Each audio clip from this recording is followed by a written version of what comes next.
Hello, and welcome back to Final Fantasy XIV.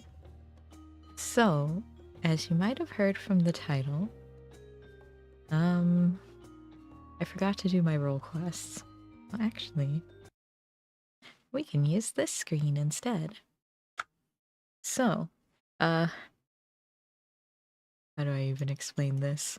So what ended up happening is I got all of my different roles leveled, and I did my, what's it called? All the extreme trials I had missed because I hadn't done a few of them back when they were current. So, but I can't do mentor roulette because I can't become a mentor because I forgot to do every single one of the role quests. So, even though I have level 100 of every role, which I think you only need one tank, one healer, one DPS. Uh, I kind of forgot,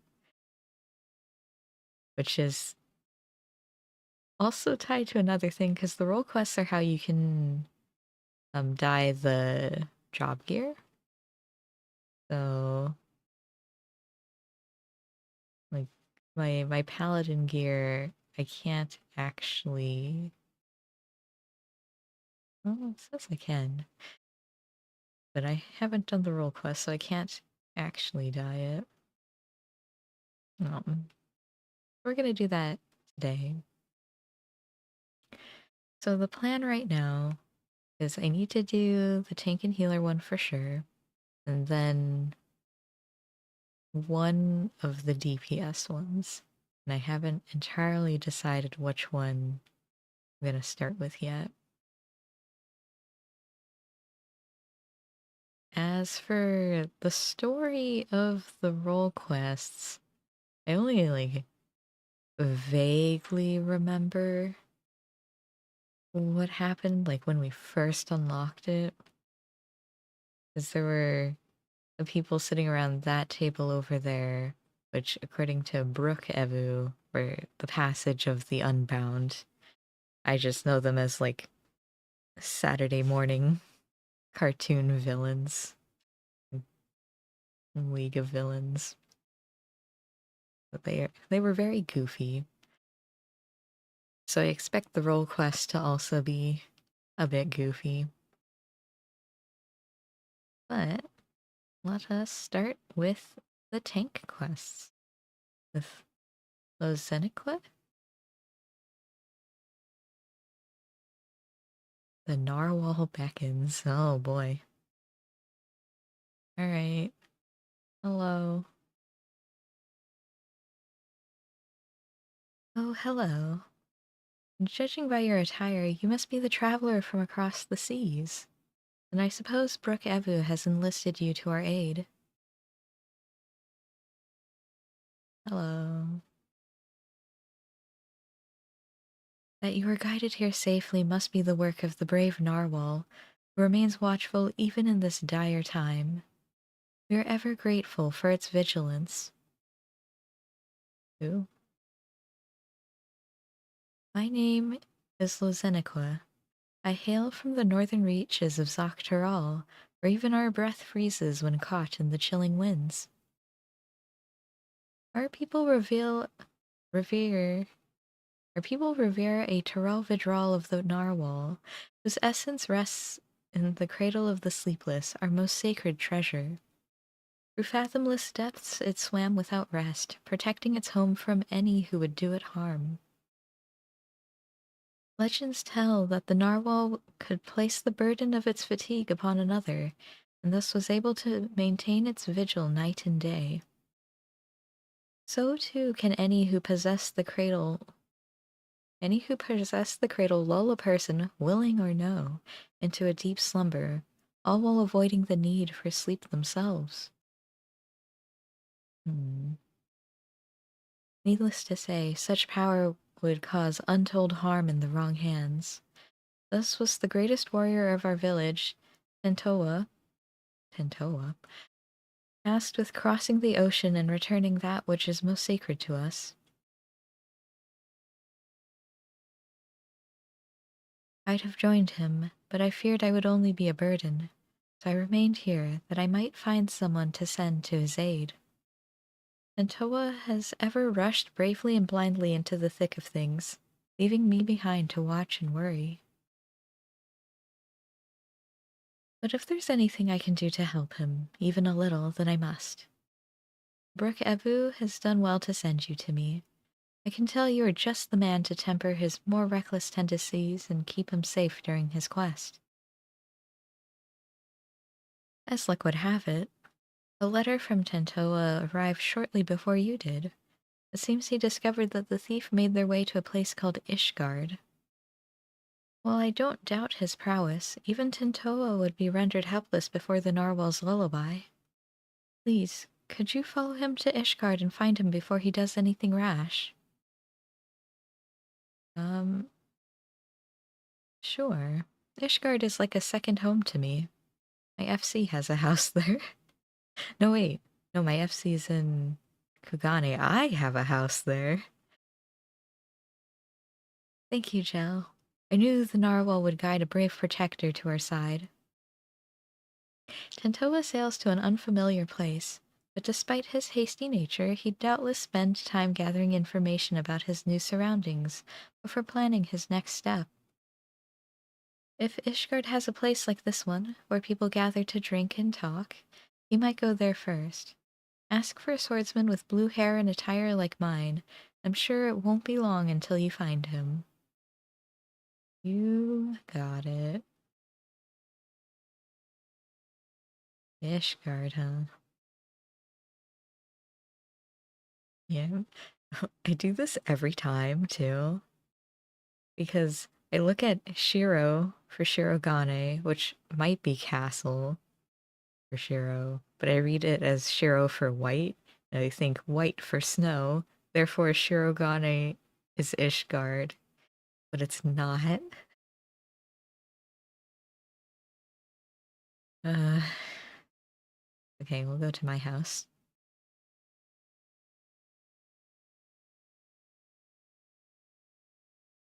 You get to see my cute little house. Look at it. Cute little house. And my neighbors up there are actually pretty friendly, too. But we need to go to, I assume, the Forgotten Night? Gibralon. I don't know who that is. That might be a person there. Hello. Free me. Right? Yeah, it is. Now the question is there a fast way to get up there? Do I really have to go all the way around?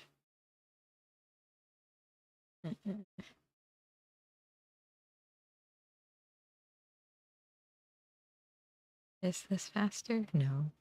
Maybe. Who knows?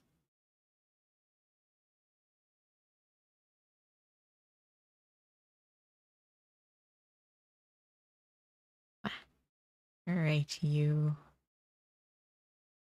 If it isn't Joe, what'll it be? I need to find someone. A lad from the Western continent.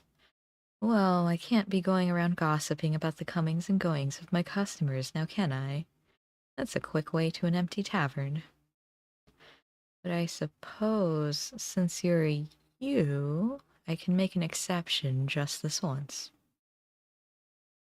A lad much like the one you described walked through my door not long ago. Was asking anyone whose ear he could bend about some stolen narwhal or some such he was after. Usually you buy someone a drink before interrogating them, but not him. Nobody knew what he was going on about, but he was determined. Asked where else in Ishgard people might gather to flap their lips. So I told him to head to the Jeweled Crozier. If you leave now, I reckon he'll still be there. You'll know him when you see him, trust me. Okay. Unless it's Crozier. I listen, I'm not French. These could be pronounced weirdly and I wouldn't know. It's French elves. Alright, so he's somewhere over here and I'll know him when I see him. The hot-blooded youth. Hello.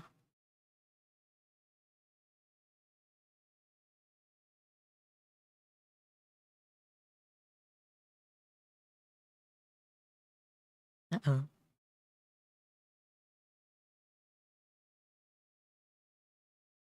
Bunch of useless. By the narwhal's horn. You'd think manners keep people warm for how desperately these people cling to them. And here I'm trying to rid their city of a thief. Hello. Yes. It seems you know me, but I don't think I've ever seen you before. I'd remember. Hello, I'm Jel. Lozeniqua sent you. Even across oceans, she can sense when I'm in trouble. Well, I won't deny a helping hand, especially one with her blessing. Having no luck getting information from these people. Seems there are unwritten rules regarding favors that no one's bothered to tell me. Leave it to me. I know the thief traveled here, but that's where the trail runs cold. I thought it'd only be a matter of time till they used the cradle to commit some misdeed or another, but it seems nothing is amiss within or without Ishgard's walls. I've only a description to go on, though it's availed me nothing so far. A woman of a race known in this land as Elizin. She has striking red hair and eyes the color of rust. Is that... is rust red? A scar dominates her forehead, and a mole rests upon her lips. She came to my village posing as a scholar with an interest in the cradle. Although she gave us a name, I know now it was a lie, just like everything else that spewed from her mouth. The bounty of meat, vegetables, and fruits she offered was worth its weight in gold to us. After the cold snap we suffered last year, we couldn't afford to turn her away. Looking back, I realize how brazen her deception was. Although she wore the robes of a scholar, she moved with the poise of a predator. I marked her as a fearsome warrior the moment I laid eyes upon her. Of course, she wouldn't have been able to travel so far north on her own if she was unseasoned, so I thought nothing of it at the time. It was my first misstep of many. That's all I know. It's not much, but if you see even the smallest scrap of a clue in there, I'll be a damn sight better than what I currently have. Oh, it'd be. Sorry. Hmm. A straw. No. A skilled sword would be known among the knights of the congregation.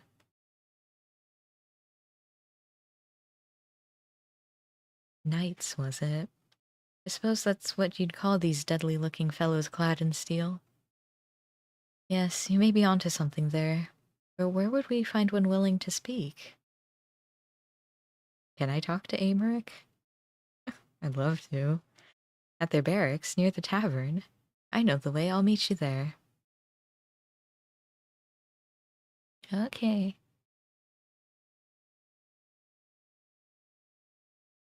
Whee!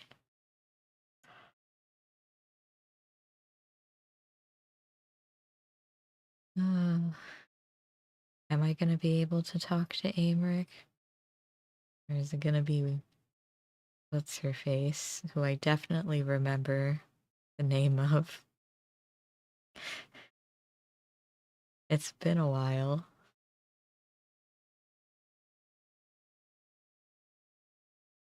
This is it, right? Let's not waste any time, Gel. Sure. Thermal alert. Hello. Why, Master Leto, what brings you to the congregation? A narwhal, I guess. This Passage of the Unbound is not a name I've heard before, but if one of their number has brought an artifact of great power to Ishgard, we'd be ill-advised to suffer their presence. We shall act on this information at once. If there is aught that would threaten the peace, then it is our duty to root it out. Consider the knights of the congregation at your disposal. Thank you for hearing us out, truly. Now, does anything about the description we shared ring a bell? An Ellison woman with red hair and eyes the color of rust. Wait, you said she bore a scar on her forehead, yes? And a mole? No, it could not be. You know who she is? Well, such information is usually privy only to those within our order. Pray understand my hesitation. What? Weren't you listening to anything we told you? She's too dangerous to be left alone. This isn't the time for secrecy. I know I'm a stranger in your city, but I can't stand by while innocent lives might be at risk.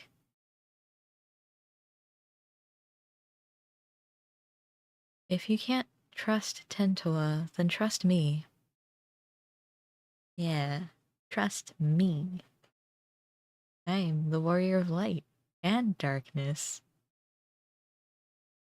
You're right, of course. If the hero who ended the Dragonsong War is not worthy of our trust, then who is? Very well. Master Tentoa, pray accept my apologies. Although you may not be Ishgardian, your desire to keep its people safe is plain to see. We shall place our trust in you, as Master Leto has.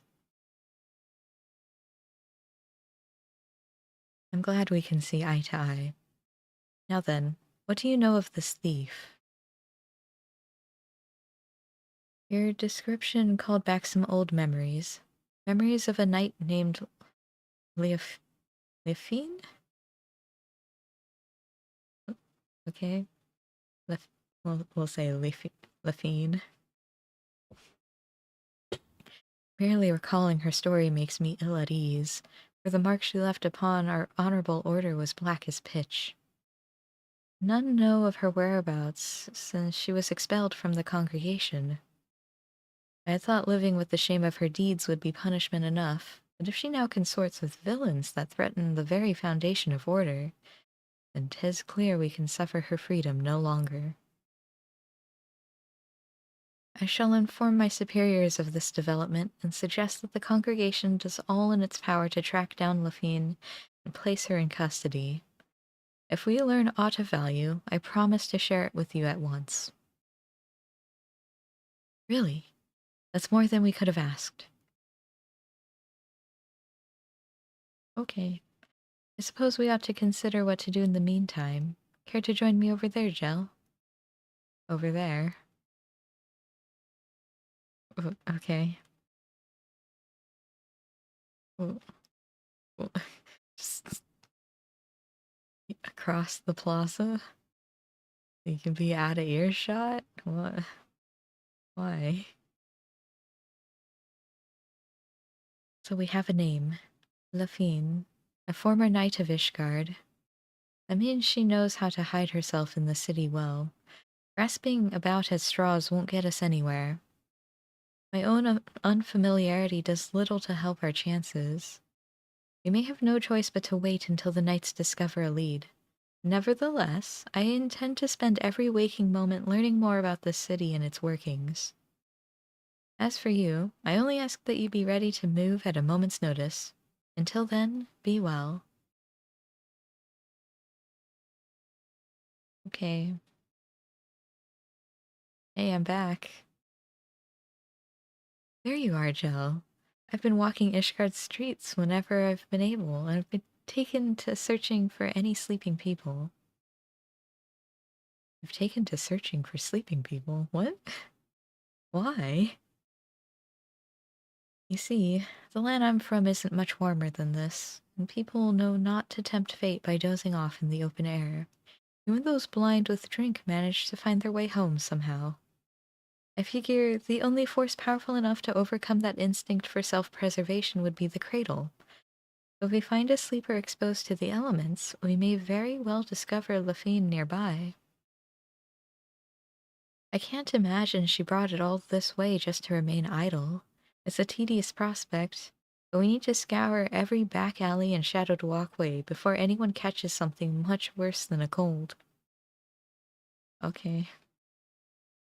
Let me take a sip of my drink.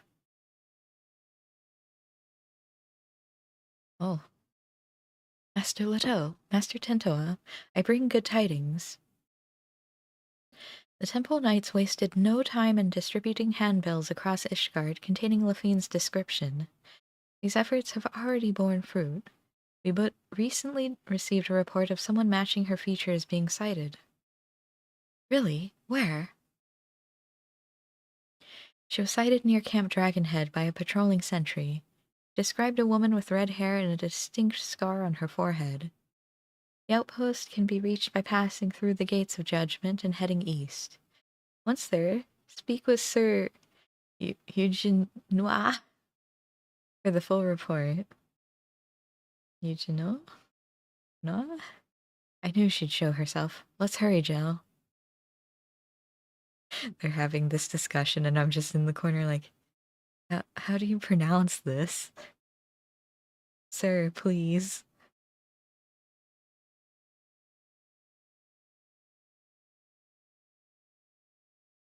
Oh. Oh, I know that person. Alright. Time to go to Camp Dragonhead. Wait, let me see if they messaged me. So, what do I get tells?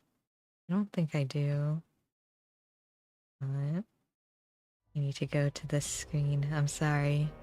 Just gotta check.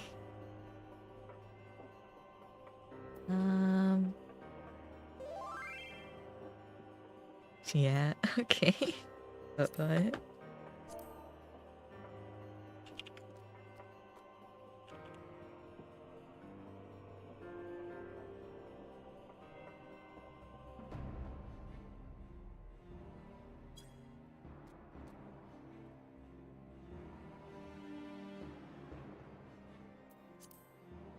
Yeah, I don't get tells if I'm on my other one.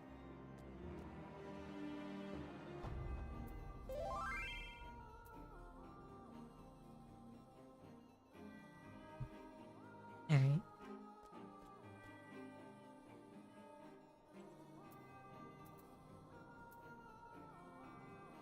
We'll check it.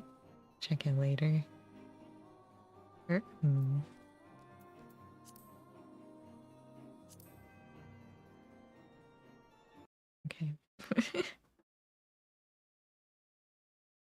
I don't think they'd say anything bad, but better to be safe. There's also like a weird message someone was shouting about sprouts. So, that's why I have my no distractions chat. Alright. And Tentola. This must be him. Well, don't dally. Eugen... No? No? I don't know French. Ah, I was informed you were on your way. This is concerning the report by one of our sentries, yes? You cited a woman matching the description in the handbill sent by the congregation. She was heading south along the footpath. That is all we know. Yes, this is Eugenoa. What? Hold fast. I shall send to aid at once. What happened? A shipment of supplies was waylaid by monstrous beasts. Contingent of temple knights should have been protecting it, but something is amiss. Maybe they fell asleep. They need our help. Would be in your debt. The shipment was attacked on the road west of the observatorium. I shall muster more knights. Please, go find my men before any lives are lost. You got it, boss.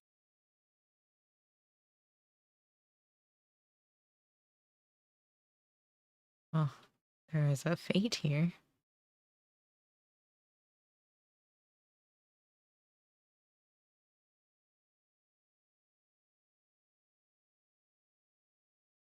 Ah, they are really far away.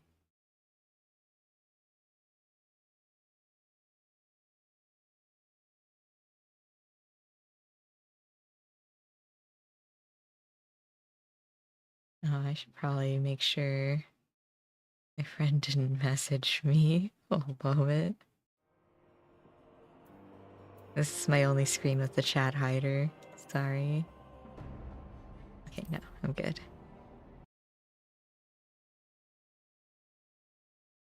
I just didn't want to leave them. like, like I ghosted them or something. They should be fine. I'm sure they're doing their own quests. They should be close, right? I'll search the other side of the river, Gel. You search further down the road. And keep your weapon at the ready. Okay. Ooh. Oh. Grrr. There sure are. Come here, duggos.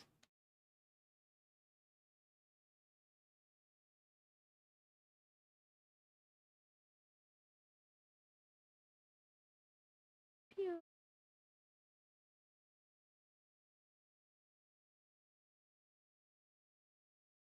I do like Paladin's combos now, though. Because it's like, you do these two, then you do a magic. Which is nice. The closest we're probably gonna get to a caster tank.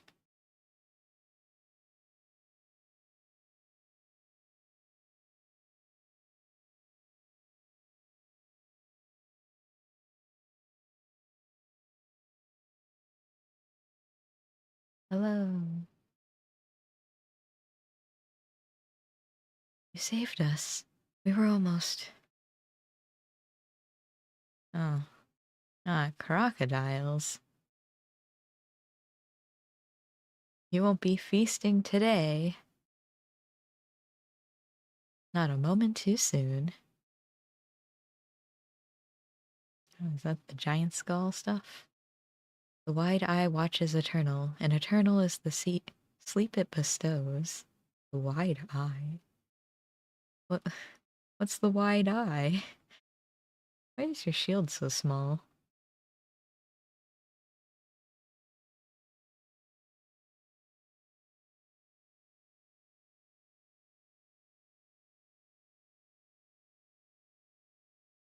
We were too late.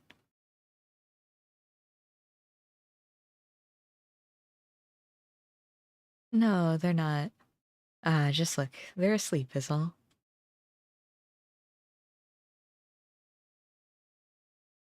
Good. Good. Our trusty chocobos suddenly became unsure of their feet, and the wagon toppled onto the side of the road. There's nothing for it but to fix the damage on the spot.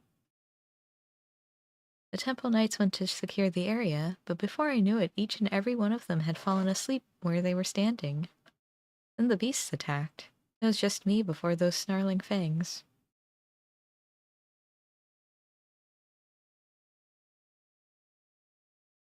Time to wake up.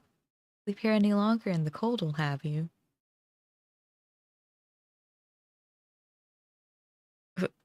Did we beat them up? What? We just slap them awake? What happened?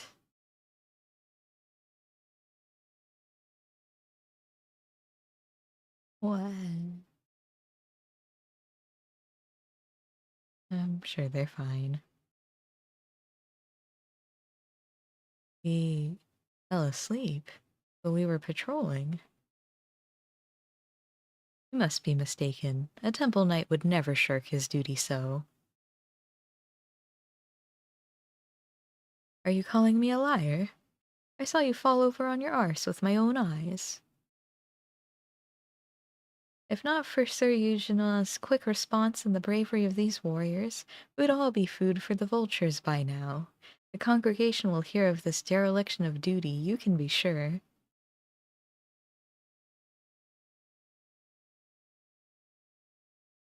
Now, hold on just a moment. They aren't the ones to blame. A sacred relic of my people was stolen, and... now isn't the time. Sorry, forget I said anything.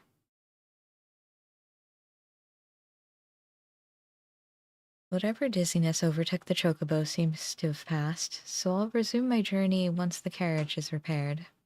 Assuming any guards are... Oh, assuming my guards are quite refreshed, I believe we can make it on our own. Please, return to Camp Dragonhead and warm yourselves. Okay. It's no coincidence that the giant birds and the two guards took leave of their senses around the same time. This is the work of the cradle. But even if Lafine was here, she is no longer. Let's return to the city and consider our next steps. Poor knights. It's not their fault.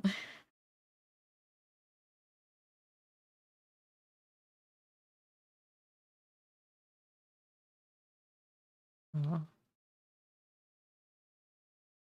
For whatever reason, it looks different from normal. Fine. Oh, they want us to go back to Foundation. Got it. I'm not walking all the way there, sorry. By walking, I mean flying.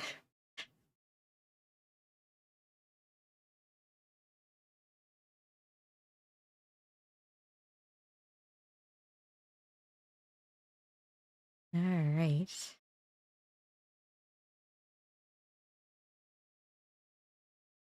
Lafine may have escaped us, but the witness's report has given us a clue to follow. Thank the narwhal for guiding us to swiftly to the knights. We have received the report of the incident near Camp Dragonhead. Two of our own sleeping on duty. By the Fury. Had you reached them even a moment later, this day would have been much darker. Though it pains me to say it, those two shall be punished as befits the magnitude of their negligence. If I may, I don't believe the blame rests entirely on their shoulders. The cradle of the sleepless was used against them, I'm certain. Ah, yes. You said it possessed the power to lull others into a deep sleep. I admit that would explain these exceptional circumstances. Regardless, they were still bested by their enemy, and their charge was almost killed as a result. Punishment is the only recourse. I see. A harsh stance, maybe, but I can respect that you don't treat your duty lightly. Well, if you learn anything else of Lafine's plots, please let us know at once. Even though we didn't find her, I'm glad we were able to save those soldiers. Thank you for coming to us. Nay, 'tis the Temple Knights who owe you thanks. We shall continue our search, and rest assured you shall be the first to know of any developments. Thank you, Firmalbert. Jel, there's more I would tell you about the cradle. Things I should have told you sooner. Join me over there and I'll do my best to fix that mistake. Shouldn't you tell Firmalbert too? So they can tell if it's been used. Hmm.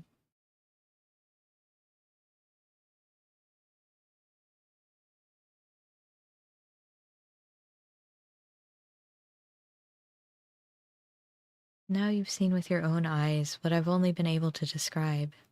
The narwhal's lullaby can put even hardened warriors into a restful slumber. They may as well be defenseless as a newborn babe. But even with such power, my people have never used it to attack our enemies. Its sole purpose has always been to keep a single person awake, an eternal guardian who would never sleep, never rest. The wide eye. Me. For 10 years I've been awake, training day and night to gain the strength I have now, the strength to shield my people. Doesn't your body still need to rest, though? Of course, another must receive the wariness I cast aside, the shut-eye. You've met her, in fact, Lozenequa. So she just sleeps all the time? I mean, I wouldn't mind that. Can I be the shut-eye? As I've been awake these 10 years, she spent the better part of her days in a deep slumber. Her brief periods of wakefulness are spent exercising and eating so her body doesn't waste away. And so we've barely spoken, despite how much I depend on her. When we were young, we'd spend our days exploring the mountain paths, but that time is long past. Telling you all this now, I realize how very little of my life has been dedicated to my own pursuits. Lozenequa and I both have devoted ourselves entirely to the protection of our village.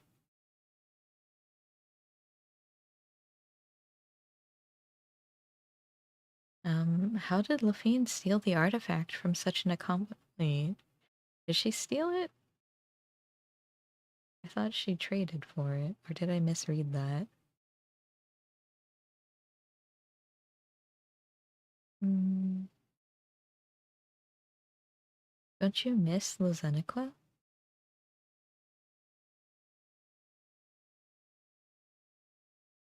I do. I see her only when I have to use the cradle, and even then she is sleeping. I barely remember what her smile looks like. A life unencumbered by sleep might seem like a life of freedom, but if those you care for the most aren't there to share it with you, it can feel like a prison. But we don't have the luxury to dwell on regrets. I see now that although my people never used the cradle for ill, wicked hearts can twist anything toward evil. And that's something I can't tolerate. The very thought that this might happen again makes the bile churn in my gullet.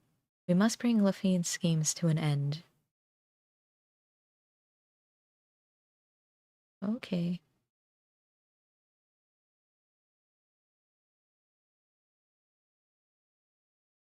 Well, I'm back to bring her schemes to an end. Never mind, it's only the 94 quest. She's gonna have more schemes for a while, surely. Ah, just the person I wanted to see. I'd like to ask your advice on a certain matter, if you don't mind. It's been a while since my last letter to Lozenequa. I wanted to wait until I discovered something worth sharing to write her, but we're still completely in the dark. I don't want her to worry, but I don't know what to say to her, or what to tell her.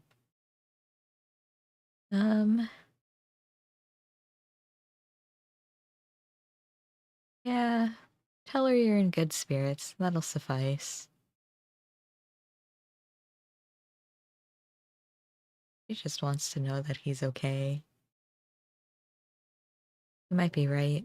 Silence might make her think that something terrible has happened. All right, I'll start right away. We may not have much time left. Mm. Oh, don't misunderstand. It's nothing so grave as that. It's just, last time I used the cradle was just before it was stolen. Luckily, I'm still as alert as I've ever been, but it won't be long until I must dream like any other. They'll give Lafine free rein while I'm helpless in bed. There's no quarry more dangerous than one who doesn't sleep. We have to see this through before that happens. Okay, I think you'll be fine if you sleep, but sure. Master Leto, Master Tentawa, we have received reports that several groups of temple knights have fallen afoul of what can only be your stolen artifact. Several? Let me guess, they were all guarding someone else. You would be correct. Hmm. It is the duty of a knight to protect those who cannot protect themselves. If we fail at even the most basic function, then our honor means nothing.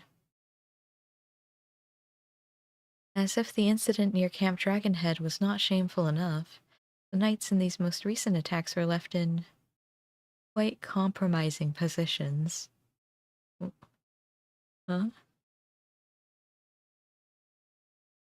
Oh. Um. Huh.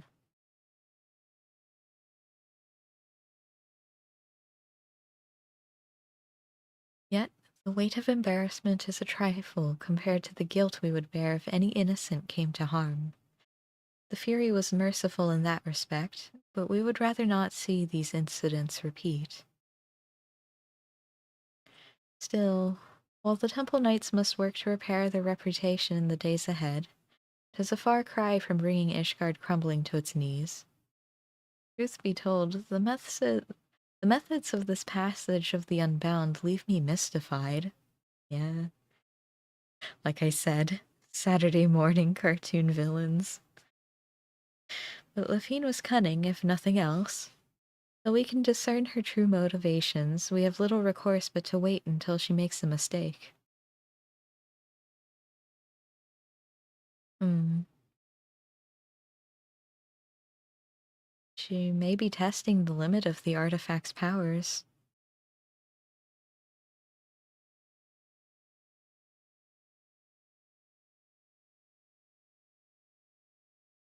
Then you suggest she has a greater purpose in mind for it, and these incidents are simply a prelude.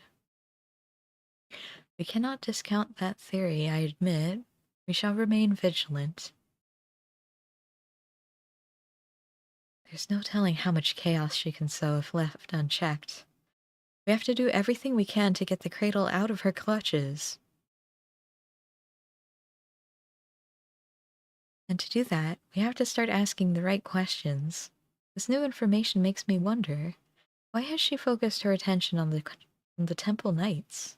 The I have pondered the same. Posted at Camp Dragonhead are knights from many houses of repute, including House Fortin. Being a former temple knight herself. Okay, let me try this. I've messed so much. Being a former temple knight herself, Lafine doubtless knows her habits and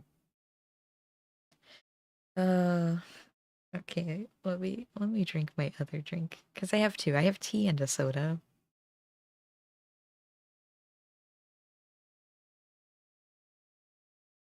And I think ugh,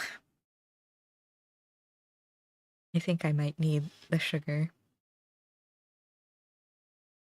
Being a former temple knight herself, Lafine doubtless knows their habits and training. Perhaps that makes it easier for her to exploit their weaknesses.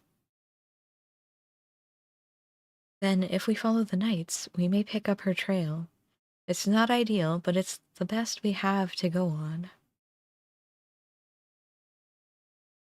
Well, a large contingent of knights has but recently been dispatched to Kurthis. You remember Gorgag? No, I don't. Mills, yes? It has lain abandoned ever since the heretics were driven from it. Is that where we found Iceheart?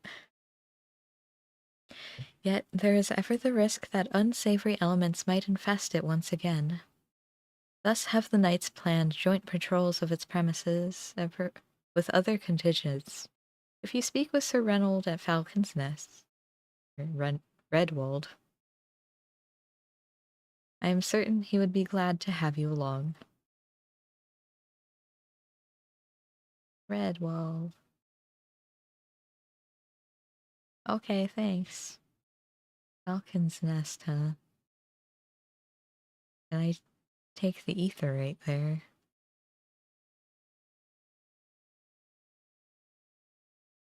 Because it should be connected to Ishgard, from what I remember.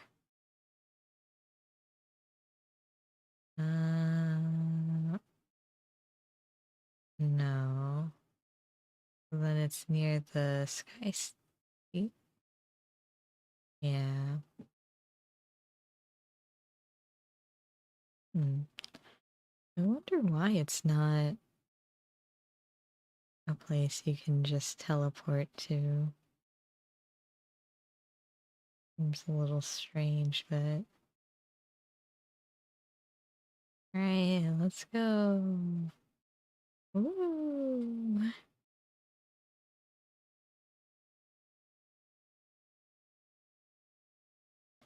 Shh. Oh, where are they? Right here. Redwall.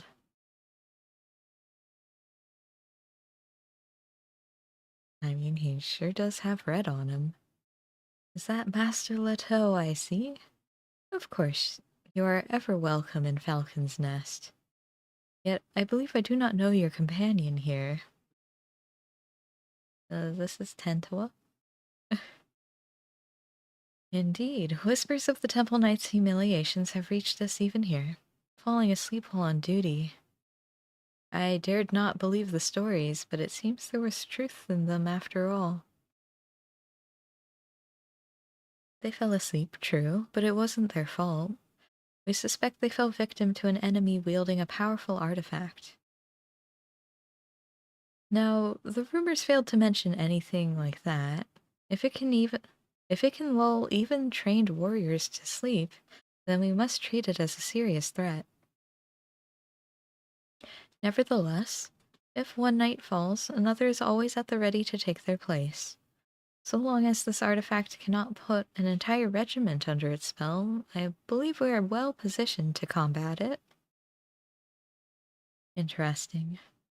The idea of your allies falling in battle doesn't seem to disturb you at all.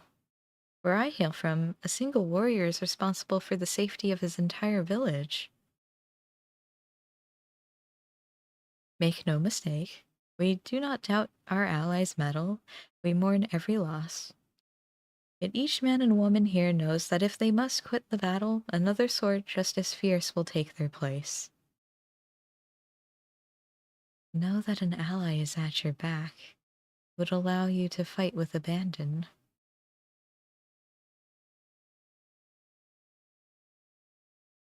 Now, you believe this Lafine might take interest in our activities at Gorgagna Mills, yes? A party has already left, accompanied by a group of temple knights. If your suspicions are correct, then they are at risk. I would ask that you follow in their tracks and ensure they have not fallen victim to foul play. Okay. Mills can be found to the north, just across the Black Iron Bridge. The party should be arriving there soon, conditions permitting. You have to reach them before Lafine does. You got it.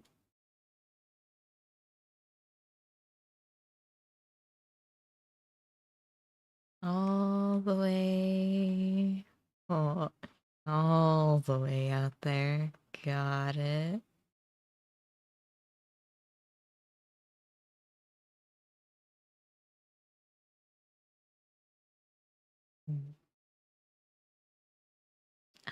Dwagoon.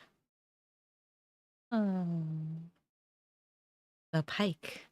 Yeah, that makes sense.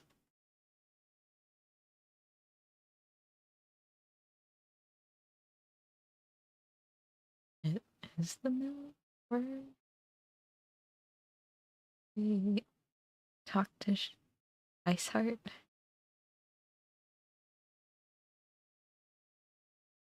I mean, it looks familiar, but it's been a long time since I've been here.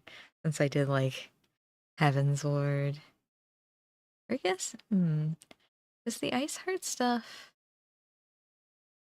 was post-patch ARR, wasn't it? It was pre-Heaven's Ward. We're too late. They're fast asleep. But Redwald gave the impression there were more. These knights must have been the lookouts. We should awaken them, but keep your eyes peeled for Lafine. I'll rouse these ones.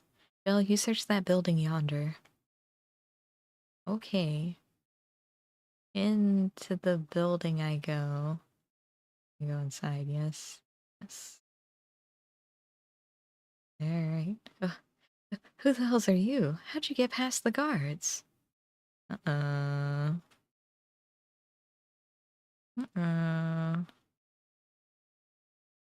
There's a scout. Oh, they don't have red hair. They're just unbound. Okay. Well.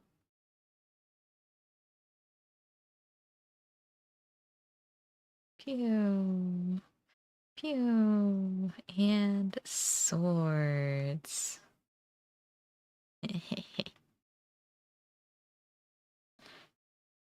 Hello. Are you okay? It's you. Think the fury you arrived when you did. Those thugs struck when our backs were turned. I assumed the Temple Knights were protecting the entrance, so I wasn't as cautious as I should have been. Were they killed? No, they're just asleep. Sleeping? I heard the stories, of course, but I didn't think they were true. Whomever is behind this, I'm sure they didn't count on you showing up.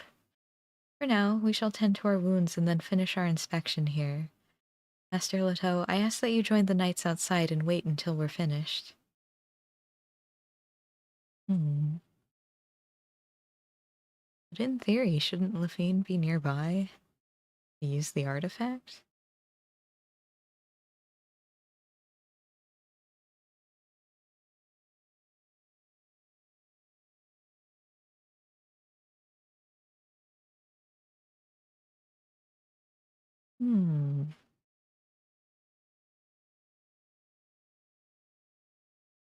I see.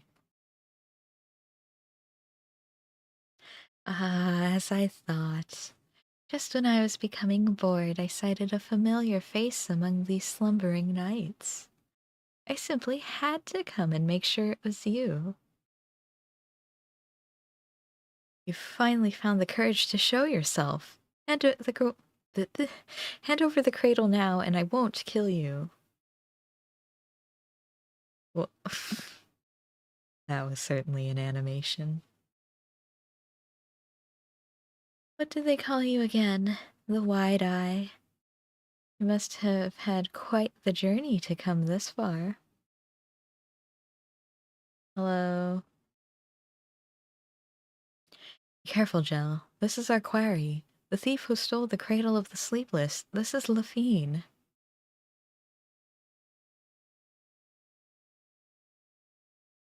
Is that the cradle? It doesn't look like... I mean, it has a narwhal on it. That is your ally? Their arms hardly look fit to hold a sword. Who's to say they do not seek your artifact for themselves? I like her gloves. The little claws on them. It matters not, I suppose.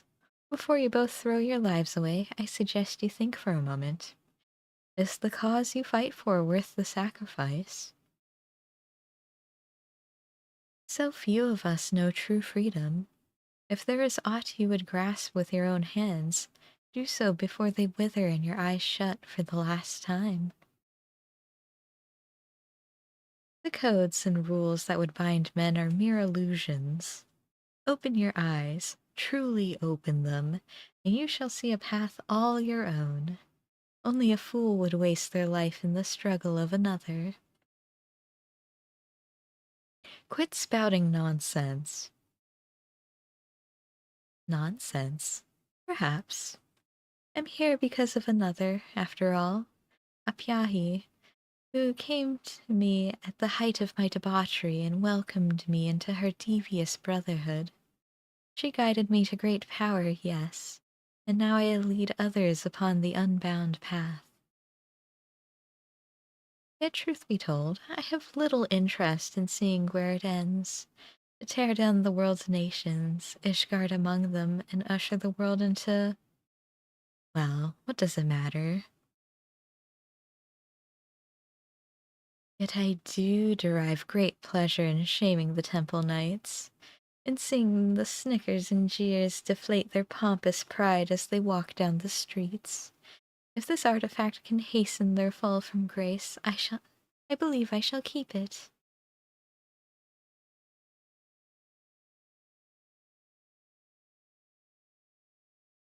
Um, I know the path I walk, the one that leads to your downfall. And I won't abandon it.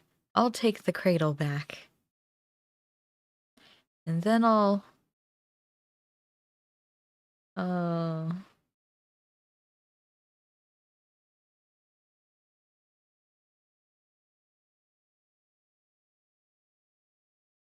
oh dear.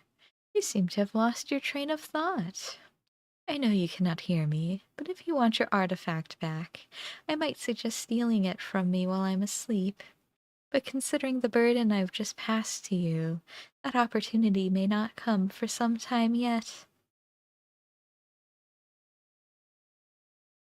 Am I just gonna stand here and not do this?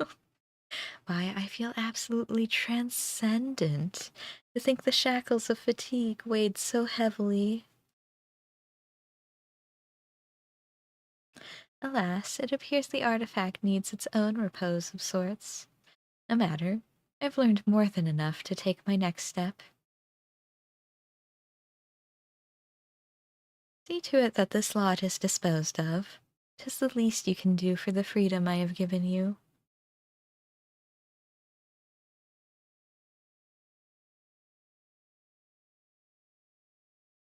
Um, Pokey.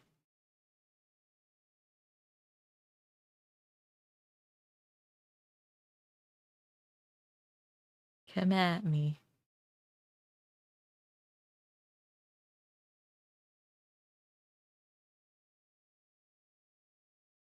And pew. And swords.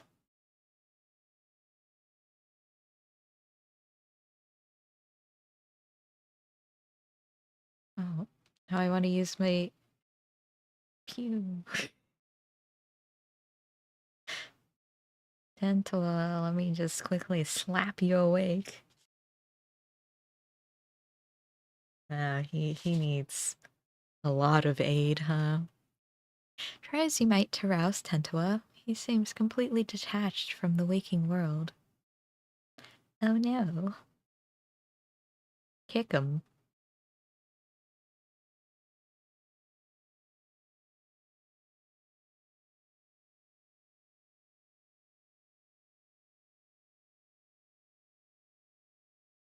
I'm out here in my nice clothes and my nice shoes. Looks like you've saved us twice today. Thank you. But what of him? Uh, fast asleep, just as we were. Could this be what Sir Firmable warned us of in his report? Yeah, a cradle that doesn't look like a cradle. I see. Those stories are more than just wicked rumors. I suppose there is some small comfort in the fact that our enemy tipped their hand without causing loss of life. While the drowsiness made my eyes heavy, my ears could not mistake the fiend's arrogant voice. If she would not scruple to attack former comrades in arms, then she has fallen further than I had dared imagine. I mean, she didn't really attack you, though. She just made you guys sleepy. Uh, that's not true. I guess they did attack the people in the basement. Yet we bear the blame for allowing her to get the upper hand, and in so doing, put innocent lives in danger. Another black mark on our order. Oh, do you have an eye patch? It was only thanks to you and your companion's efforts that the snow was not stained red this day. At the very least, allow us to carry him to the congregation. Sure. I wasn't going to, so... Our work here is done. So we shall accompany them as far as Falcon's Nest. Joe, pray return to Ishgard and look after your friend. But he's asleep. You want me to just watch him sleep? That's kind of weird. Oh, okay. Want me to actually, like, teleport to Ishgard. Got it. Swords. Alright, where are you? Forgotten Night? Yeah. Ermelbert, please look after my friend. He is very sleepy. So glad I am to see you well, Master Leto. Understand you come fresh from an encounter with none other than Lafine. Master Tentoa now rests on the second floor. We shall stand vigil by his side every moment until he opens his eyes again. We should not have long to wait, but if you wish to check on him, please do so at your leisure. There's another matter to discuss. Just before your departure to Gorgagna Mills, it seems there was another incident. A group of criminals were released from their cells, the guards found in a deep sleep. Doubtless Lafine was behind this, and doubtless the ruffians you clashed with were these selfsame criminals. Lafine is gathering those who bear a grudge against the Temple Knights to her side, and using this animosity to her advantage. We now know for certain that Lafine is the mastermind of these attacks, and that her aim is to chip away at the very foundation of the Temple Knights, our honor. When I shared these revelations with my superiors, 'twas decided that none would speak publicly of the artifact and its powers. The passage of the Unbound seeks to overthrow the nations of the world. One obvious method to achieve this goal would be to stoke the flames of unrest among the common folk, thus sinking Ishgard into a mire of chaos and distrust, not unlike the blasphemies of the final days. So long as these failures are placed squarely on the shoulders of the Temple Knights, we can avoid fomenting a more abiding mistrust in the nation's very core. For Ishgard's peace, I would gladly suffer any disgrace. The question remains as to whether we can apprehend Lafine before she tears our reputation to tatters. While Master Tentoa slumbers, it falls to us to search for clues that might point towards her whereabouts. Alright. Then if you go and then come back 2 levels later, it's like, hey Tentoa, you awake? How you feeling, buddy? Lafine remains as elusive as ever. If she is in league with Ishgard's more unsavory elements, she could be hidden anywhere. We have only her cryptic statements to guide us. It seems that whatever her plan is, her actions thus far have been but a prelude to its climax. We can but hope that Tentoa awakens before she emerges again. And then he wakens?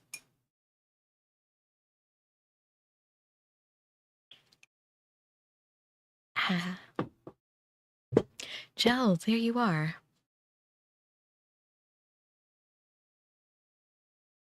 Oh. Not who I was expecting, I'll be honest. I'm so glad I found you. I was starting to think I was in the wrong city, but the narwhal guided me true. Oh, you must be the maiden Tentoa mentioned. You hail from the same village, yes? I am Firmalbert of the Temple Knights. 'Tis an honor to meet you. Ah, Tentoa wrote about you in his letters. I'm Lozeneque, and the honor is all mine.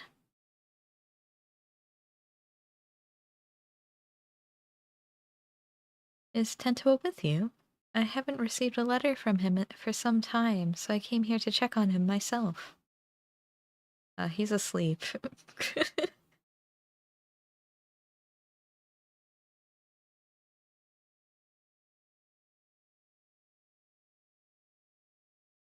Oh, okay.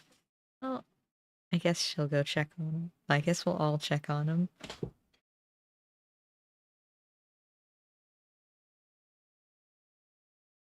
You insufferable fool!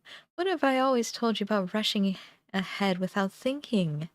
Now you even have the gall to be sleeping when I arrive. You promised you'd write to me. What was I supposed to do when the letters stopped coming? I... I was so worried.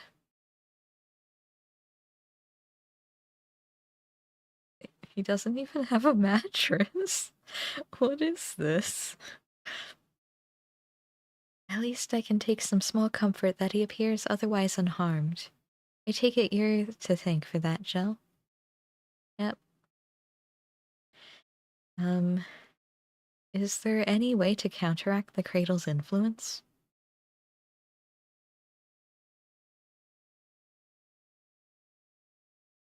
Can one stay awake forever by sheer force of will? The answer is the same. Although we can deny ourselves food or drink, sleep is another matter. It always finds us in time. And to rouse oneself from a slumber this deep is an impossible task, even for someone like Tentoa. Do you know why Tentoa sleeps so soundly? Reports of other incidents indicated that those affected awoke in a matter of moments. Yet Tentoa shows no signs of stirring. Well, that... I'm sorry, I can't say for certain. But I do know the stories of those who came before me. More than one shut eye has fallen into a sleep much like this, one so absolute that they become deaf to the outside world. With no means to sustain their bodies, they would waste away if left alone. Our people found a mixture of herbs and other materials that help usher the shut eye back to the waking world. What could possibly be strong enough to bring someone back from this? We call it spring dew. The secrets of its making are passed down through generations. Each drop acts as a ray of sunshine in the darkness of sleep, a beacon for the dreamer to follow. I carry some of the ingredients on my person, but others must be gathered fresh.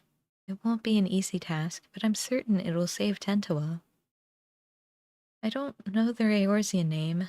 One of the flowers blooms a striking yellow, and grows only where mountain peaks soar above the clouds. Being so close to the heavens, it drinks in the sunlight, and its petals cleanse the body and promote wakefulness.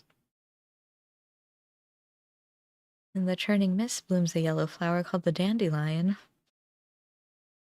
In no other place in Eorzea can one be closer to touching the sun. You're gonna make me go to the churning mists? Good. Next, we'll need the saliva of a beast we call morbles. Ew. And the thicker it is, the better. The pungent odor could wake the dead. Ah, I know them well. Morbles are not an uncommon sight in the Dravanian hinterlands. A mature specimen should possess the saliva with the desired effect. The prospect of gathering it, however, is an unenviable task. Once we have those two ingredients, mixing them with the rest should be a simple matter.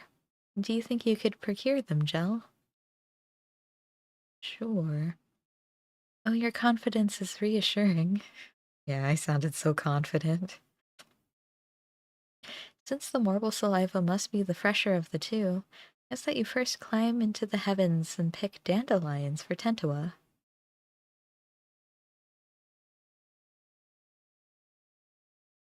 Wouldn't it be better to send two different people so then both of the things would be fresh as they'd arrive here at the same time?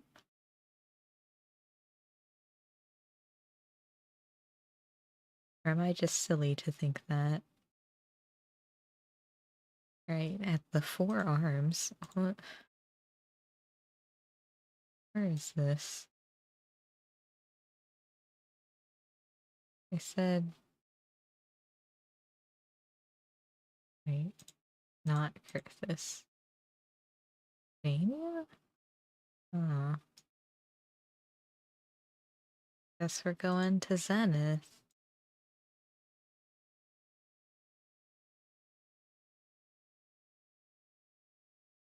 I forgot the churning mists were in Trevania, I'll be honest. Aha, apt. Me and a dragon.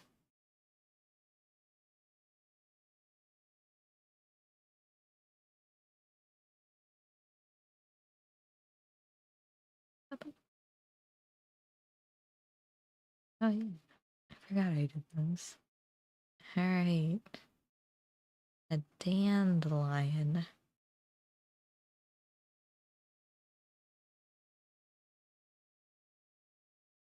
We need that specific dandelion over there. Not any of these other ones that look perfectly fine.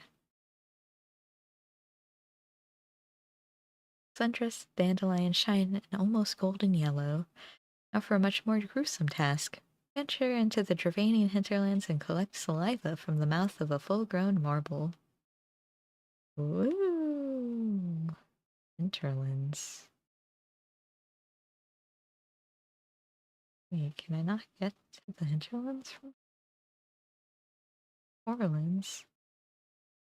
Oh, the hinterlands were...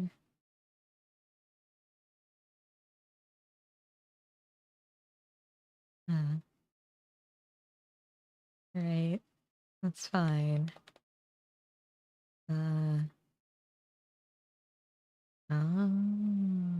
It's Idleshire.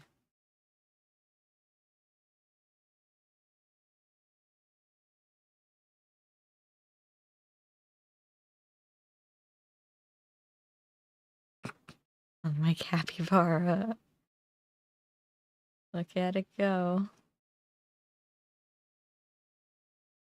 Alright, where in the hinterlands are we going?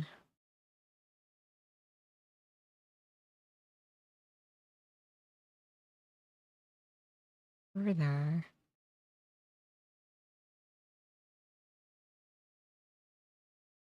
What a nice... peaceful... Next to... Oh yeah, I guess they are next to the Arboretum. Gross.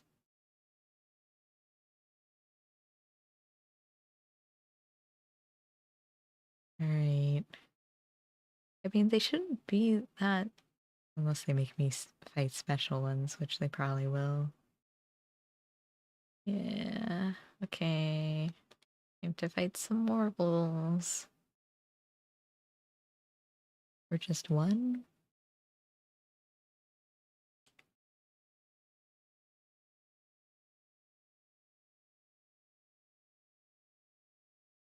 Ew, swords. Ew. Um, oh, my blade of honor. Eh, eh. Let me use it. Pew. That's all I wanted. Alright, back to Ishgard, I presume? Yeah.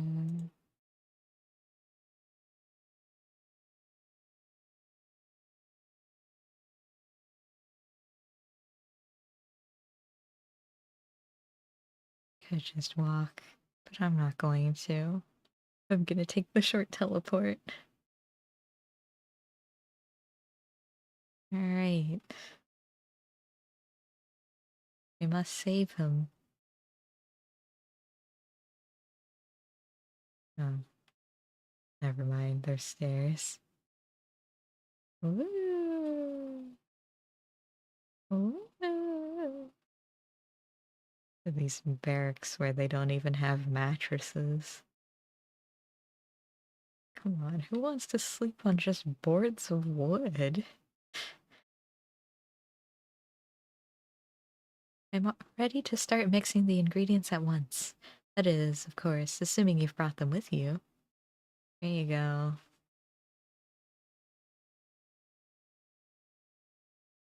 These are difficult to acquire at the best of times, so I thank you for gathering them so quickly. I shall get started immediately. Okay.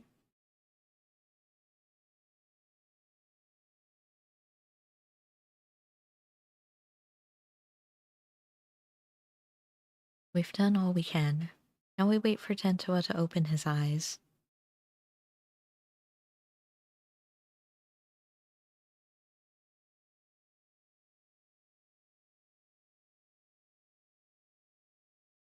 Hello. Wakey, wakey. Huh? Where am I? I hope you enjoyed sleeping the days away, Tentoa. And I'm glad you're finally awake. Lozenequa? What are you doing here?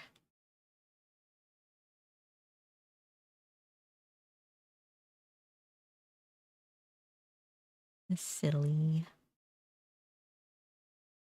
I see.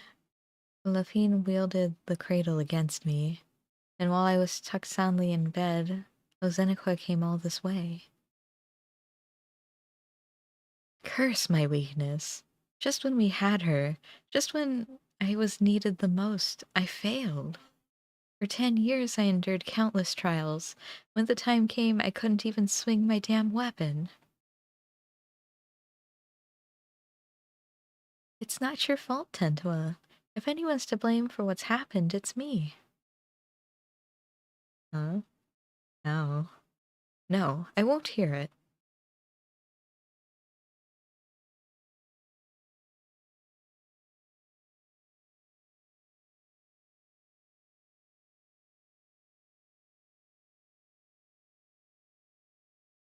As you may know, Lafine won our trust by posing as a scholar traveling the width and breadth of Tyrol.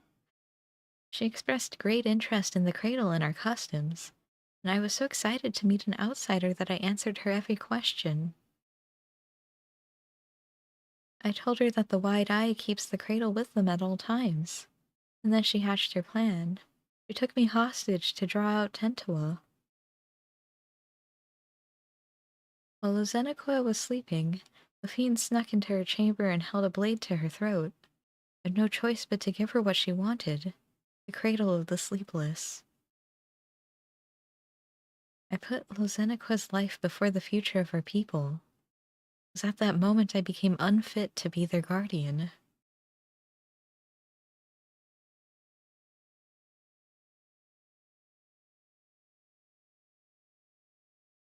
Lozenequa is one of your people. Protecting her was your duty.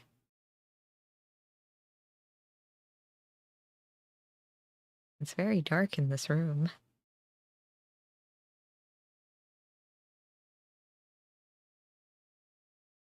Thank you, Jel. You know just what to say. That's the only way to see a future where none of my people come to harm. Especially Lozenequa. Even without the cradle, you're still our guardian. My guardian. We'll find a way through this together. Yeah. You in such high spirits lifts my own. Oh, and before I forget, you trounced Luffy's slugs while I was dreaming in the snow, didn't you? I owe you a debt I won't soon forget. And I wager that debt will grow larger before we pry the treasure from Luffine's clutches. But whatever it takes, I won't stop until she's answered for her crimes. Right? Okay. Blah, blah, blah.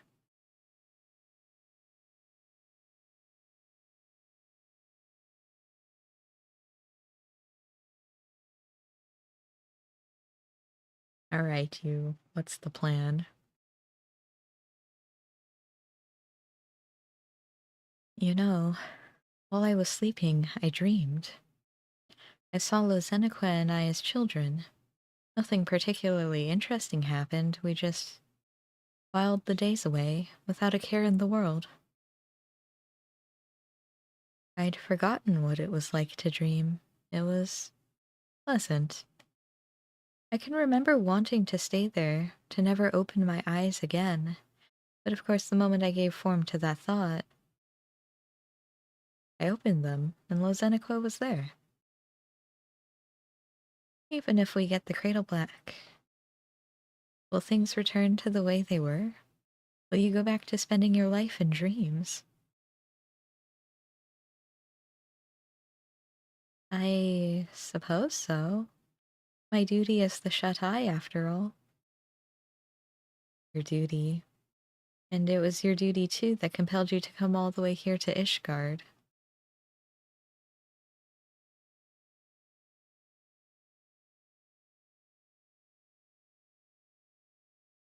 But no more. What are you saying? I tried so hard to convince myself that you were glad spending so much time asleep. But being on the other side made me realize I was lying to myself all along. I don't want to return to a life where you and I are bound together but always so far apart. I want to go back to those happy days when we were by each other's sides.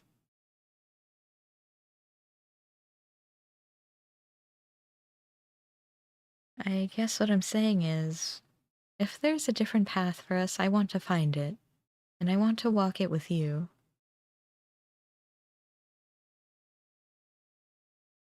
Yeah, but not yet.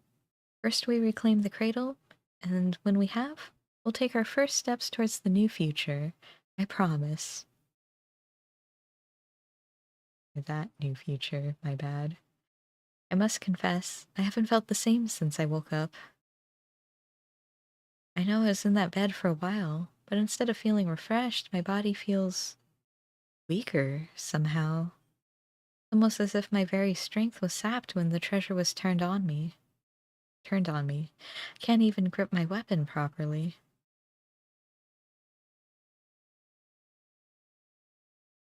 Hmm. Perhaps the cradle has been sapping the ether of its target all along.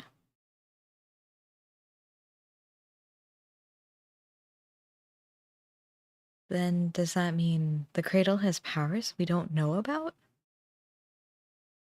Not exactly. It may just mean the cradle works differently than we thought. Its wielder might not pass on their fatigue, rather they absorb another's vigor. The end effect would be the same.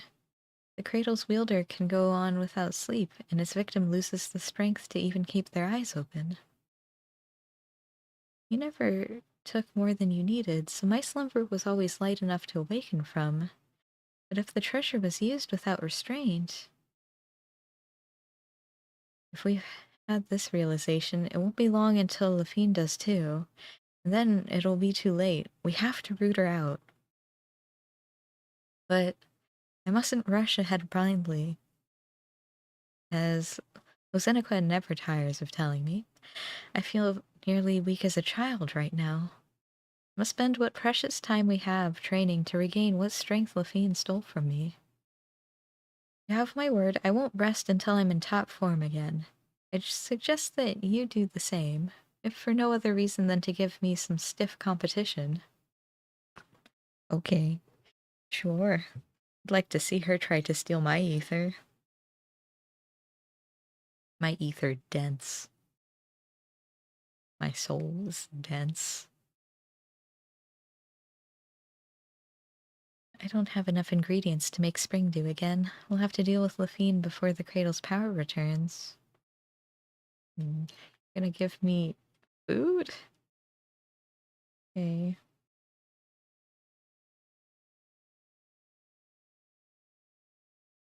Hello.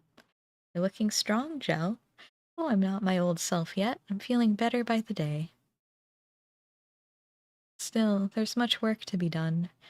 Need to be even better than I was before if we're to have any hope of catching Lafine. Wonder what she's plotting with the rest of her cohorts. We know they aim to topple nations around the world, but this is an odd way to go about it, don't you think? Why haven't her misdeeds in Ishgard extended any further than the Temple Knights? We've pondered the same question. Our best guess was that as a former Temple Knight herself, she chose them because she knows how to exploit their weaknesses. She's using her knowledge as her weapon, and we need to equip ourselves likewise. We can learn more about her. We might be able to anticipate her next move. A good plan, but I admit I have no idea where to start. Should we ask Firmalbert? Is it Firmalbert or Firmalbert? I already have. He said that while he never knew her personally, the knights in her old squadron might be able to shed light into her past. Some of them even now patrol the city, and Firmalbert was a great help in telling me where they might be. You've been busy, Lozenequa. Well, I can't remember the last time I was awake this long. I didn't want to sit around until I got tired again. And we're all better for it. Since you've gathered the information, it's only fitting that I should do the legwork. Just tell me where these knights are and I'll speak with them. Gladly, but Ishgard is still an unfamiliar city for both of us, right? Although Firmalbot told me where to go, the names of these places mean nothing to me. Luckily, we have Gel to guide you. You'll go with Tentua, won't you? Sure. I technically live here. I knew we could count on you. Alright, take note of these locations. Okay. Listen, just because I have a house in the firmament doesn't mean I know everything. Oh, you know what I just realized? You guys haven't had sound from the game. That's fine. I can... Boop.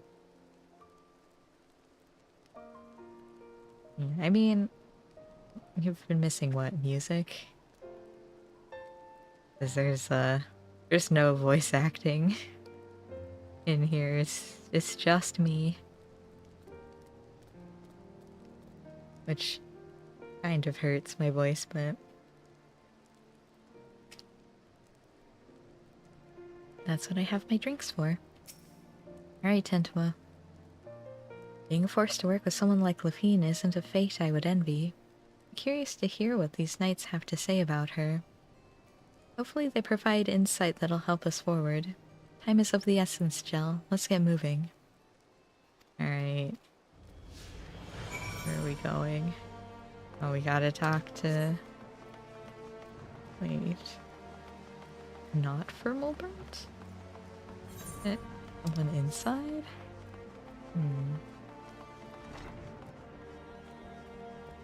Not only inside, but upstairs? Wow. Alright, Tentua, I hope you're ready to not have legs after we jump off here. Well, actually, it's only one story. It's not that bad. Now this is a rare privilege. What business could the savior of Ishgard have with a humble knight? What is their name? Over there? Salunchian? Man. You want to know about Lafine? Well, many temple knights come from common stock, but she was different. Despite what she became, Lafine was born of noble blood. Even so, she often made mock of Ishgard's customs and the responsibilities that bound the conduct of noble families. Doubtless she yearned for freedom all her life, or her idea of it anyways. Although her deeds caused her to be expelled from the Temple Knights and summarily stripped of her title, she may have actually desired that outcome. If she hated it so much here, all she had to do was leave.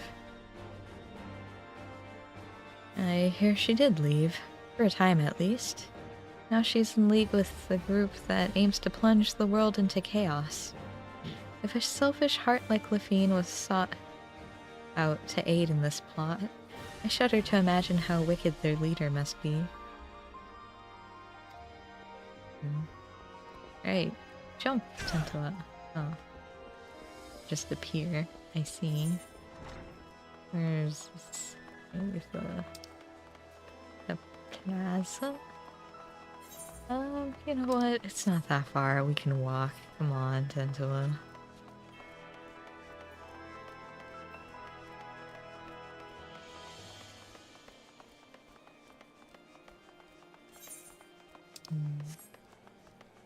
Hello.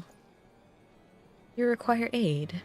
I must keep watch, so forgive me if I don't engage in idle chit-chat. Lafine. Lafine? For her, I can spare a moment. I don't suppose you know why she was expelled from the Temple Knights, do you? Well, few were her equal in swordplay, and fewer still handled their mounts with such grace. She oft spent her nights carousing in the gambling halls. It was after just such a night that she fell asleep while on duty. Some may call it a cruel twist of fate, but dragons attacked her charges as she slept, and they were left defenseless. In her negligence, she was deemed to have aided our ancestral foe, and thus was stripped of her knighthood and noble title both. Knights falling asleep on duty, a story that's become all too familiar. Given what happened, I've no doubt she came to fear sleep. Yet now she has conquered that weakness and wields it as a weapon against us. She may even believe herself to be beyond the reach of mortal danger. Yet she's only deluding herself, and in time she'll be made to answer for her deeds. Yep. 'Cause we're gonna stop her. Even if it means breaking the cradle. There's Tentua and Lazenequa don't want to be the Wide Eye and Shut Eye anymore, so we could just break the cradle, to be honest. The statue of Saint Renette? I have heard that the people of Ishgard revere a warrior god, but here's a statue of a flesh and blood knight. I've never seen such a thing.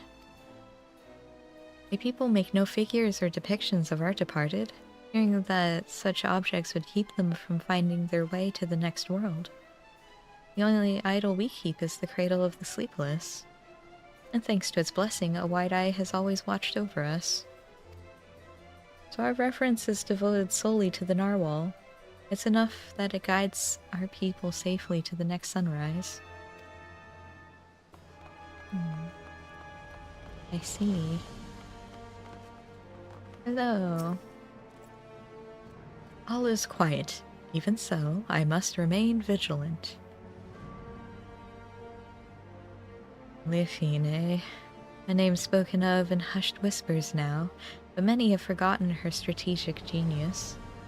She had a singular talent for achieving victory in battle by whatever means necessary. Genius. Maybe we're just too dense to see how our actions would cause Ishgard to collapse. Given that her group seems relatively few in number, an assault on Ishgard is unlikely. Rather, I think her aim is to chip away at the people's trust in Ishgard's foundation, and by the absence of a few vital bricks, bring the whole nation tumbling down. The thought gives me worry. Even now, representatives from Ishgard are preparing to visit Oxundu in the Sea of Clouds. If anything were to go wrong, it would be a grievous blow to Ishgard's reputation. As we saw at Falcon's Nest, certain elements that oppose our nation see friendly gestures as a chance to spark conflict. Given recent developments, Sir Handelo has been debating whether the visit is a wise choice. Well, we have a general understanding of what drives our adversary. Stories that paint a picture of a rotten, conniving soul. Must have been hard on the Lord Commander. Poor Amaric. The Lord Commander? I take it that's the leader of these temple knights. All fancy titles hold little interest for me. I sympathize with anyone who had to give orders to a rotten apple like Lafine. Giving the temple knights a warning is the least we can do.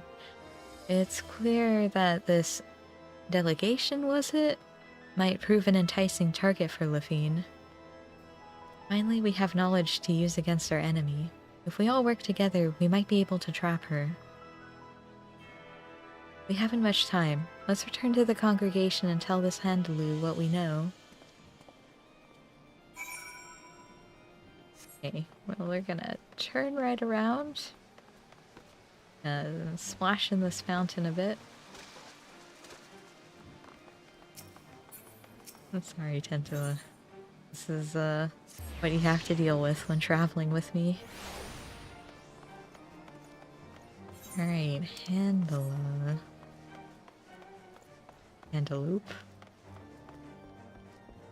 I'm just gonna call him Handaloo. Hello.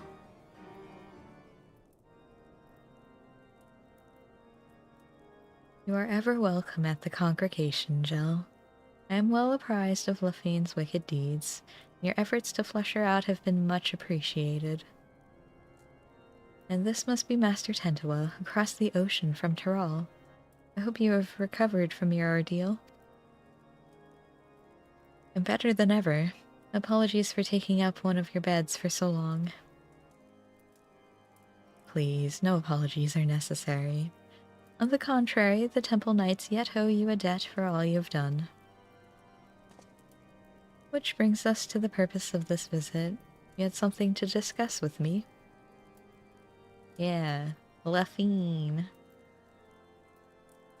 I see you and I had the same doubts. A delegation at Oxundu would be an obvious target for Lafine. I was but recently debating the wisdom of moving forward with our plans. As you know, all of Ishgard falls under the protection of the Temple Knights. As such, 'tis only meet? It's only meet that we maintain and strengthen friendly relations with our neighbors. I don't know. Okay. The delegation in question is tasked with deepening mutual understanding of each of our unique cultures. Sonuvanu, chief of the Zindu, was most eager to host. Yet, so long as the specter of Lafine hangs over our order, I fear visits abroad are unwise. Should any of the Vanuvanu come to harm, our relations could be damaged irreparably. As we have no way of knowing if Lafine has caught wind of our plans, I am of the mind that postponing the delegation may be the most prudent course of action, for the safety of all. This could also be the perfect chance to draw her out, because I'm here.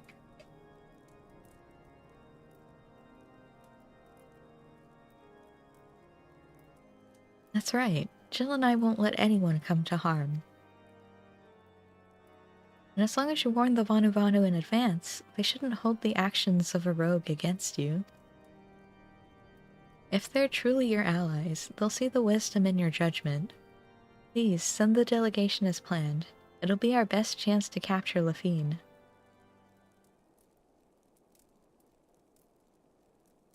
Yes, your words have merit.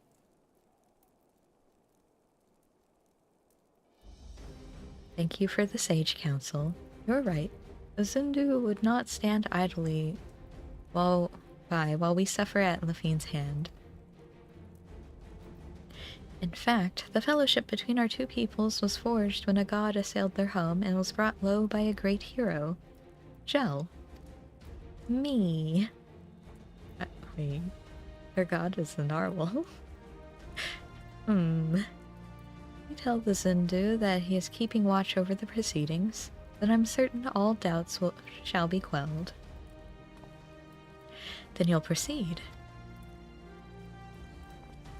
Indeed. The time has come for we Temple Knights to reclaim our honor and go on the counteroffensive. I shall bring this suggestion of a joint operation against Lafine to the Lord Commander as soon as possible. Thank you. Together, we'll put a stop to her scheme. I first must discuss matters with the others involved before we present a plan to the Lord Commander. Although time is of the essence, I ask that you wait a while until our course is settled. Well, someone dropped something. Alright, bye, Tentua.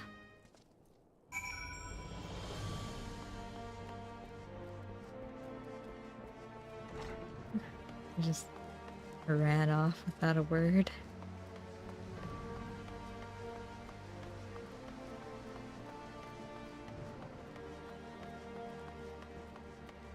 Hey, Lazeniquin. Tentua told me what you learned of Lafine. To be honest, I do empathize somewhat with her desire to be free from the bonds of sleep. That's where my sympathy ends. Exactly because we must sleep that every waking moment is precious. A life awake is meaningless if we can't spend it with those we care about. Wow. I realize now that I agreed to defend a people I know next to nothing about. Tell me if these Zindu will soon be visiting. Yeah, they're like the Hanu Hanu, with even more of a penchant for metaphor.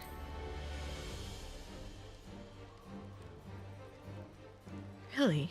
Two groups of such people so far apart. The world really is full of surprises. And a single city is enough for a lifetime. Every day I hear something that gives me food for thought. Like the story of the Dragon Song War, for instance. Generations of animosity between dragon and man that somehow ended in a rekindled fellowship. I imagined a whole world like that. A world where there'd be no need for protectors. The Wide Eye watches not only the monsters in the wilderness, but our neighbors as well. We've barely even considered sending delegations outside our village's gates. And the cold snap only made things worse. With everyone struggling just to survive, our every thought goes towards defending our scarce resources. But if we only look outward with wariness, there's no hope for the future to change, no hope to build trust. Only there was a way to bridge the distance between us and greet tomorrow hand in hand. But maybe that's just a silly dream. Maybe. Either way, it's a beautiful thought. Ha ha ha. You too. I'm glad you think so. I'll hold that future in mind as I get back to training. Okay. As for you, Jel, get some rest. If you fall asleep when I need you most, I'll wake you up with a knock to the head. Wow. Thanks? What is aquapotaps? Okay, not what I wanted. Fresh fish and mollusks sauteed in frontoio oil? Okay. Sure. Oh, I'm at the level 100. It takes about 2 hours to do one of these then. Their Handaloo still hasn't sent word. I guess the others might not be so enthusiastic about our plan. To them, the Cradle of the Sleepless is naturally still something to be feared. No matter how much faith they have in your strength, you'd be at Lafine's mercy if she put you to sleep. Honestly, I don't blame them. Not even I imagined our treasure could be used for such evil. In Lafine's hands, it's no more than an indiscriminate weapon. But that means when we get it back, we can turn it into something else. Something no one's ever thought of before. We can find a way to use it without forcing someone to spend their life in slumber. Of course I agree with you, Tentua, but we have more pressing matters, namely a rogue knight to capture and a treasure to recover. Uh, right. Sorry, I got ahead of myself. Hello. Apologies for keeping you waiting so long. The Temple Knights have finally reached a decision concerning the delegation to the Sea of Clouds. And what have you decided?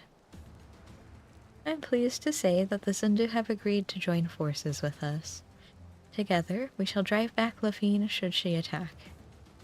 If her shadow darkens even an ilm of their homeland, our peaceful delegation shall turn into a fighting force at a moment's notice. We shall restore the Temple Knight's reputation and recover your artifact in one fell swoop. Thank you, Handaloo.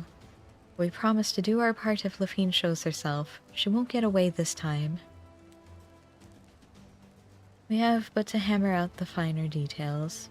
Once we are ready to depart, the first group of knights shall leave by airship. I would ask you both to make your way to Uxundu as soon as possible, so we may help plan our strategy. Or so you may help plan our strategy. Okay. And we're gonna catch the redhead.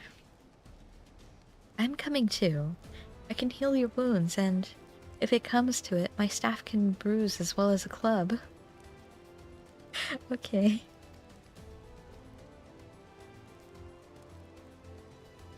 Oh, I'll gladly have you with us. I'm done taking on the world alone. Hey, I'm here too. I need you, Lozanakwe. And Gel too. We're stronger together than we could ever be apart. The cradle never should have been stolen. Oh, never would have been stolen if I'd realized that from the beginning. I want you by my side to ensure I don't forget it. Well then, we'd better be off. I'm keen to meet this Chief Sonuvanu. Yeah.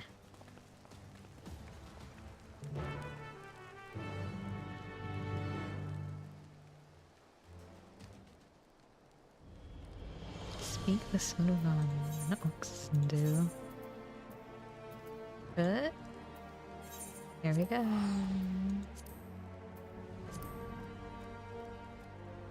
Away.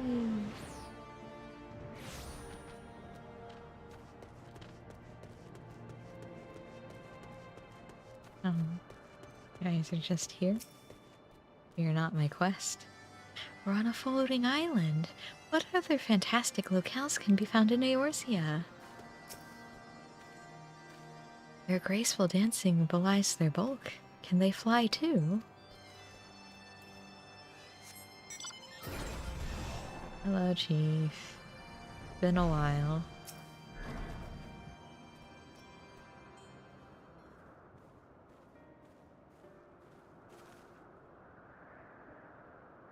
Honored Netherling, your return to Oxundu is as welcome as the arrival of spring. Sonu knows why you come. Wicked hearts seek to bring chaos to our home. And so the Zundu shall rise to its defense if needed. As the sun's rays chase away the shadows of night, Sundrop dance shall keep the tendrils of sleep at bay. Chief Sonuvanu, it's an honor to meet you. I'm Tentua, and if this Sundrop dance is as invigorating as you say, I'd love to see it for myself. The Zundu shall dance before Ishgard's warriors upon their arrival. Brave Tentua is welcome to join the proceedings. That was your original intent, right? I see. If we're to draw Lafine out, it makes sense to pretend like nothing is amiss. Zundu warriors unify their strength through the Sundrop dance, and the sight is so fearsome that many choose to flee rather than fight. Netherling warriors may learn much from such an approach. Breaking the enemy spirit avoids needless bloodshed.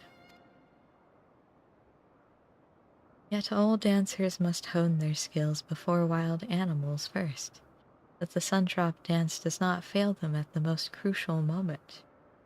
It is for that reason our dancers await at the outskirts of Oxundu for the Netherlings' arrival.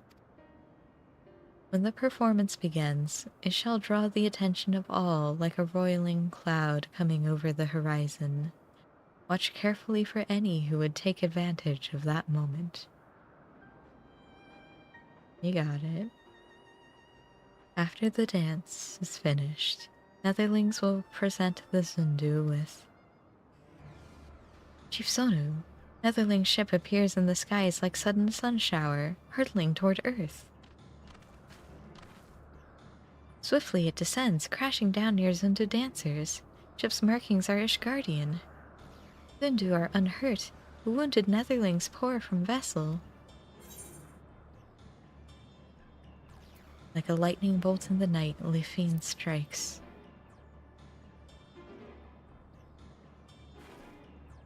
The Temple Knights were coming by airship, right? All Lifine had to do was lull the pilot to sleep. She saw right through us. Now we're on the back foot. Great winds can alter even a raging river's course. What matters is to stand strong and move forward. And now, we must offer aid to the Netherlings who come as guests. Right, let's go.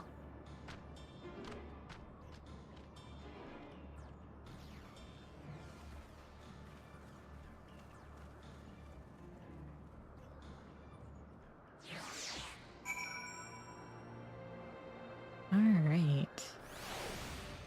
Oh. An instanced fight, huh? We're fortunate that Lafine chose the outskirts of the settlement to enact her horrible plan. Imagine if the ship crashed over Uxundu, or even Ishgard. If this is the work of the Cradle, Lafine can't be far. We must tend to the wounded, but I won't let her escape again. This ends today, one way or the other. Okay.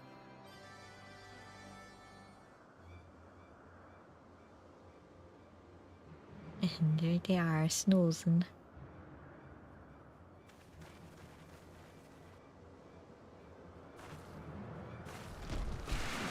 Oh, he has a griffin.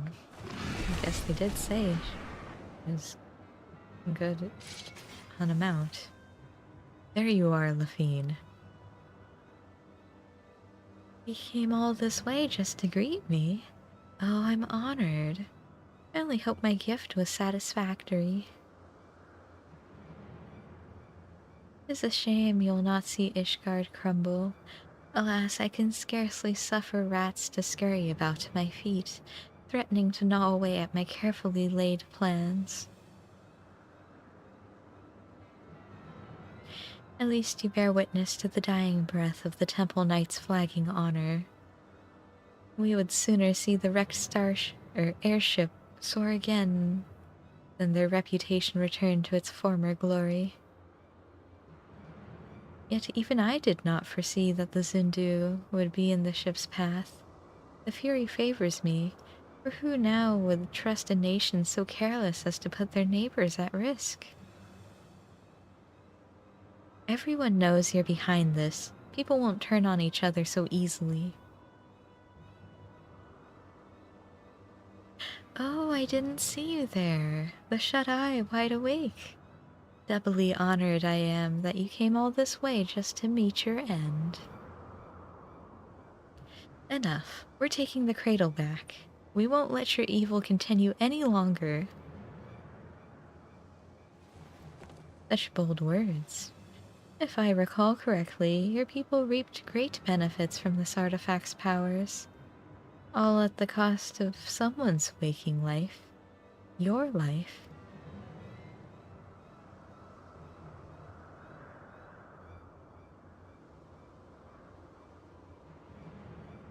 Pray, do not misunderstand me.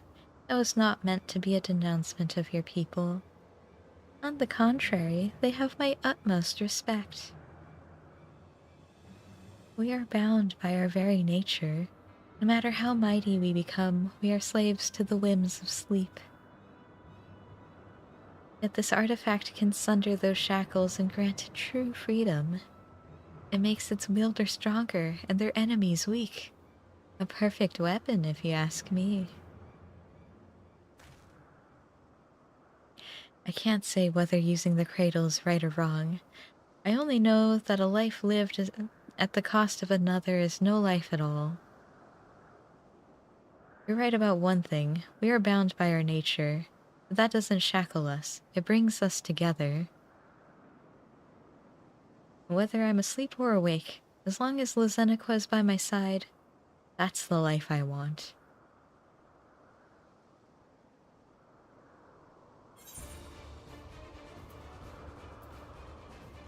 We'll take the cradle back. Together.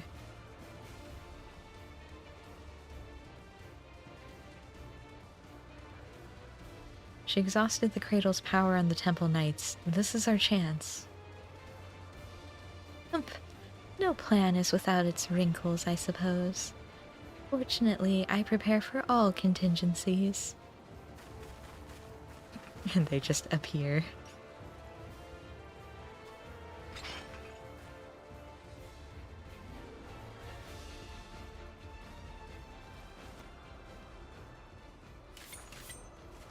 Oh, Lafine the unchivalrous. Oh, because she's not a knight anymore. That's true. You had an opportunity to live a quiet life, but I will not give it again. This time I shall send you into a slumber from which you will never wake. Okay.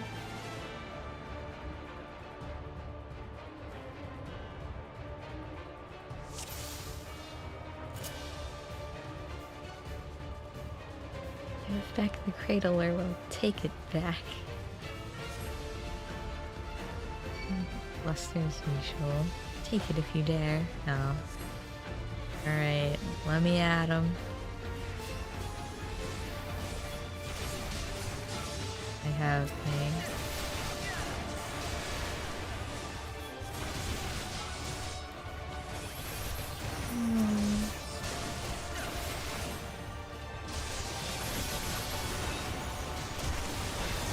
And my swords.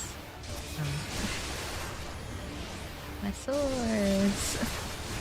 Oh, the swords.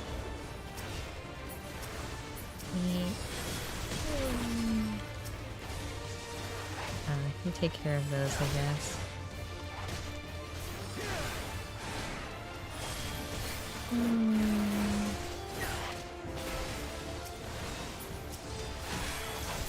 Yeah. Wash away dark sleep with the sun drop dance.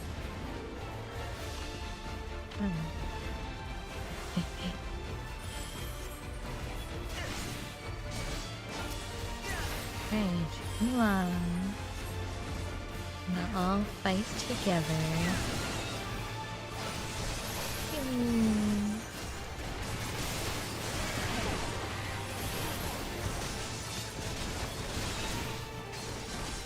These things aren't even like strong.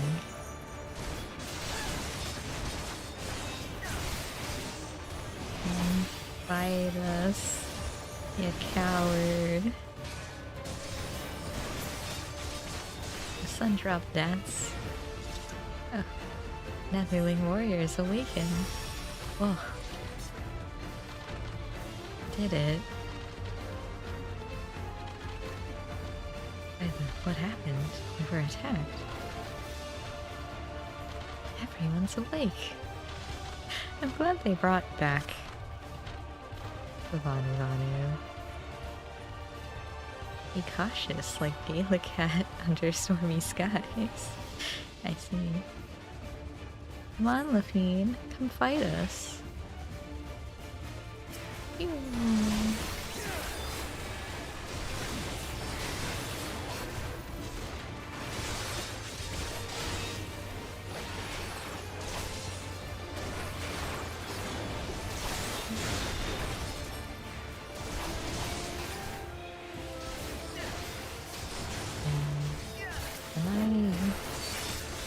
I can, right?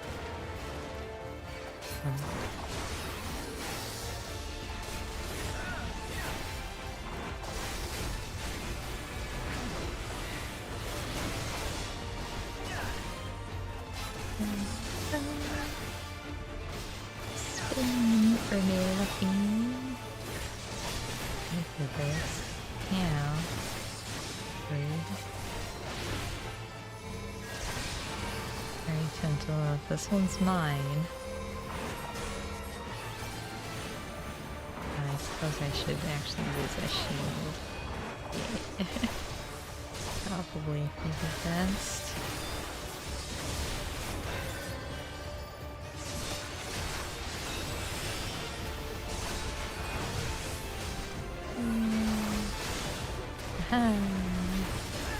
Oh. Wait, she's only at half health.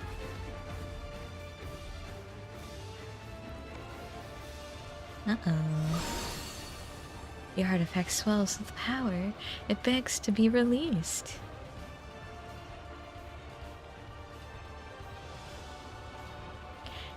Now you shut your eyes for the final time. Take a last glimpse of the waking world. Uh-oh.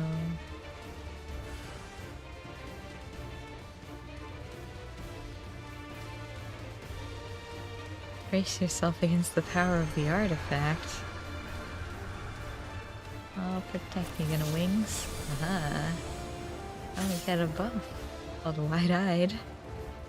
He's the Wide-Eye.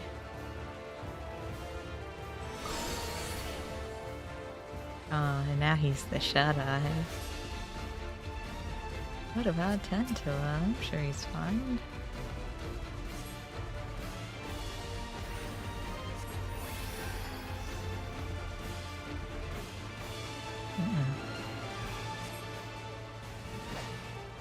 Finish them. Alright, is it just the 3? Oh, it's gonna take all of them to wake him up. Wow, he must be really sleepy.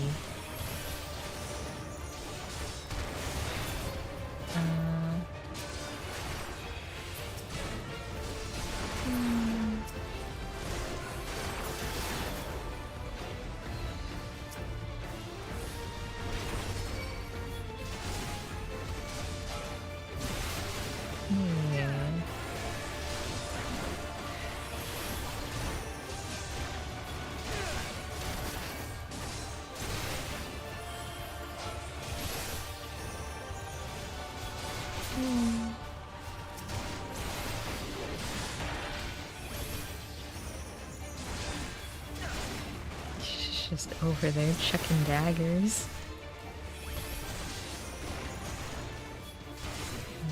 No, I think it'd be faster to a single target, but it's okay.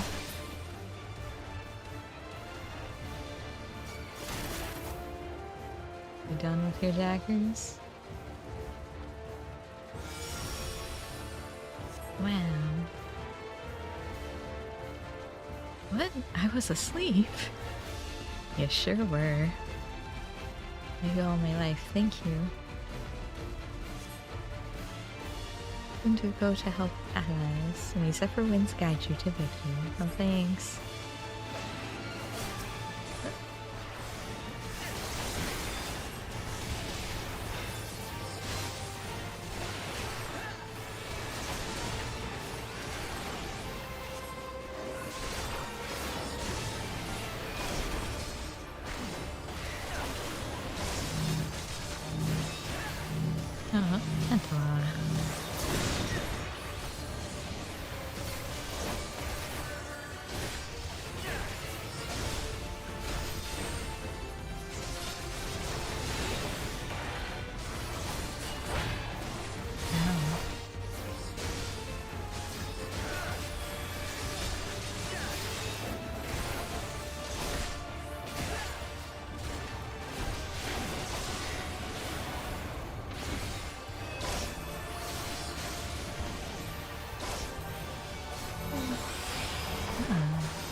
Smacked with the sword.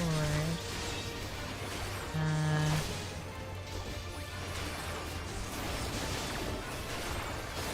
did it.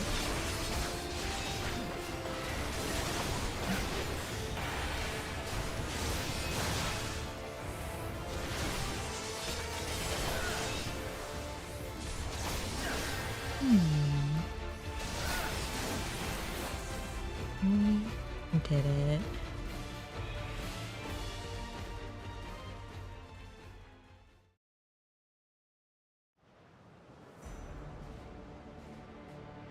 Alright, Luffine.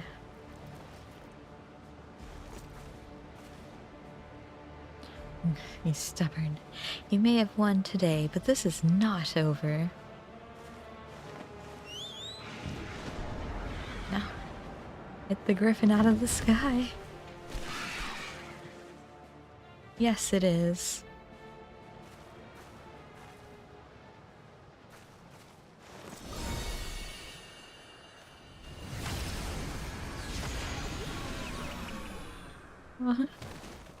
Good night.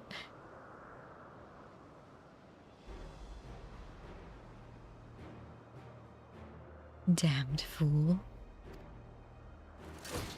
Now.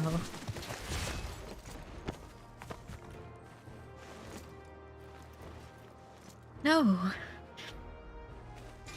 Alright, make her go to sleep.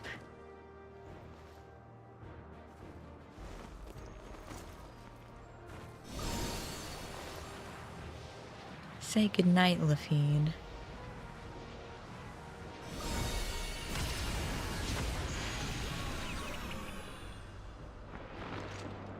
Uh-oh, wait. You didn't want to take her into custody? The wide eye watches eternal, and eternal is the sleep it bestows.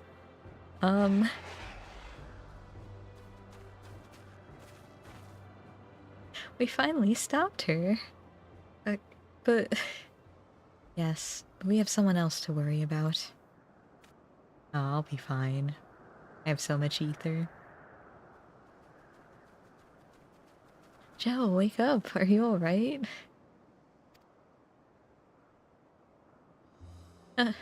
Only he would smile at a time like this.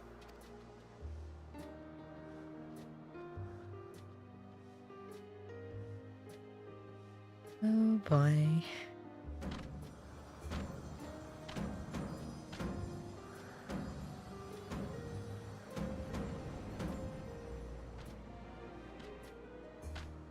He's awake.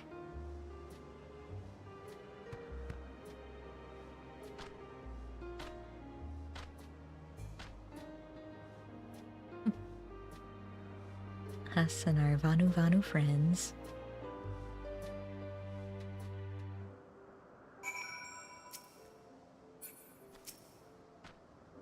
Netherling looks hale as a warrior in their prime. Good. Our wicked foes fled from Sundrop Dance like twilight before dawn. Yeah. It's good to see you awake. Don't worry, you weren't asleep for long. Judging by your fierce expression, the cradle didn't sap any of your trademark vigor. Yeah, I told you, I have lots of ether. Your work is done, Jel. You did a commendable job as our shield, and now you can lay down your burden. It was thanks to your bravery that I was able to deal the final blow to Luffine. With the cradle back in our possession, I think we can consider this expedition across the seas to be a success. The Zindu helped us gather the wounded and see them safely off to Ishgard. We couldn't have done it without you. Netherlings protect allies as fiercely as Gallicat protecting kittens. Zindu are moved by your might. You were equally as impressive. I should learn the Sundrop Dance myself, though I won't strike a figure half as fierce as yours. Yeah, Sundrop looks a little silly on most of the races. The Zindu seem to have everything well in hand, and Handaloo is likely eager to see us. We should return to Ishgard as soon as we can. Okay.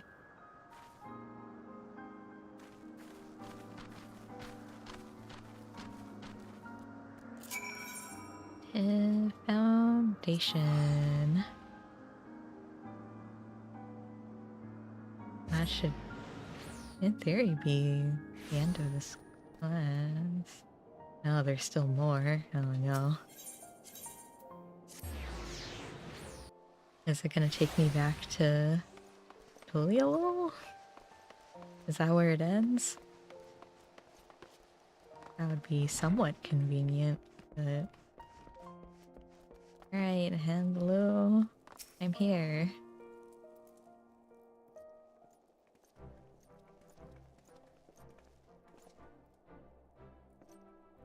Ah, the heroes of the day have returned.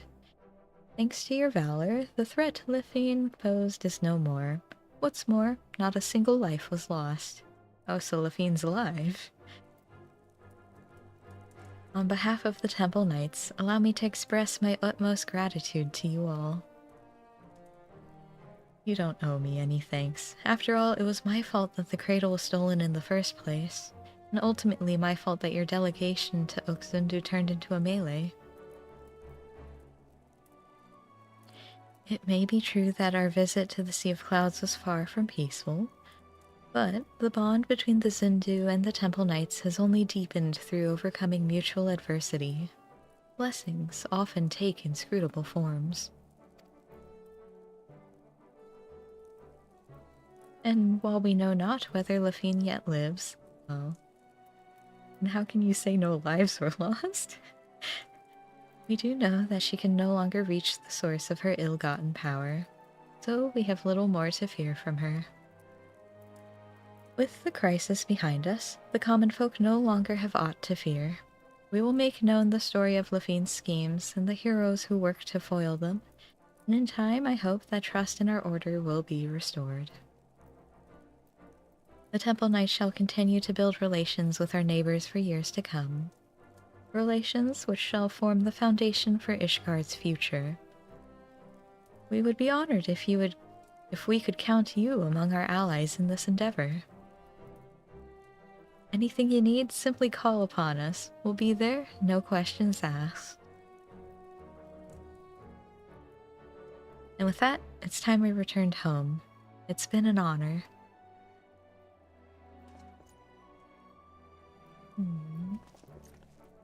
We'll be passing through Tulialal on our way back, Jel. If you have business in those parts, we'd love to speak with you at the Valley of Tie before setting off. See you soon, hopefully. You're not gonna take me with you. We could have gone back together. You could have given me a free teleport. Wow. I see how it is.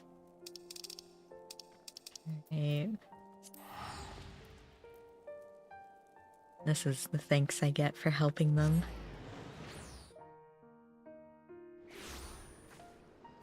Right, Bayside Bevy. Can I just, like, down this way? Ah! This is much faster. Alright. I'm glad you made it back to Tyralgel. Yeah, no thanks to you. I'd been in Ishgard for so long I'd almost forgotten what it's like to sweat. But I remember now, you can be sure. Harumph.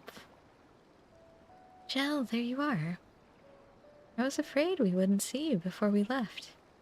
We arrived not long ago and apprised Brook Evu of everything that happened. This is the longest I've spent away from our village, but even though Tulialal and Ishgard were like entirely different worlds to me, I was only ever treated with kindness. Is anything the matter, Tentua? Nothing, it's just something I've been thinking about.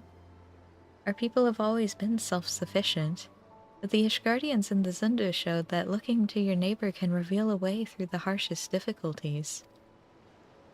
You heard Handlu. The bond between Ishgard and Oxundu was only made deeper through their shared ordeal. To trust another to such a degree, well, I think it's the goal we should all strive toward. We have at least one friend like that, don't we? He who bent his ears to every note of the narwhal's lullaby without a shade of fear in his eyes. Thank you, Jel. Yeah, hi.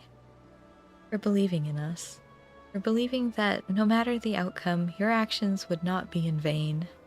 In so doing, you taught me the worth of fighting alongside allies you can trust. Oh. Oh. Even if your shield breaks, that is not the end.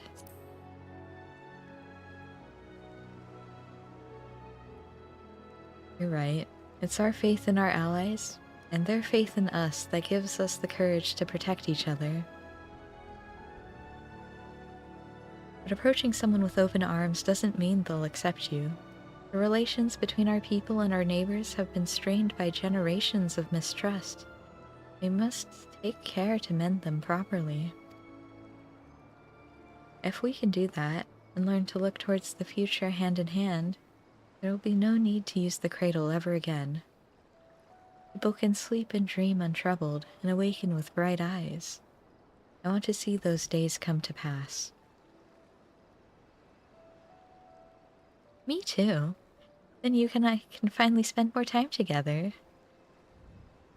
Right, of course.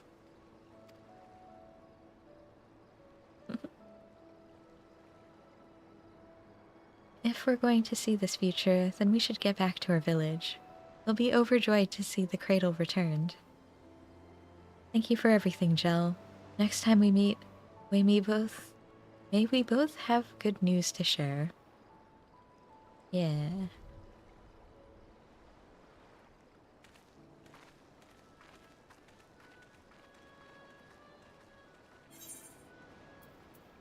Oh, look at all this Area 11 I don't need anymore.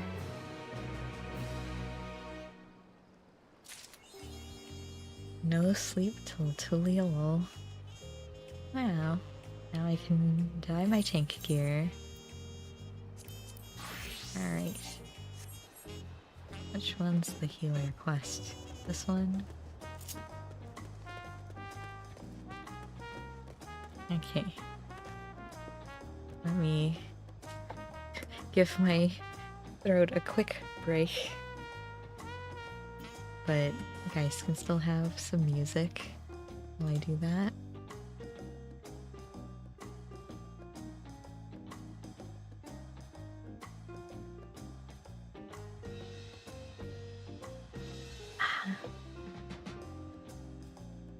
There is a lot of talking in these world quests. Which is fine. I don't mind. Actually, I should probably make some more tea, but I'm sure it's fine. Actually,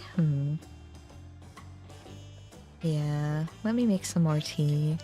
I'll leave the music for you, though, I suppose. But I need more tea, because it helps my throat a lot more. So I'll be right back.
Alright, and I am back.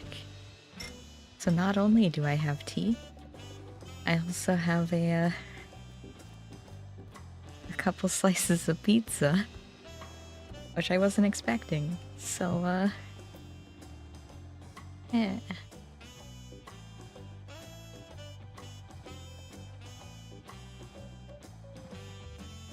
But can start doing the healer quest, I suppose. Although, I don't know how I'm supposed to eat this pizza. Because there's a lot of unvoiced cutscenes, and by a lot I mean all of them. So, well, let me reorganize my desk a little too.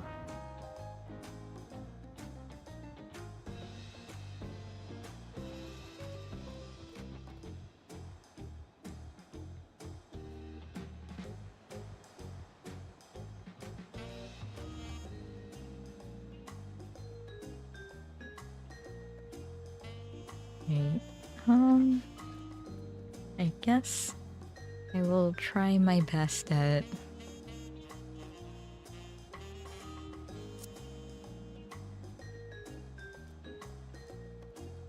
getting this. I'll take breaks when I need to. Alright, so time for the healer quest and the sting of things. Yep. Bean? Pine? Yipine? I wish you could, like, click on the names and just hear what it's supposed to be pronounced like. It's like, I don't know what this is. Well, I guess we'll call him Nyapine.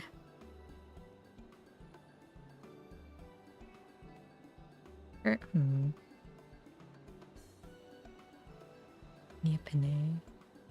We'll call him Nyapine. What business do you have with me? Ah, my apologies. You were Brookhavu's guest, were you not? I am Nyapine, and I've journeyed far from the northern valleys of Dawntrail to reach this grand city. Tell me, traveler, what is your name? Gelato. Gel. Rest assured I shall remember it.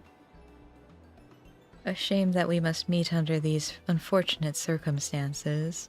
My village's prized possession was among the treasures stolen by the passage of the Unbound. It is known as the Heart Sting, and the soul of a dread scorpion, one of the Tyrol Vidral, is sealed within. The creature once hunted its prey using an array of toxins produced within its body, and was a menace to all. Those granted the Heartsting's gifts may wield this fearsome power as they see fit. We believe the thieves have already taken it across the ocean to Eorzea, and it will doubtless wreak havoc in the wrong hands.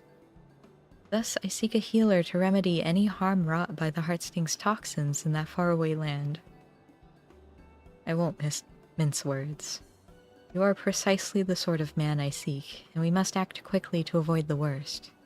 Will you lend us your aid? How do I imagine Gel? Aiding those in need is what I do best. I am a hero. You have my gratitude. To the matter at hand, then. While I was making inquiries here in Tuliolo regarding the thieves' whereabouts, some Eorzean merchants told me a rather intriguing tale.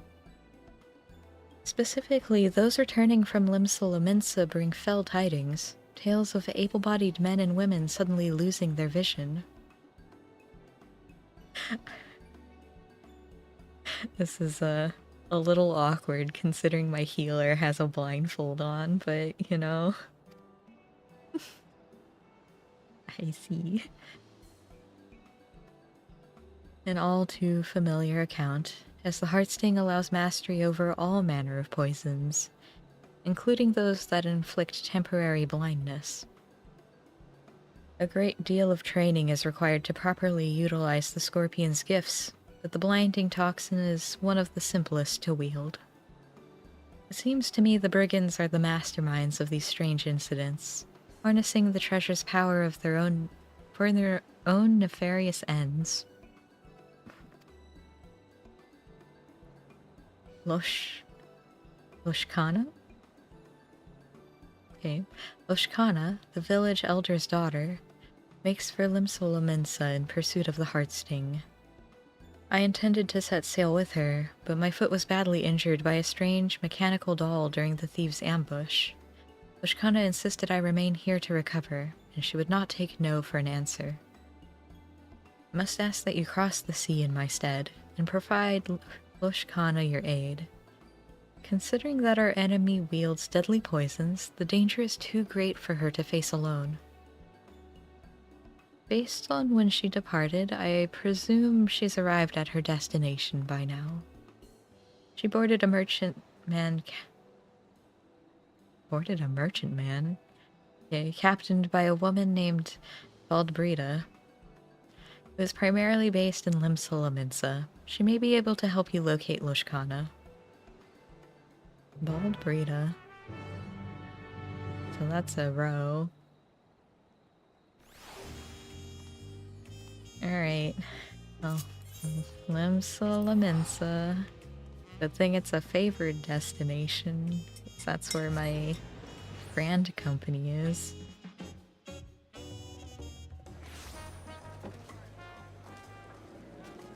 Alright, where are you? You're all the way at the docks?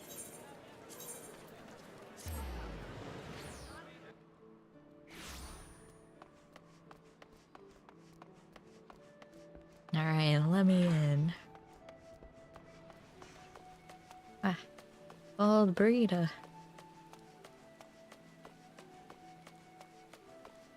Hello. I'm Baldbrita, and if you're planning to sell your healing services to me and my crew, don't. Your ship ain't setting sail for a short while. Oh. Eh? Looking for a Tirali woman named Loshkana. Aye, she made the crossing with us. Trying to retrieve some sort of treasure, as I recall. I told her Hawker's Alley was her best bet for the latest chatter, so you may find her wandering thereabouts. Keep an eye out for a Huron lass in a red tunic carrying a spear on her back. She can't have gone too far. Hawker's Alley, huh? Wait, that's not Hawker's Alley. Okay, whatever. That's fine. I'll just run. I'll just sprint, actually. Me and my umbrella. Right? Where do I need to turn right up here. I need the upper part. Yeah, okay. Hello, Loshkana. I'm here to help. And have some tea.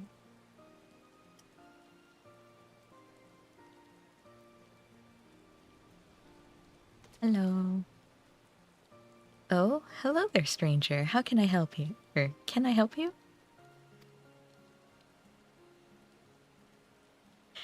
Yipine sent you to help, did he? Seeing as I've hit something of a dead end, your timing couldn't be better. I suppose proper introductions are in order then. I am Loshkana of Zaktaral, and you are? Jel Lato. A pleasure to meet you, Jel. With that, we're strangers no longer. I'm not sure how much Nipone has already told you, but I assume you'll want to hear more about the day of the theft. My father and Nipone had just set a trap using one of the Heartsting's poisons. Or toxins. I can't read, I'm sorry. and were on their way to return the treasure to its resting place. But an evil presence stirred in the wilds that night. Mechanical dolls with great glowing eyes leapt from the shadows and gravely wounded them both. My father survived the encounter, thankfully, but he was unable to give chase, and convalesces now in my home village. The culprit's faces eluded him in the darkness, but he heard two voices, a man's and a woman's. We recognized neither, so we're certain they aren't from our village.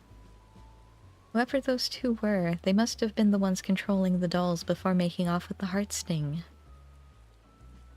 Rukevu said they're part of the Passage of the Unbound, but I'm afraid that's all I know of the culprits. Still, that may change if I can ascertain the cause of the recent blinding incidents that have occurred here. Unfortunately, I haven't had much luck asking around. The thought of addressing even one person here is, well, overwhelming when you're from a remote village like mine. The few I've attempted to speak with were too busy to even listen in the first place. You, on the other hand, look ready to take on the world. Or at least the city. Sorry to ask this of you so soon after we've met, but could you help me gather the latest hearsay at the markets? You got it. Many, many thanks. I'll search the quieter districts for clues in the meantime, and hopefully not get myself lost along the way. Okay. Have fun! Alright. Zwinberg. Tell me your secrets. Recent chaos in the markets. I'm told the Yellow Jackets have been thoroughly investigating the matter in cooperation with the Adventurers Guild. If you're in a hurry, there's a Yellow Jacket making her rounds by way of the Fisherman's Guild. Should be a good one to ask. Okay. Bainsing. I see. Blinding incidents. I know of them. Started with some bad fruit at a stall in Hawker's Alley. A few bites in, and folks suddenly go writhing on the ground like beach sea serpents, claiming they can't see a bloody thing. I don't blame them for raising L's with the shopkeeping either. Poor sods couldn't move an ilm till the treatment came and they could see properly. Shopkeep was rightly furious about the whole ordeal. Took it up with his longtime supplier. Escalated into a real spectacle, it did. Turns out the same problem was occurring at other stalls, and with fruit from different suppliers. So it don't make sense to pin the blame on individual sellers if the whole supply chain's tainted. Even now, nobody knows what's causing it. Grim business, I tell you.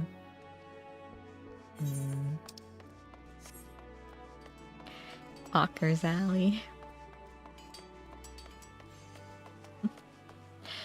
Alright. One last person. Over there. Over yonder. Hello, Rose. Why yes, I know about the blinding incidents. I experienced it firsthand. I was rather peckish, so I purchased some fruit from a local stall and took a few bites on my way home. But before I knew it, my vision went dark. I stood there shaking and crying, terrified of what would happen if the darkness never faded. I thought I was alone, until I heard a woman nearby howling with laughter.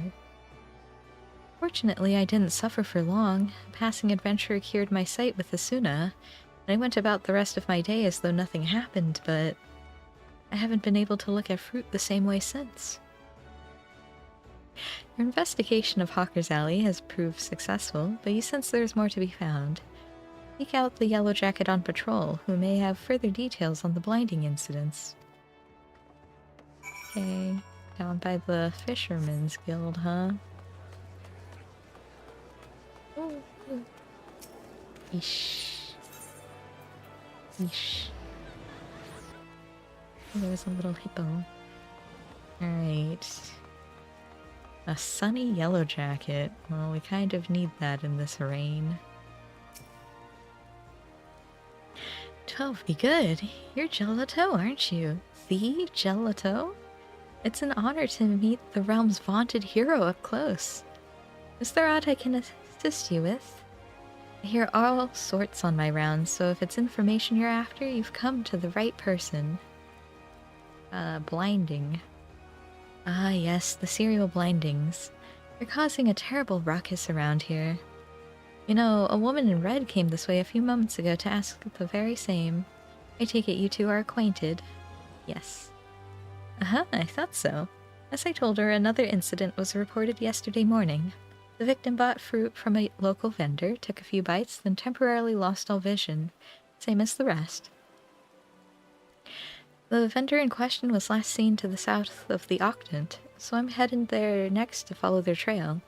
You're welcome to join me if it'll help your investigation. Okay. Where? Up there. How do I get up there? Can I get there from here? No.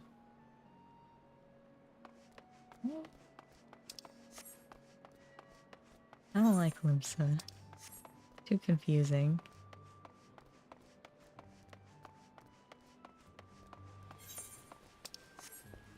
Okay. Hello. Oh no, not an ailing citizen. And Lashkana, what are you doing here? He's paralyzed. We've got to do something. But I've no talent for healing magics, and I don't have any spine drops on me either. Perhaps Asuna might do the trick.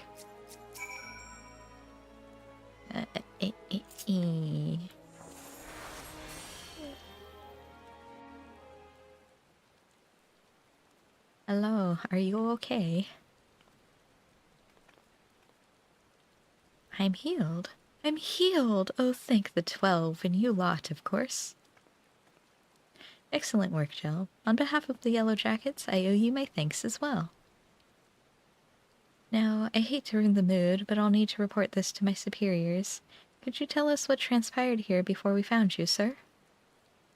It was awful. Just awful, I tell you.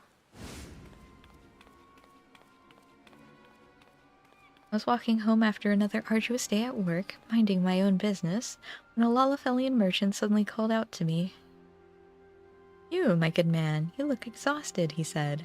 Why not soothe your weary spirit and fill your empty belly with one of the realm's sweetest apples? You've earned it. Nay, you deserve it.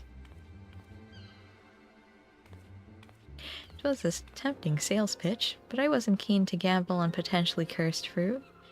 Sensing my apprehension, he proudly declared his merchandise safe to eat. He sounded sincere enough, even took a bite of the apple himself. No tainted fruit here, he boasted. Just normal, honest-to-God's produce.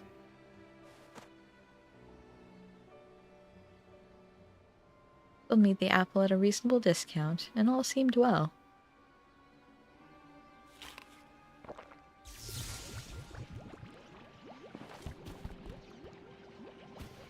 That is, until I took my first bite.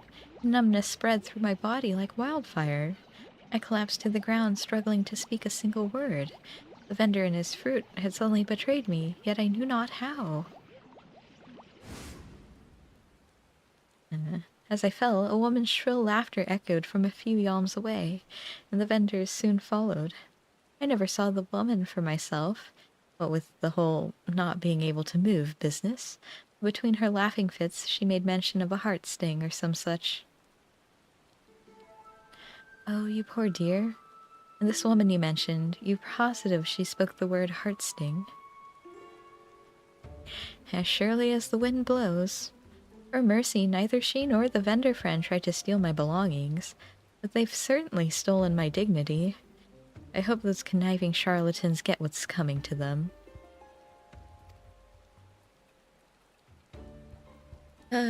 This is dangerous fruit we're dealing in. First blindness, now paralysis?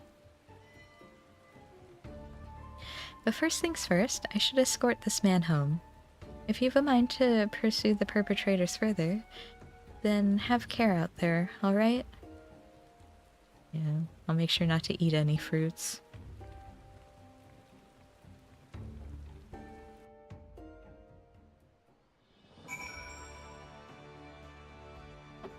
Hi, Lashkana. There's no doubt about it then. Our thieves are at large right here in Limsa Laminsa. Blinding toxin is simple enough to master, but it's unsettling how quickly they've learned to inflict paralysis as well. I just don't see what purpose this all serves. Are you able to learn anything of their motives? So they take pleasure in their victims' pain, but nothing more. At least, nothing more that we know of. Whatever their true aim may be, we must discover it quickly, before more victims suffer at their hands.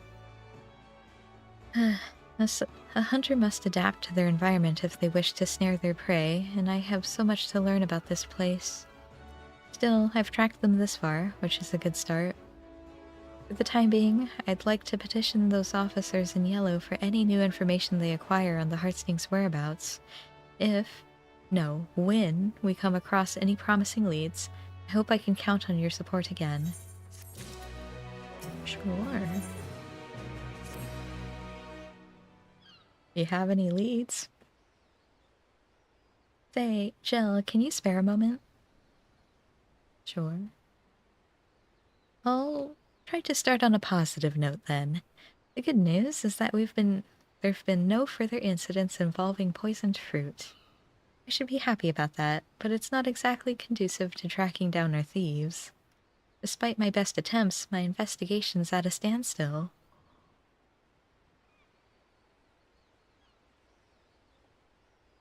Jill! Hello.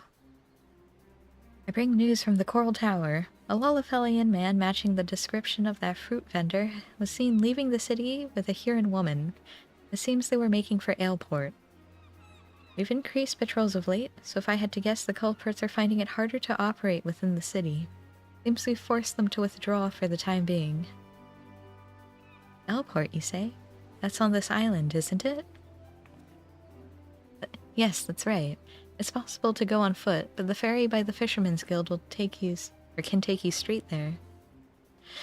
While we Yellowjackets must continue to keep an eye on things here, it's reassuring to know an adventurer of Jill's caliber is on the case. If you plan to pursue the suspects, Aleport's your best bet. That said, I should get back to work. It was an honor to meet you and your friend, Jill. Safe travels to both of you, or to you both, and give those crooks a good thrashing for me.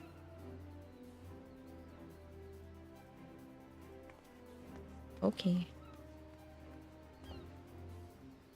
The city's protectors place so much trust in your abilities.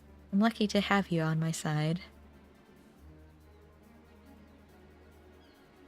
When I first set sail for Eorzea, I feared I'd never see the Heartsting again, but we're one step closer to bringing it home. In any event, we best find our way to the port town before the pair of troublemakers defiles another fruit supply. I'll go on ahead and take the ferry.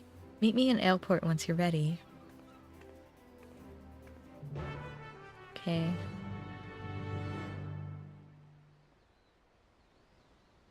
So, I know there's a ferry, like right there. It wouldn't be too far to run. I can run here, I can go down to the Fisherman's Guild. I guess I never finished my dancer quest, but that's fine, that's whatever. Those quests didn't really have much to them anyways. And then I can take the ferry.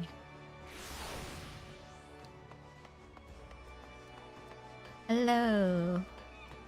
Please bring me to Aleport. 40 gil.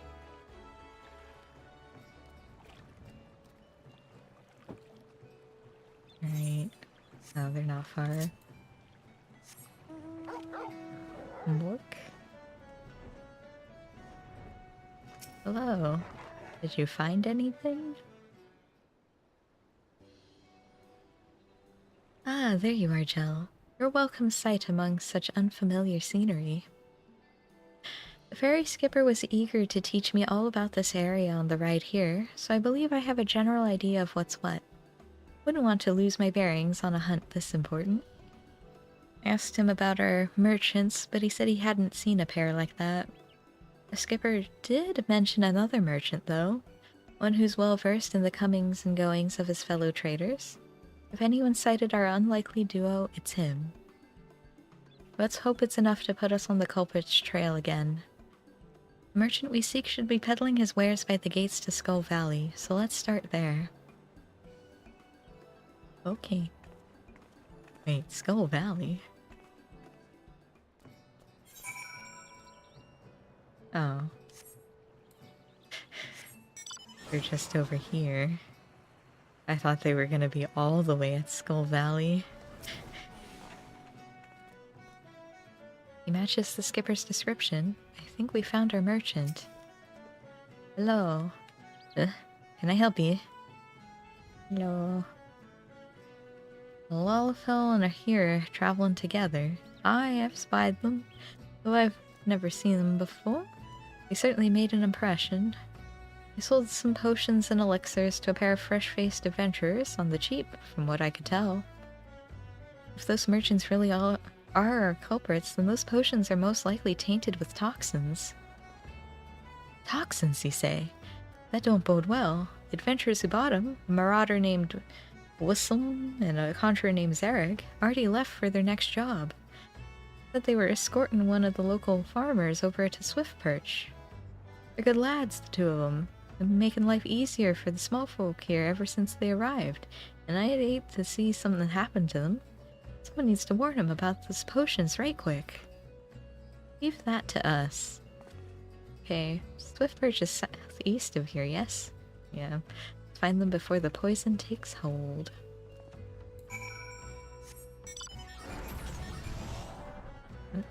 Oh. Swiftperch, huh? Wish. No, let this fade away from me. Oh. There's some mammoths, huh? Expect me to fight mammoths? I mean, okay. Pew. We're gonna need a while. I think I can face this. One of them can heal. Where are you?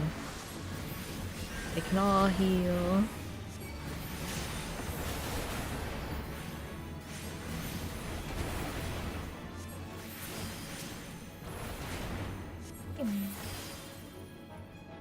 I've defeated the mammoths. Hello.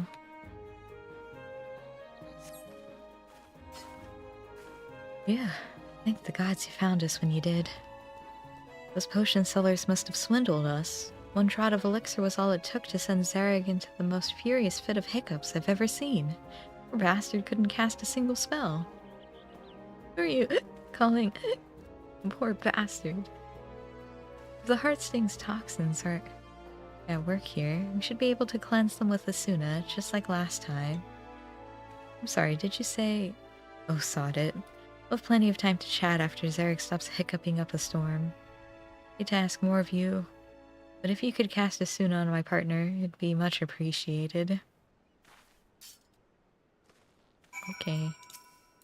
Here you go. Be cured. Sorry, be Asuna'd. I don't have cure. I can speak again. You have my thanks. Bloody hells. First we waste our hard-earned coin on poison potions, and now there are killer mammoths on the loose. What's the world coming to?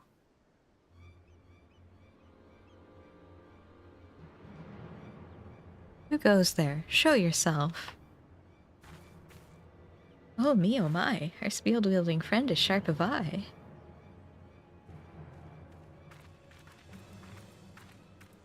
There they are. You're the frauds from Aleport. Why yes, and watching your scrawny compatriots suffer from was the highlight of their day. I admit the poison was meant to silence him, but hiccups, 'twas comedy at its finest. Perhaps the elixir reacted with the venom. Regardless, we've had our fill of fun from the results, so I shan't complain. Venom? Then you must be the thieving cowards from the Passage of the Unbound. Oh, my sweet fairy apple, you know us. I suppose that means we're famous. I can't believe it. Oh, who am I kidding? Yes, I can. Indeed, I am the Passage of the Unbound's alchemist extraordinaire, the illustrious Ellerette. And I'm so very, very pleased to make your acquaintance. Kokonoa at your service, Ellerette's helping hand and master of mammoths. Your garb is ever so familiar to me, my dear. Ah, don't tell me. You hail from that little village in Tyrol, don't you? My goodness, you've come a long way. How's the voyage? Enjoying the sights? Enough. Got a lot of explaining to do, starting with the reason you took the heart sting. Is this part of your organization's grand scheme? Well, well, the apple bites back. 'Tis true that my unbound compatriots harbor lofty ambitions, yes, but I have no interest in overthrowing nations. I merely crave the mires of chaos they've promised me. I aim to bring more laughter into this dreary world, one mischief and a few handy poisons at a time. Kokonoa and I are having oodles of fun expanding our repertoire of toxic treats.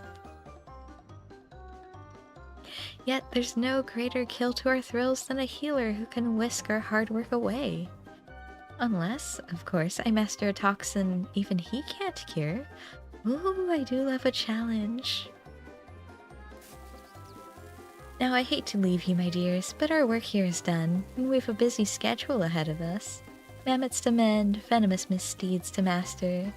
Ta-ta for now. No, wait, damn you.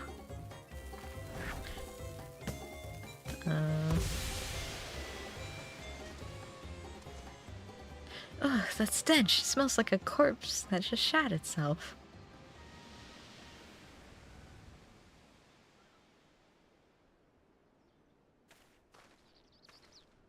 This odor is too much to bear. Take me home to the Twelveswood, Wilson. The air is clearer there. Oh no, don't you dare give out on me, Zarek. We've still got a job to do. We mustn't keep our client waiting any longer. But we're in your debt. Thank you again for everything, Miss... Loshkana. And this here's Gel. Take care of each other out there.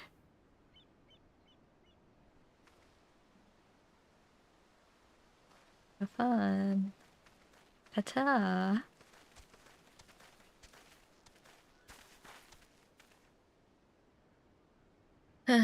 As much as I'd like to track down the Unbound, I know better than to tread further into their territory without a plan. For now, I think it's best we return to Limsa. Okay.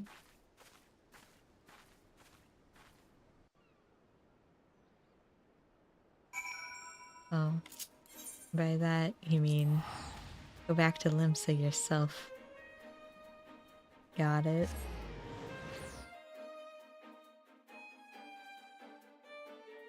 Now where are you? Pick the weirdest places to be. Alright. Couldn't be anywhere more convenient, huh?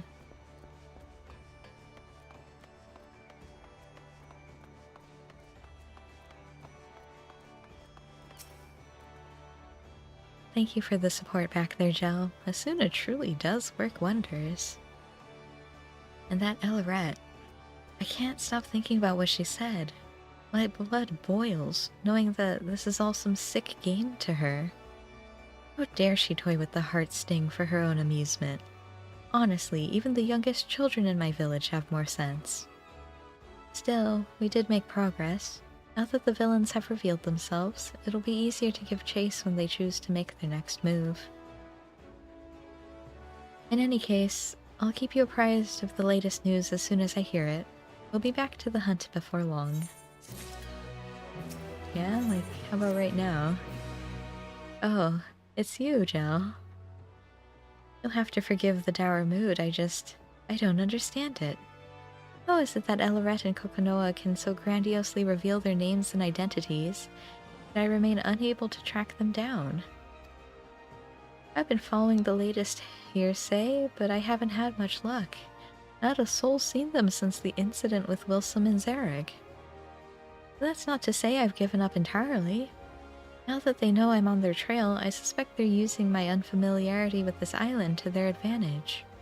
I dare say they're laying low outside the city.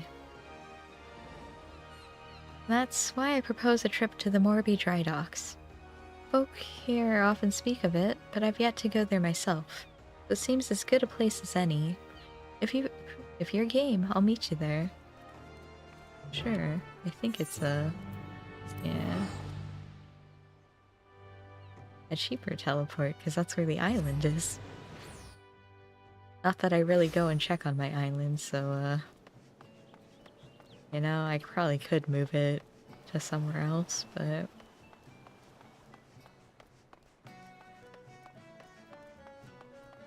Hello.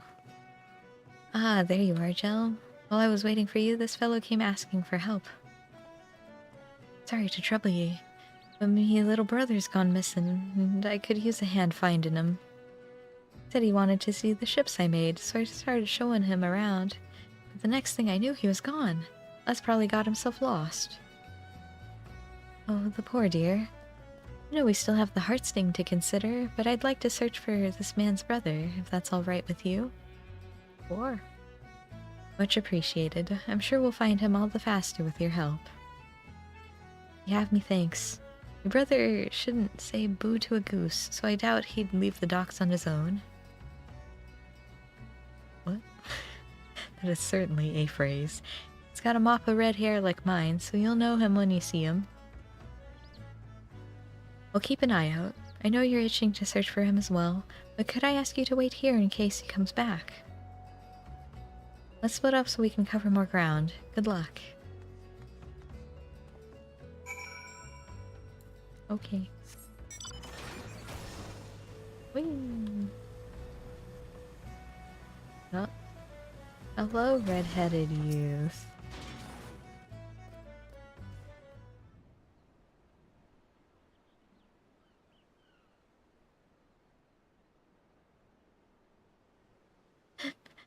I'm scared. Where are you? Hello.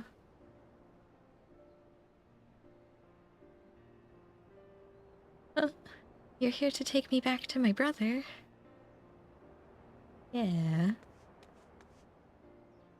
You found the little one, Jel. I'm so glad he's safe. I just wanted to see the ships my brother was working on. I thought I could see him better from higher up, but I lost my way. Sounds like you've had quite the adventure. You were very brave today, so I'll tell you a secret. Even grown-ups get lost. I have an awful time learning my way around somewhere new, even with a map. Really? I guess I'm not the only one. Smile, we like to see those. Now, your brother's very worried about you, so can you promise me you won't go wandering off on your own again? I promise. I should say sorry to my brother, too. Let's take him back, then.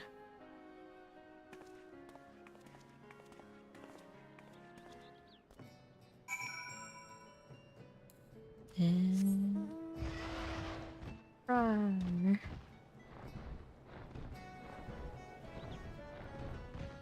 Hello. You're lifesavers, both of you. You deserve a proper reward, but I ain't got much to offer at the moment. Oh, we're in no need of coin, just some information if you have it.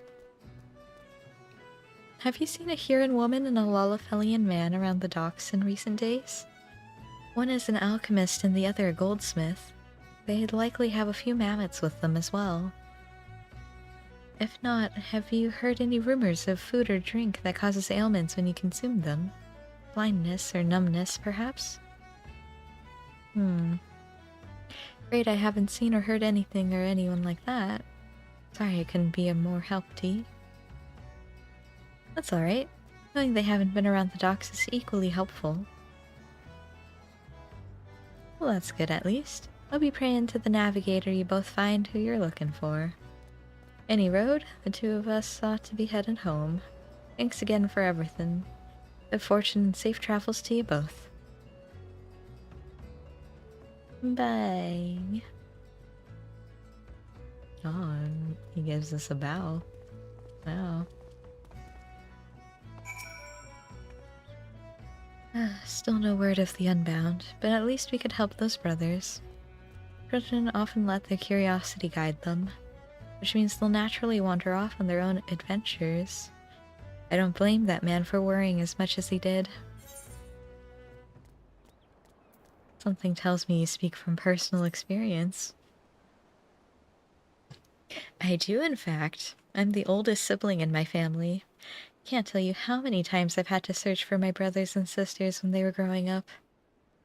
Now that I think on it, I've barely even told you about my family, or my village, or anything, really. I mean, that's fine. I'd be happy to share a few stories if you'd like. The ocean view here is beautiful, so we may as well enjoy the scenery and relax a bit. Okay, I guess. I'm gonna take a bite of pizza.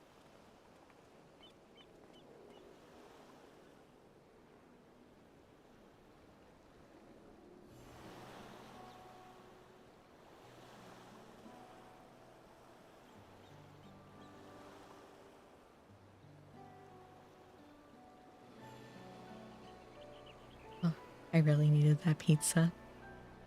My people hail from the northern valleys of Dawntrail. We're a close-knit community of hunters, for the most part. Children are given spears, well, practice ones, before they even learn to walk, and we hone our tracking skills from a very young age. Is it that surprising? It seems second nature to me. Then again, I've encountered my fair share of surprises here as well. Our village rests in a veritable sea of poisonous plants and animals, so the slightest injury on a hunt can prove deadly. Thus, we believe it prudent to begin our training as early as possible.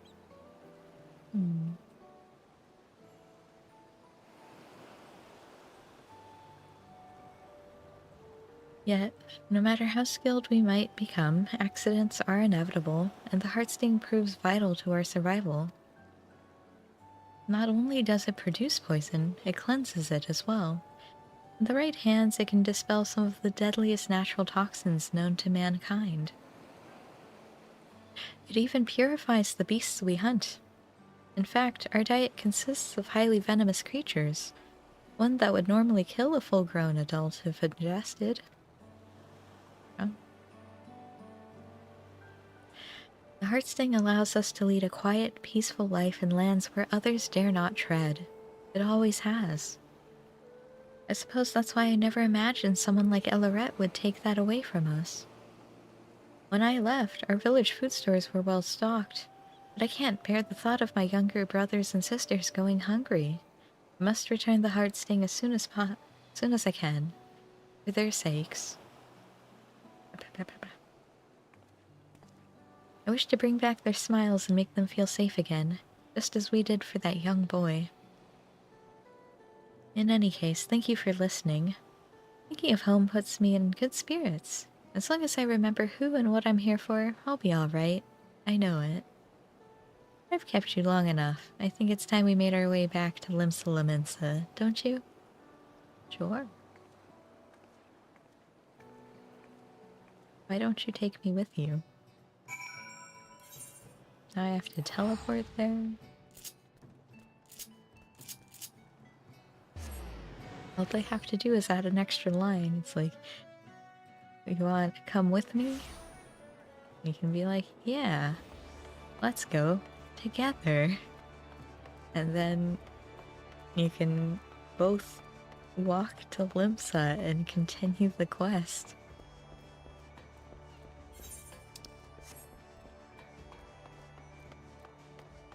Alright, you.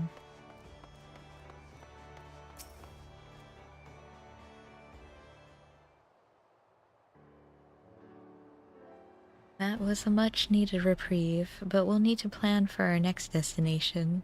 And soon. Well now, fancy meeting you here. Oh hey. It's good to see you two again. What brings you to Limsa? Nothing of import, really. Just a bit of restocking before our next job, but we happened to spot you along the way. Didn't want to miss the opportunity to greet our heroes. Our client arrived to Swiftperch in one piece, thanks to your timely assistance. Indeed. While I regret that you had to see us in such a pitiable state, we're both grateful for your aid.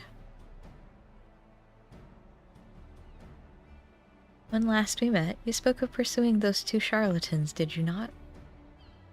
Yes, that's right. They've stolen a precious heirloom from my village.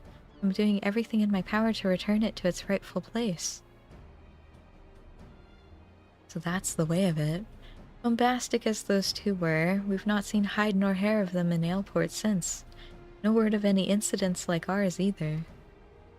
But I have a feeling they won't stay in the shadows for long. If we sniff out any suspicious incidents while we're out and about, we'll keep you informed. I won't say no to some extra pairs of eyes around the island.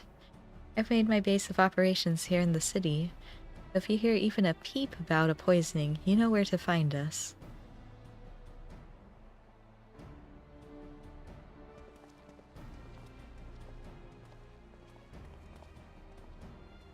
Well, we may not have found any leads on Elloret, but I'm glad we had a chance to chat. That Wislam and Zareg are on our side. Things are looking up. For now, I'll keep in touch with our newfound allies. Should I hear any news on our culprits, I'll be sure to let you know. Okay.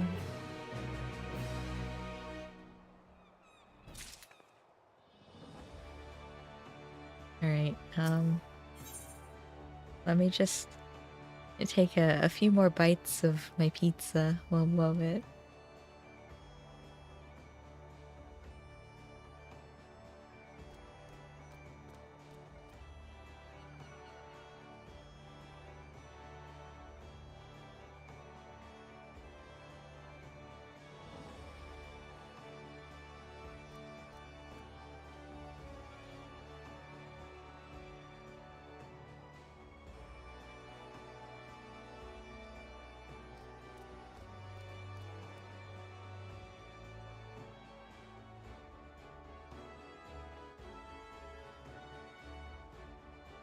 Alright. I've had some more pizza. Jel, am I glad to see you? I've just received word from Wislam and Zareg. Our culprits have finally been spotted. It seems the thieves headed for Upper Lenosha. I offered to make my way there as soon as I could, but Wislam and Zareg said I should hang back for now. Once they've gathered enough information, they'll be heading back to Aleport. Let's go and see what news they have to share. Okay. Well, I'm just gonna teleport to Aleport because I don't want to walk all the way to the Fisherman's Guild.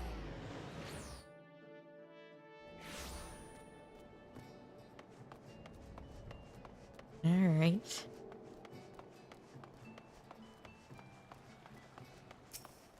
Have you found anything?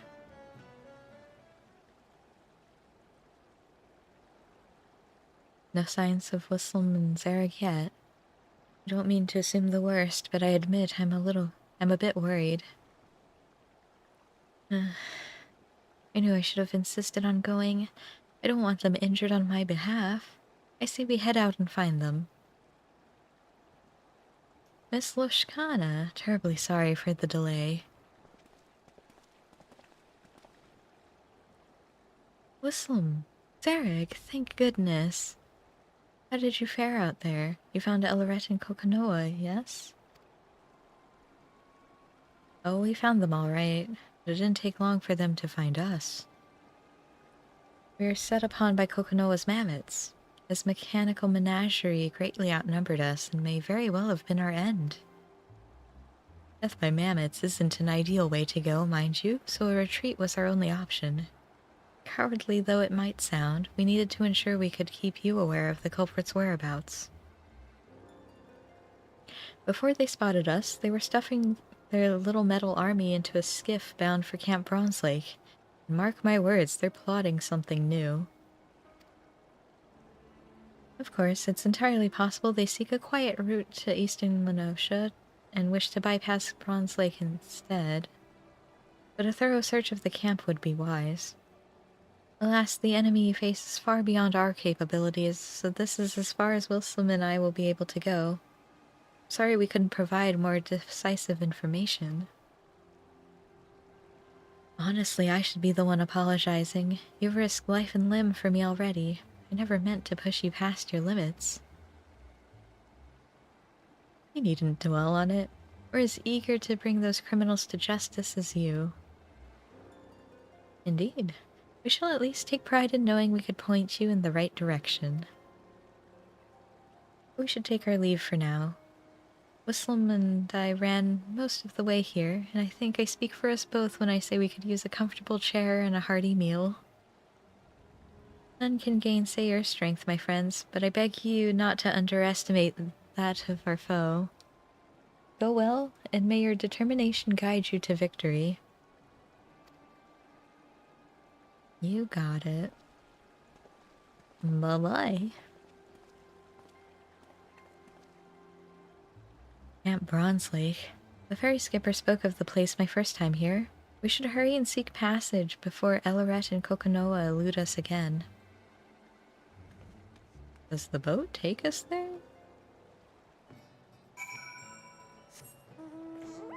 Because I know there is a boat over here. Oh. Candlekeep Quay. Wait, which one's Candlekeep Quay?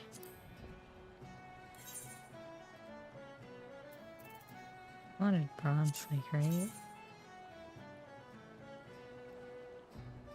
Where is Candlekeep Quay? Fine, doesn't matter.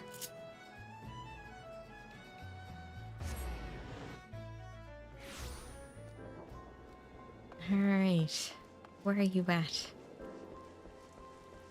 Lashkana, I am here. Let us find them.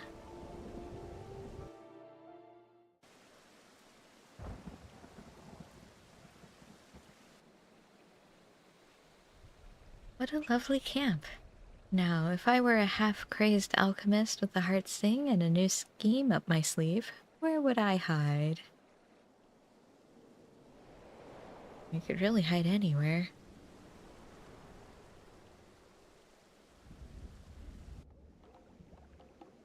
Oh, did she make an aphrodisiac? Oh no. Is it just... Oh. They're all laughing. It hurts to laugh.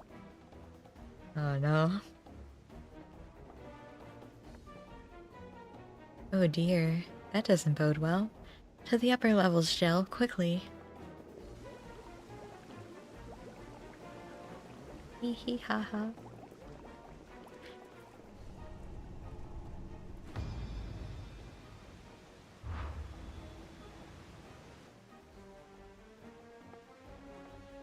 Poisoning the springs?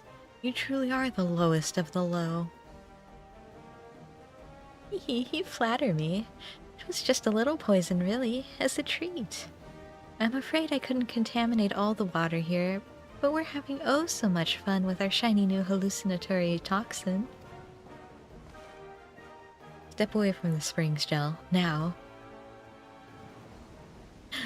Protecting the healer, are we? How sickeningly sweet of you. But you ought to watch your step as well, my dear fairy apple, lest you find yourself seeing stars or...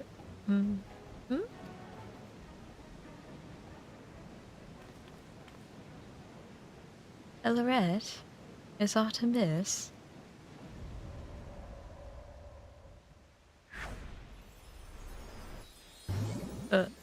Huh? Kokonoa, you look absolutely hideous. Or should I say adorable? Why, you're as bonny as a porcelain doll. Oh, she got affected by her own poison. What the hells are you on about? Oh, very interesting. Yes, very interesting indeed. I believe I may have poisoned myself. Now there's a predicament. And guess what? Do you recall those antidotes I prepared at the base? Because I've forgotten all about them. You are your own worst enemy, do you know that? I suggest we retreat before you decide to dive headfirst into the springs for fun. Unbound scum, you think we'll allow you to walk free after all the chaos you've caused?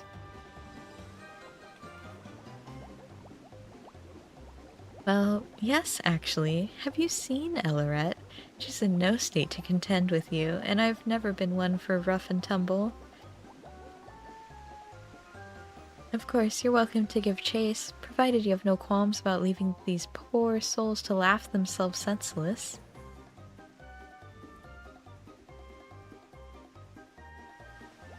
Oh, retreat though we must. I would call today a rousing success. But worry you not, my dear bushel of busybodies. We've plenty more tricks in store for you and the entire island. Oh boy.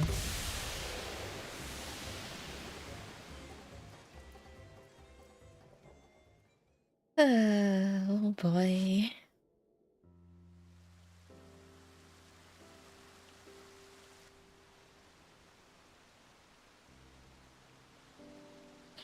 Yeah, I don't sense any toxins in the water anymore, so the spring should be safe again. Will the toxins affect the local wildlife?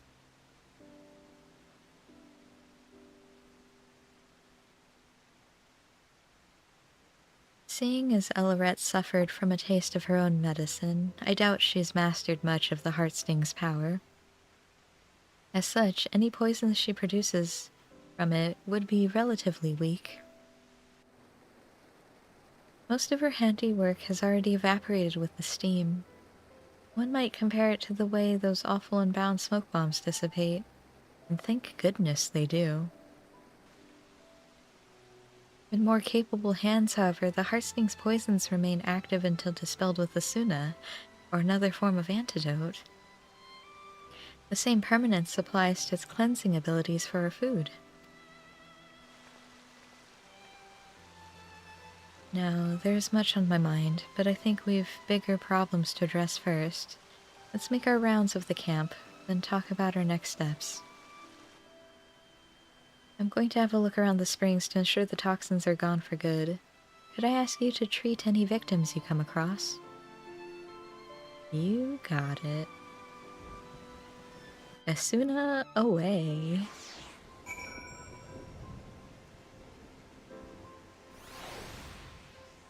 Oh boy. 3 people. Time to Asuna. Hello. Oh my. Let me help you.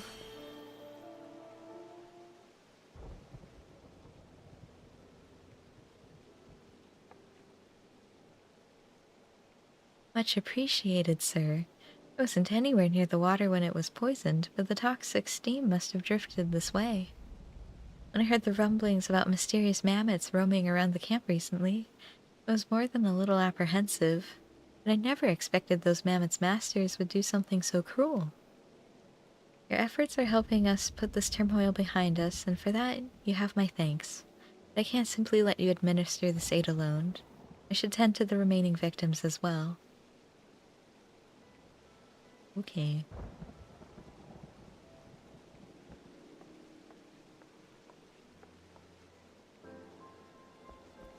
Alright. Yeah. Alala.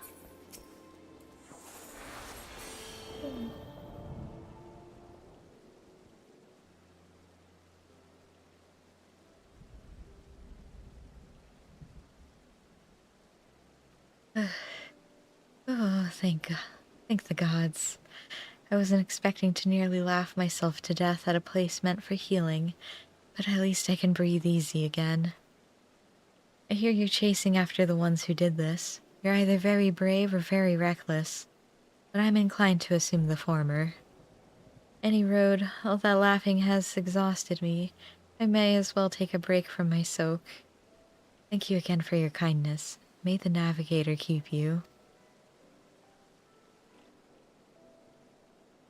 Bye. I like when they do the little wave. That's how I would say bye too. Right, befuddled bather. Ew.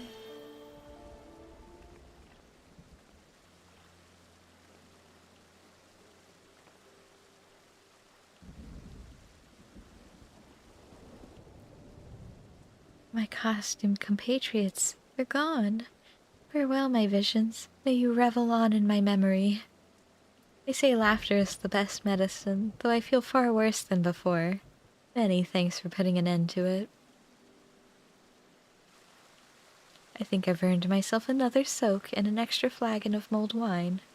Pleasant travels to you, healer.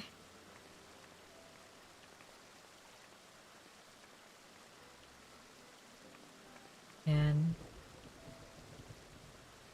in a way, they came and poisoned the hospital.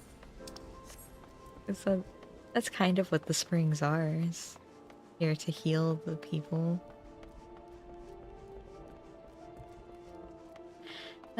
Hopefully we'll catch them sooner or later. Are there toxins? Hello. How goes the healing gel? It is done. Wonderful. I'm glad Asuna proved effective. For my part, I've given the springs a thorough look. The toxins have dissipated completely, so the bathers should be safe from here on out. As for Elaret and Kokonoa's antics, I've had a moment to reflect on everything. Now that our work is done, do you have a moment to chat? Sure. I'm well versed in the numbing and blinding poisons we use on our hunts at home. Something kept troubling me about Elaret's toxin.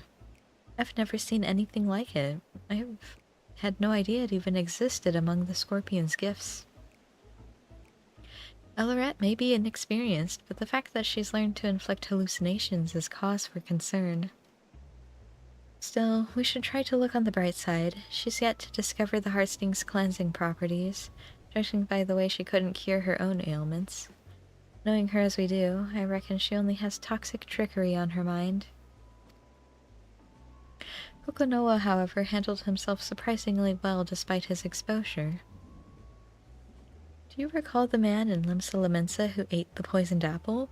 He claimed that Kokonoa took a bite, yet never suffered its ill effects. He must have some manner of immunity, but how?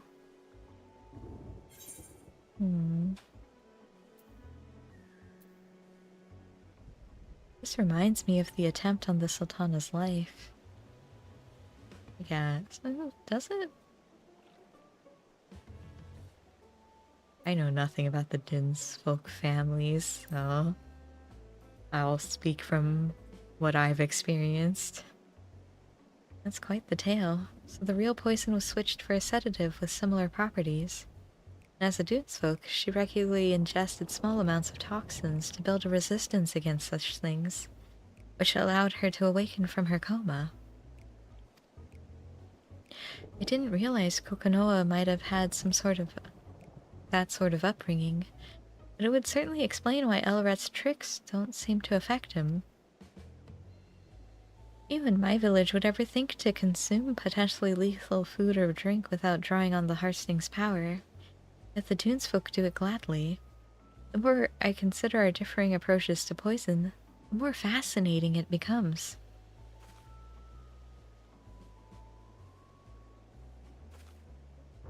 But I have a feeling the bathers won't want to overhear talk of poisons after what they've just been through. Why don't we continue our discussion in Limsa Lamensa? Okay.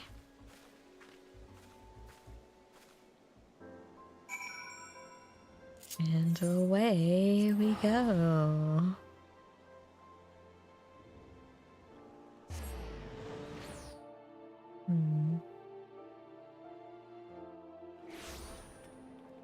Alright, back over here.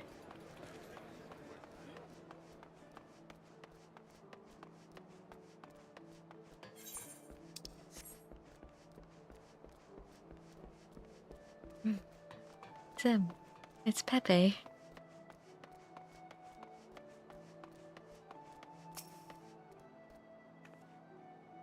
I know I've been anxious to ascertain our thieves' whereabouts, but things escalated far quicker than I thought.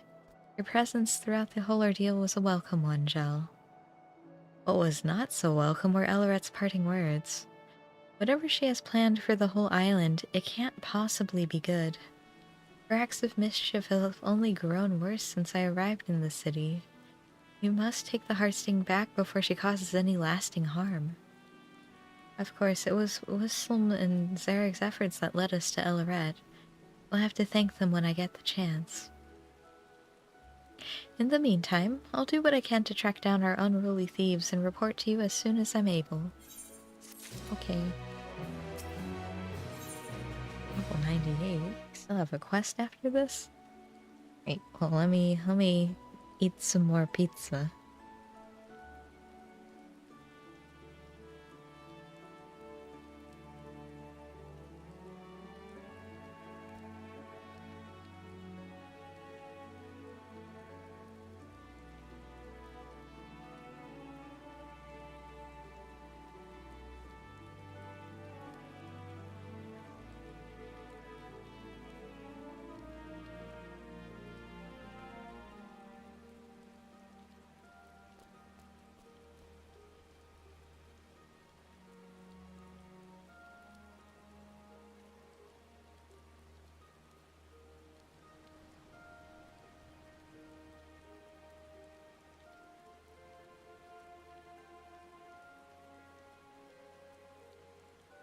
Right?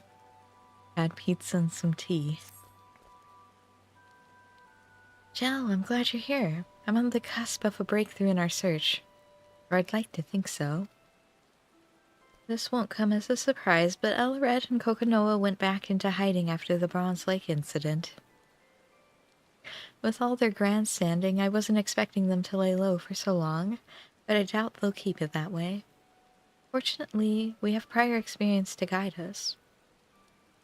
Until now, our culprits have traveled all over Vilbrand. They don't appear to be retracing their steps. I hear Costa del Sol attracts many visitors, so that seems like a likely target. They say it's owned by an entrepreneur named Gigaruju. Perhaps we can ask if he spied anything out of the ordinary. Oh boy. Gigaruju, huh?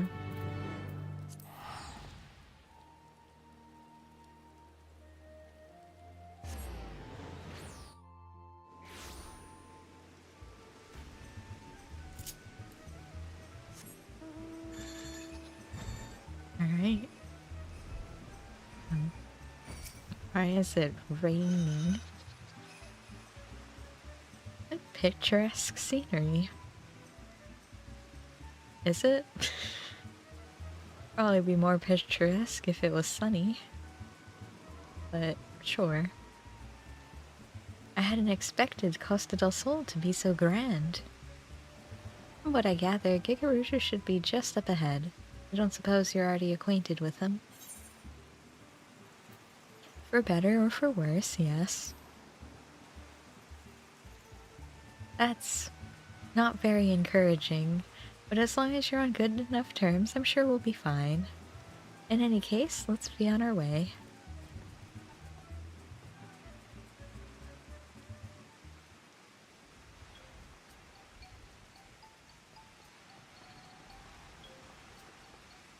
Hello.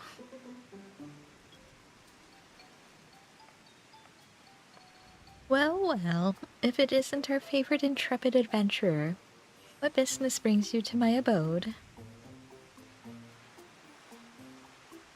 Why, yes, I did spy the lovely specimen over here.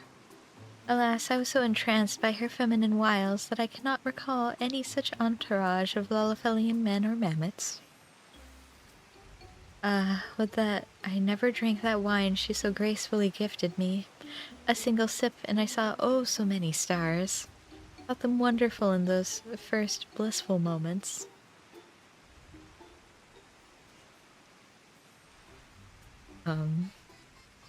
I partook of the drink amongst my retinue of kittens, yet as the rush of stars subsided, I found myself surrounded by a flock of unfamiliar faces instead.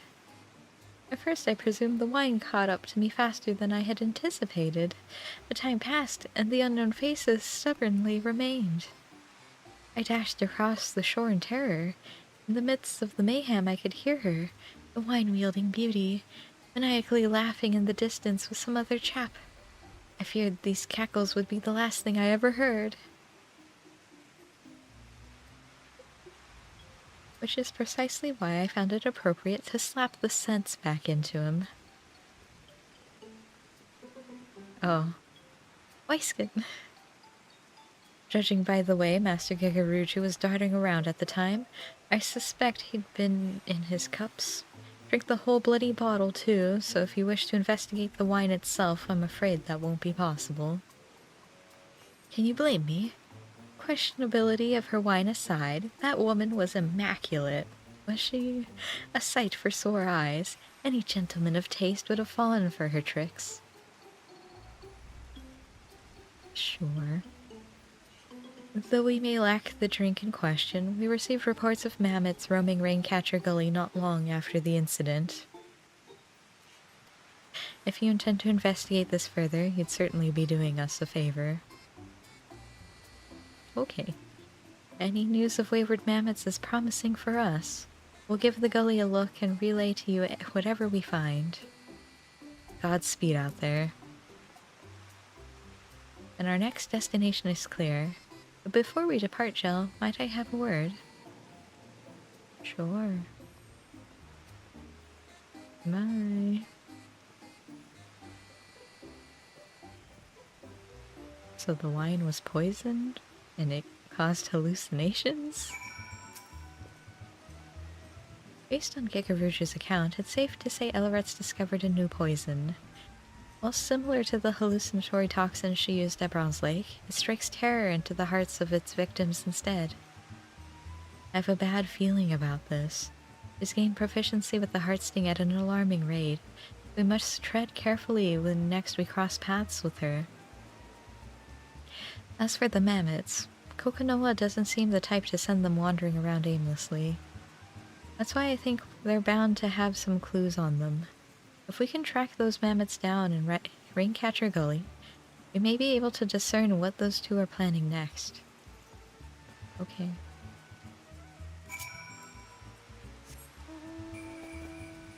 Can I just fly over to the other side? Or is it gonna say you can't fly that high?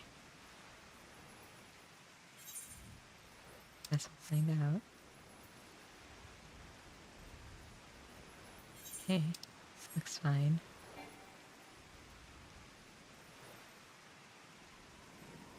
Which means we can just fly straight there. How convenient.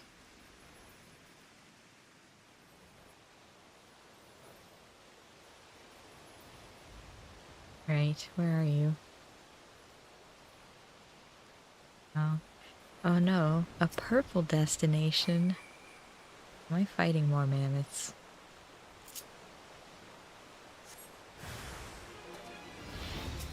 Alright. Oh wow, that sure did a number on them.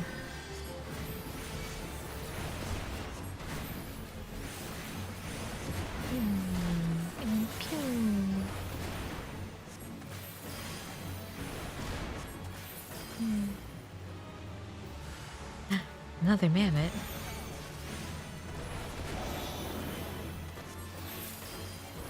Guess I can do this. Give myself actual DPS. Not that I really have. Oh, I guess I could use Macrocosmos. I think that does do damage.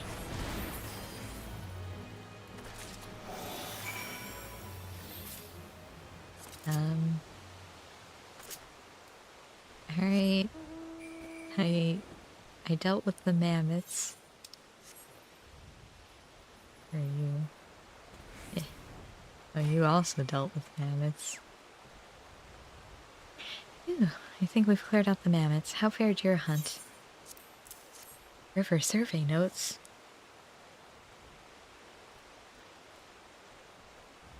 So, they've been keeping a record of the island's rivers. Oddly enough, the mammoths I came across were patrolling the river as well. Now that they've tested their poisons on Prawn Lake Springs, do they mean to take to the rivers next? I gotta stop them. Rivers are important.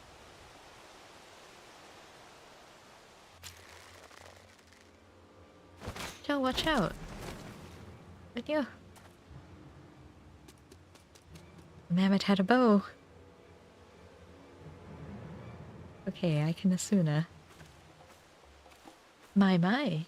The dirt was laced with the potent numbing toxin, but nothing bruises our favorite fairy apple, it seems. You never cease to amaze and annoy me in equal measure.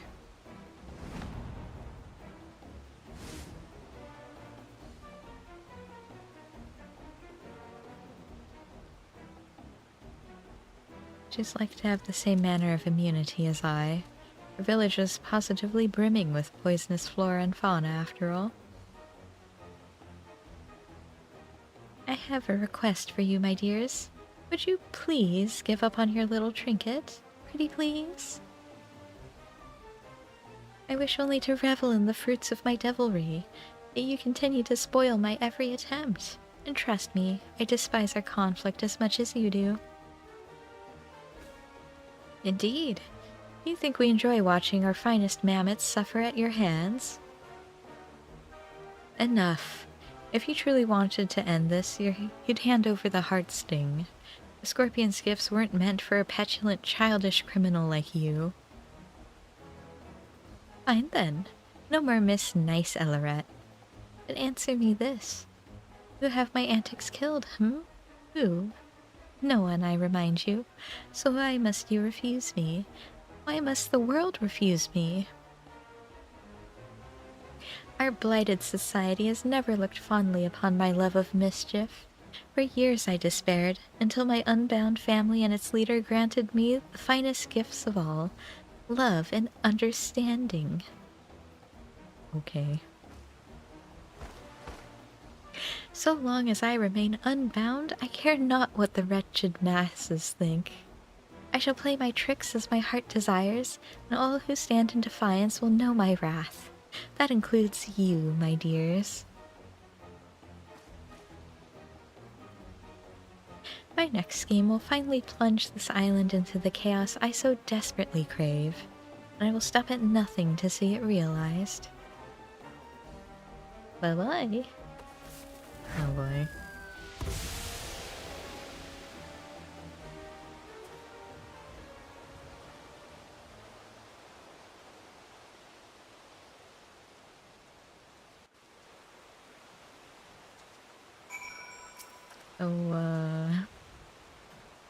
I'm sorry to worry you, Jel. I'm feeling much better now.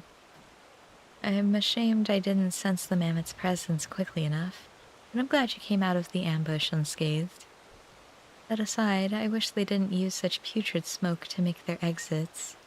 I don't know if my nose or my stomach can take any more of those awful bombs. With Ellerat and Kokonoa gone, I doubt we'll be able to find much else here. Let's return to Costa del Sol and inform them of the latest. Okay. Farewell, mammoths.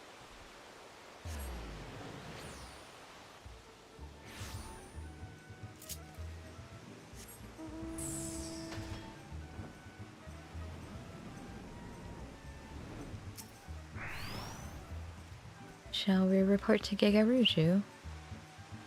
Sure. Why not?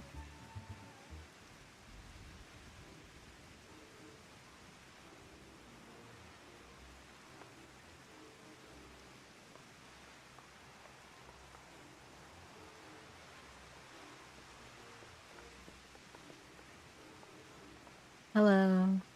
Back already? How fortuitous. Or ominous. Or both, even. I take it you found those wayward mammoths?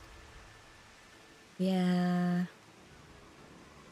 Surveying Vilburn's waterways, are they? After the recent poisoning at Camp Bronze Lake, we have reason to believe the culprits are planning to make Vilburn's rivers their next target. So the culprits are one and the same, then. I'd had my suspicions since I got wind of the incident at Warm Wine Springs. Regardless, this bodes ill. We may not know which of these rivers they'll strike until it's too late. Well, I shall not stand for any more preposterous poisonings. 'Twould be prudent to inform the maelstrom of these potential horrors. The one who poisoned you, her name is Ellerat. She stole something precious from my village, and I must recover it no matter the cost. If you learn anything of her whereabouts or her plans in the coming days, anything at all, I'd like to hear of it as well. Hell's bent on finding her, eh? A brave one you are. Oh, I couldn't possibly deprive a lovely lady of the information she requires. Worry not, for my servants shall sally forth in your general direction the moment they hear of Ellerat's newest misdeeds. Thank you. That'd be much appreciated.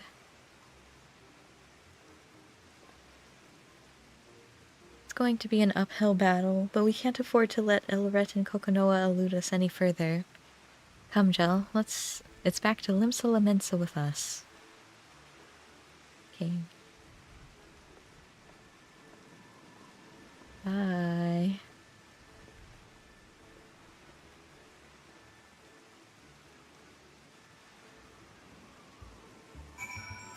Back to Limsa Lamensa with us. And the final showdown.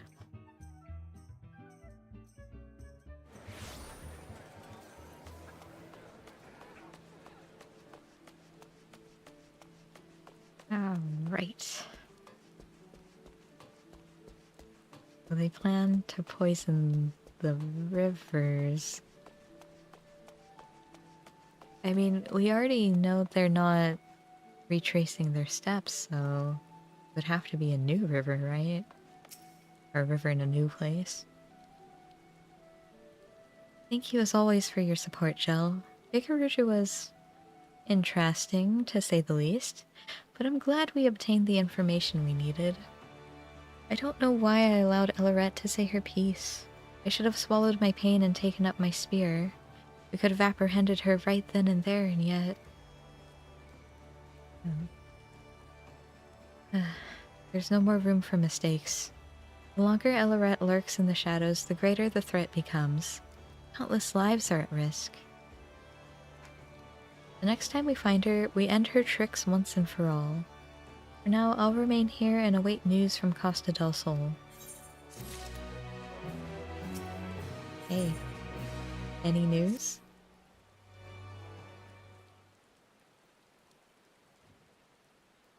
Hello there, Jel. I've been on the lookout for anyone from Costa del Sol, but nothing yet. Perhaps we should travel over there ourselves, just in case. Master Jel, Mistress Loshkana. Oh, forgive me the sudden entrance, but I bring a message from Master Gigaruju. The quarry has been sighted in eastern Lenosha. Oh, well, I'm glad I didn't leave early. Thank you for bringing word. Where in eastern Lenosha were they last seen? Master Whisket? But recently received a report from Mistress Brayflox. Oh, a trusted associate of his. We're told a number of inbreakers with fighty tools and tinker dolls infiltrated her long stop. We have little doubt the Inbreakers and Tinkerdolls. She speaks of our Ellerette and her troop. I see. Then we best find this Brifloxen soon. Indeed. I'd like to find her by the entrance to her long stop in Raincatcher Gully. My master and his associates wish you good hunting. Okay.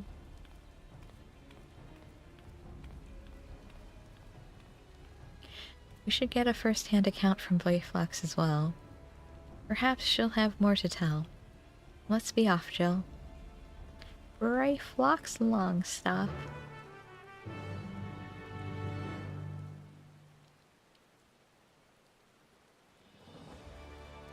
Raincatcher Gully. An antidote for anarchy, huh?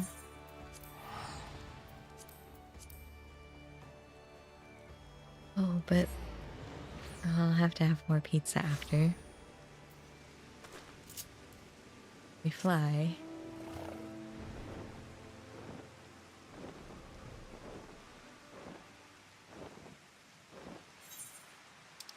Alright. Shh. Shh.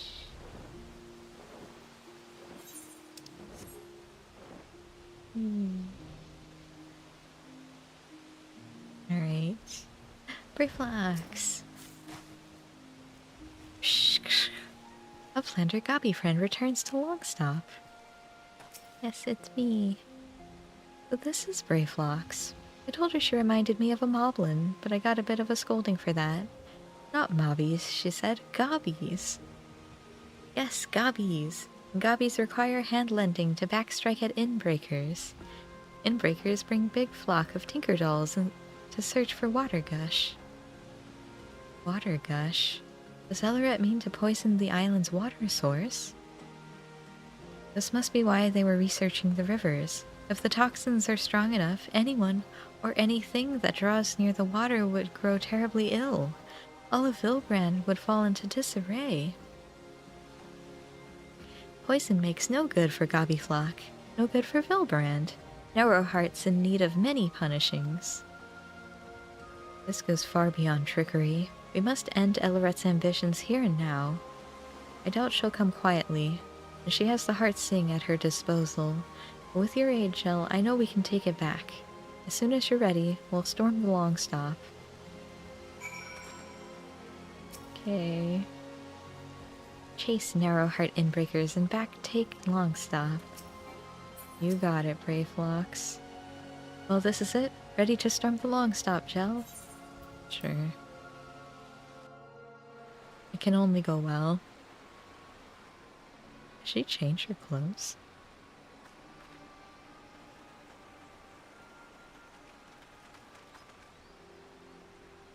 There they are. Ooh, I knew bringing those bits and bobs for battle was a good idea. If you're after some manner of surrender with heartfelt embraces and handing over of magicked heirlooms, you've come to the wrong Longstop, my dear.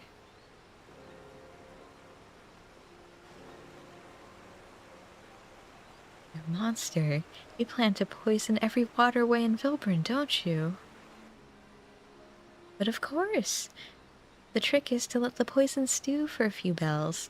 With a healthy helping of those tantalizing toxins and a dollop of advanced alchemical processes, poof! This eyesore of an island will get a taste of my finest work yet. My latest masterpiece neither dissipates nor evaporates, and no amount of inherent immunity will save you from its influence. It may be safe to the touch, but one tiny sip will have you begging for mercy.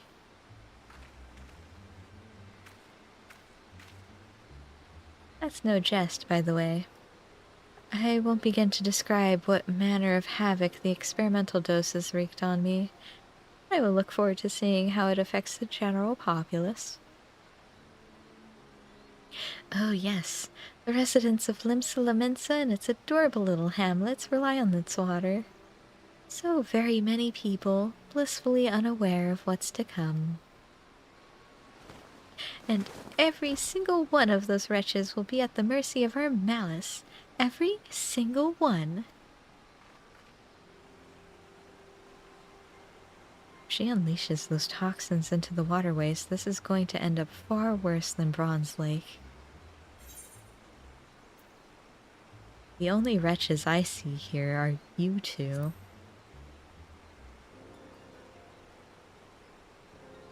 Except I can't see because I'm blindfolded, but you know.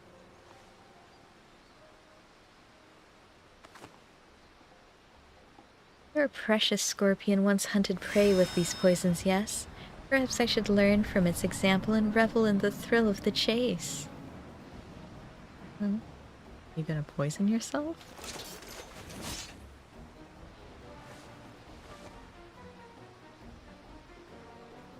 I suspect that's my cue to back away. I'd rather watch the chaos unfold from a safe distance.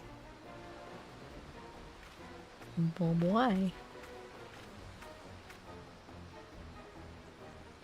These venomous gifts keep on giving. My very ether is infused with their essence.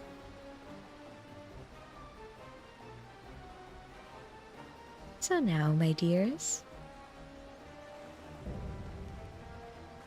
Hellerette Venomheart. Oh, wait, is she a summoner? Or is she a scholar? It's time I hunt you for a change. She has a book. Look out.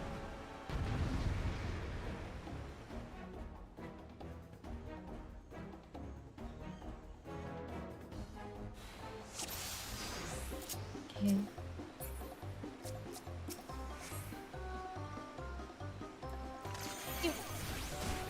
No. Can I give you a card? I sure can.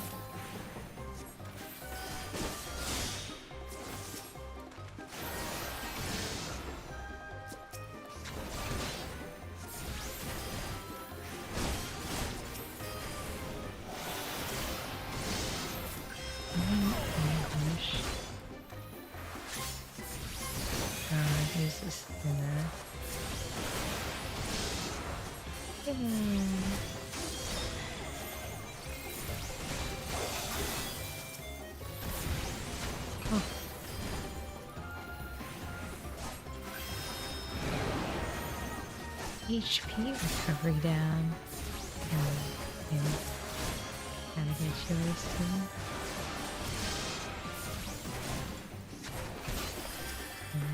Have some real overtime. She's getting some buffs.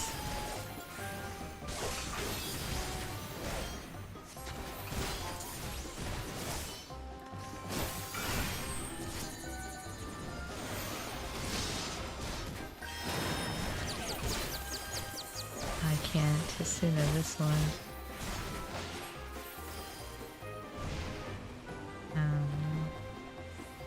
Yeah,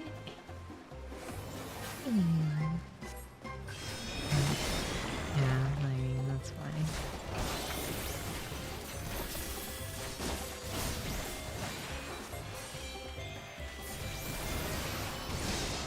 Sting of the scorpion. Green. Oh. Use one of these, I guess. Oh, you know, take this too.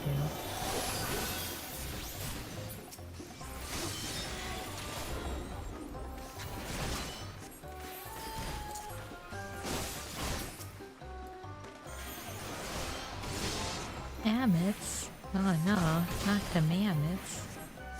I don't feel so good.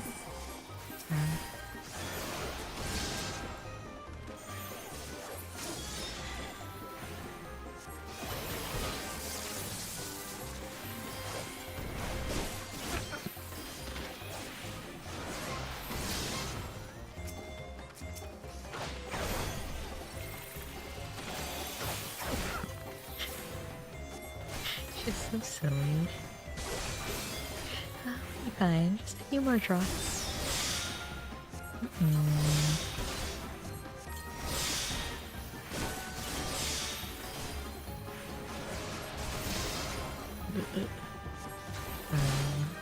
She's not doing so well.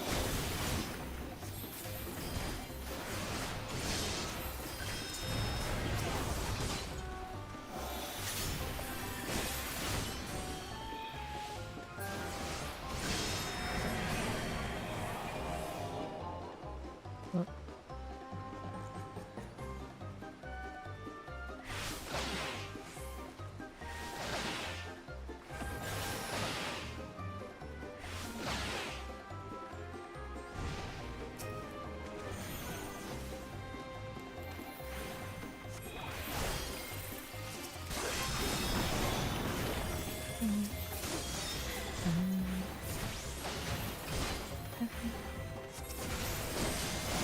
Oh, you can have that.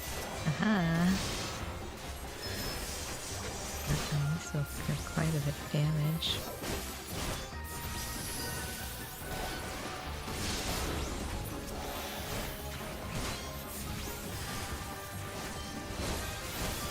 Does she ever run out of mammoths? No. She will never run out of mammoths. Uh-oh.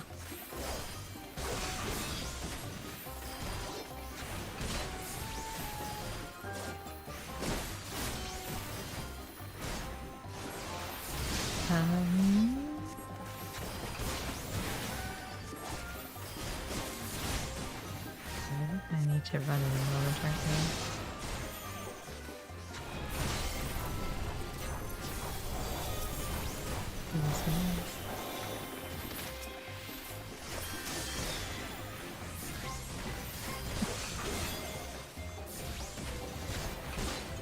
Be a good little goldsmith and sit this out. Yeah, probably for the best.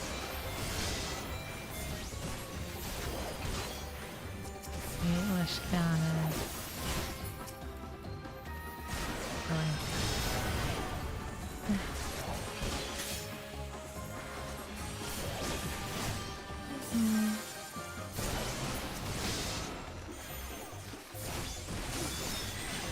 Oh no, take this.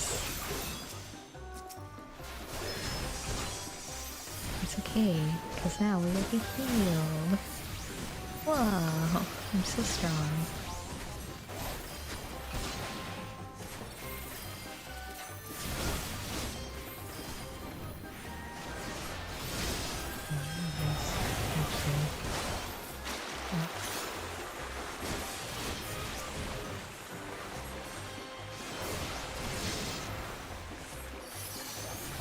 Is my where's Macrocosmos?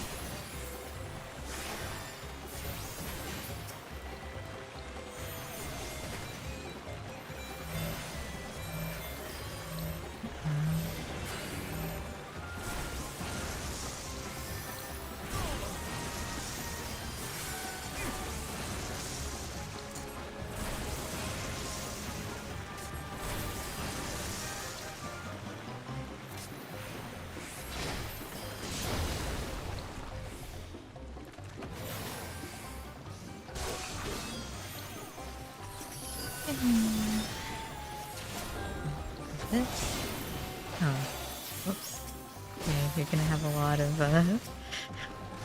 cards, I guess. I didn't mean to do that.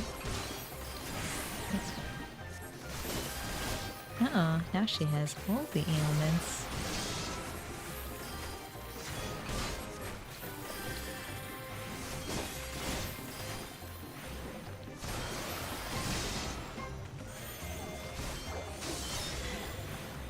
It doesn't feel so good.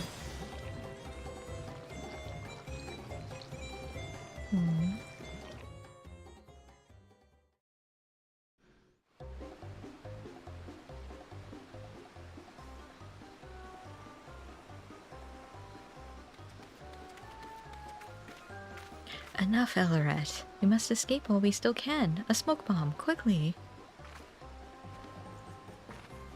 Fine. Have it your way.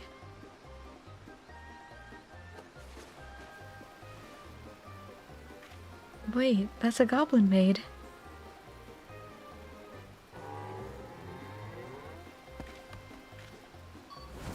Uh-oh.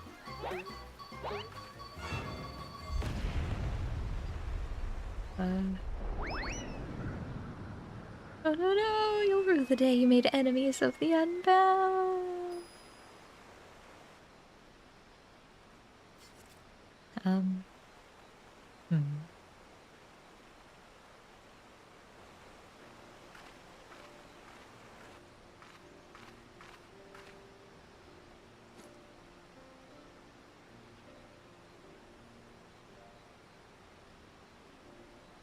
She's left quite the mess behind her.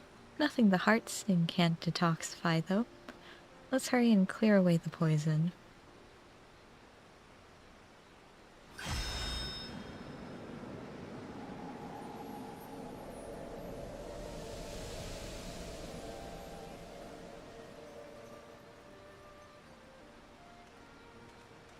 Oh, hey.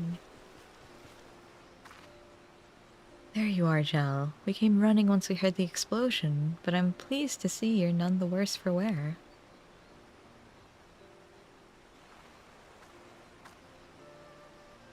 Lorette and Kokonoa picked up the wrong explosive. We should consider ourselves fortunate that goblin bombs resemble unbound smoke bombs. Pshh. Gobby booms and friendly faces win the day. Inbreakers go flying skyward. We made our rounds of the long stop as well. The enemy mammoths patrolling the place have all gone lifeless. Your treasure is safe, I trust. Yes, thanks to Gel's support.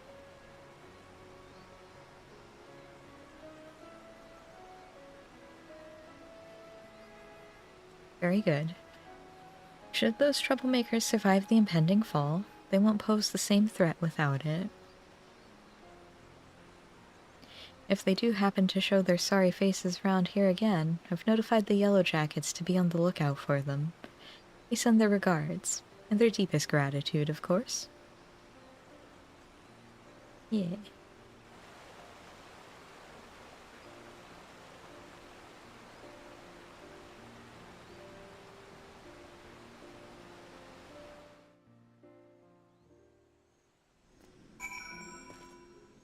Reflex. Shh. Big thanks to Uplander. Many, many big thanks. Yeah, no problem. The heart sting is safe again. Thank you for everything, Gel. And thank you too, Brayflox. We might not have found Elorette and Kokonoa without you. Shh. Brayflox happy gives hand-lending. Important for all good gobbies to offer hand-lending to fellow gobby friends. It's an honor to be counted among your gobby friends. Now, as eager as I am to get the heart sting safely back to Tyrol, I'd like to say my goodbyes to everyone here first, if that's alright. Wislam and Zareg deserve to know how everything transpired in the end, for one thing. Shall we make our way to Aleport? Oh. It wasn't we. It was you. Harumph.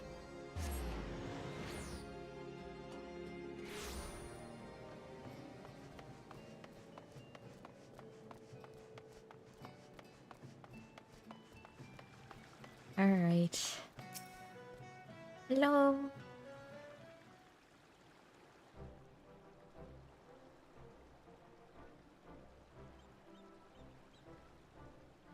Well met, you two. How fares the hunt for Elorette? It is done. Sent him flying, did you? Now those are what I call good tidings. To think they'd confuse a goblin explosive for their own smoke bombs. Ha! Serves them right, I say. With Miss Lushkana's heirloom returned, we can breathe a collective sigh of relief. I, for one, am pleased there will be no more risk of poisoned elixirs. I wouldn't have wished those hiccups on my worst enemy.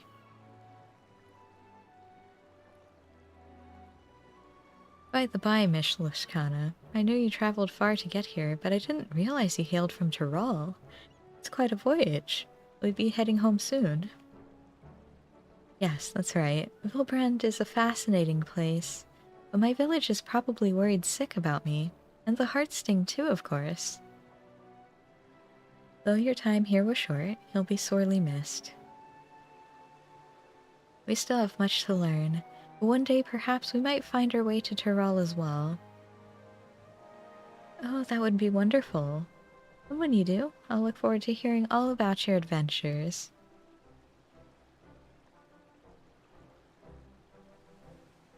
And you. I had a feeling you were no ordinary adventurer. Imagine our surprise when we learned you were the savior of the realm himself. One of our Yellow Jacket acquaintances boasted about meeting the Warrior of Light while investigating the serial poisonings. That's when it dawned on us. She sends her regards, by the way. We've moms to go before we reach your lofty heights. But God's willing, we'll try to rise to the challenge. Indeed.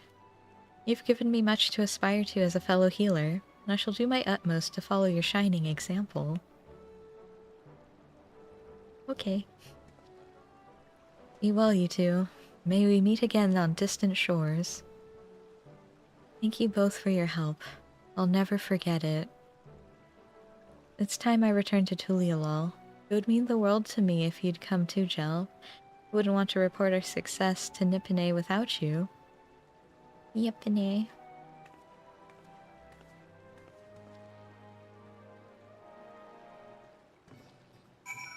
Alright, back to Tulialal.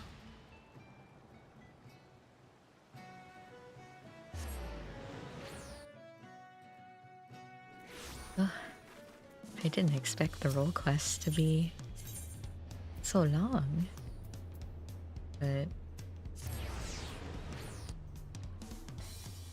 I mean, I guess I am doing the entire role quest.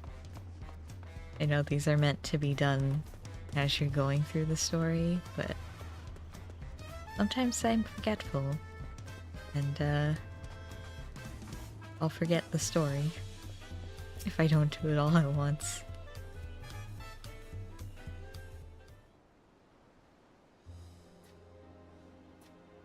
Yepane, we're back. Oshkana, and Jel as well. Your combined presence here can only mean one thing. Jella and I have brought the Heartsting home. So you have, so you have.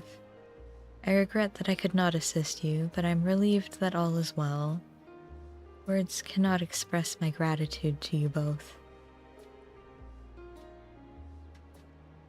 Taking back the Heartsting was no easy task, but I learned a great deal on my journey to Eorzea. She did change her outfit. One of the Unbound, a man named Kokonoa, possessed an inherent immunity to poison, built up by years of regularly ingesting small amounts. Rather than relying solely on the scorpion's gifts to detoxify us, perhaps we might learn from those traditions and build up a stronger immunity of our own. It would be prudent to prepare ourselves in case something like this ever happens again. If we're to continue living among the deadly, perhaps it's time we found new ways to overcome the challenges we face.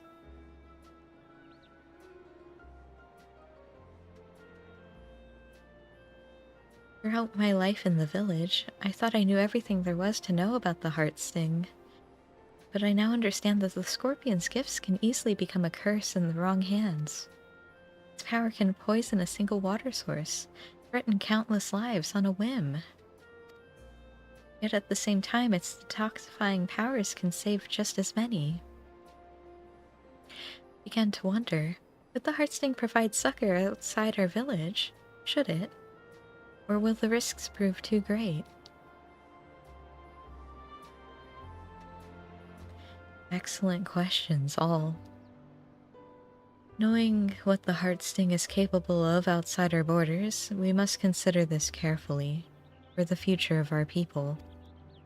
I'm certain your father will wish to speak more of it upon your return. Or our return. Sorry. As you can see, our community has much to consider if we're to keep thriving. But for the moment, I'm simply glad the Heartsting is back in Tyrol, and I can't thank you enough for your help. Until I met you, I'd never hunted alongside a healer, but knowing I had your support filled me with courage. Yours is a heartening presence, one I'm going to miss dearly. You have my gratitude and my trust, Jell, now and forever. Of course. But as much as I'd like to, I won't keep you any longer. Yepane and I have a long trek home. I wish you all the best, and I hope... No, I know we'll meet again someday. Bye. I like your gloves. I don't think I'd ever play Dragoon Reaper, which I assume is what your gloves are for. I don't think I've seen them on the others.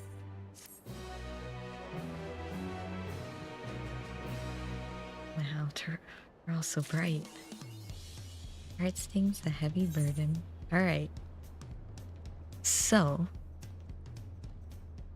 for our last one we're going to do tonight, because if these are taking 2 hours apiece, I think that's all I have time for.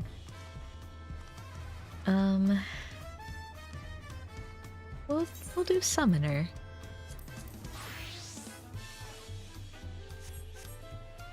Because, you know, it's Biss. Might as well use it.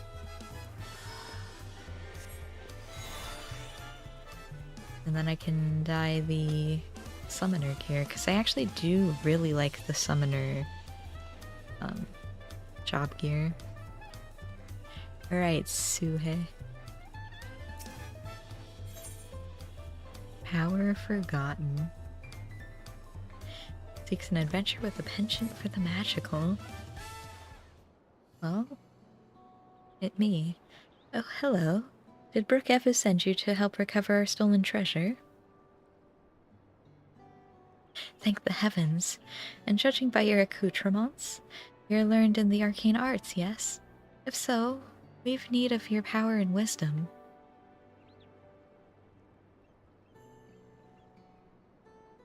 Truth be told, it is wisdom that we require most. You see, even though the treasure has been guarded by our people for generations, we know little of its true nature. In ages past, the forests of our homeland were plagued with terrible beasts, a constant source of fear and danger. To combat this menace, our mages spent many moons researching the treasure, known as the Perch of the Apex. Oh. Upon unlocking its secrets, they were able to drive the monsters from the woods, bringing peace at last. With the threat all but eradicated, our forebears forbade any further use of the treasure, and enshrined it within the village. As the years passed, we slowly forgot what it was to live in fear. Yet, as our struggles faded into memory, stories surrounding the Perch of the Apex became legend, then myth. Now, none living are certain of its true power. Yet the peace was shattered by a member of the Passage of the Unbound. The villain wheedled his way into our trust, then stole upon my husband, the treasure's appointed guardian, catching him unaware with a terrible blow that left him unconscious. He has yet to awaken, so my daughter Tepeke has set forth to retrieve what was stolen. Unlike her father, she has no skill in the arcane arts and chose the path of the sword. That's why I've been seeking someone with the knowledge she lacks, should the ancient power be unleashed. Please, if you can find it in your heart to help Tepeke, I would be forever grateful.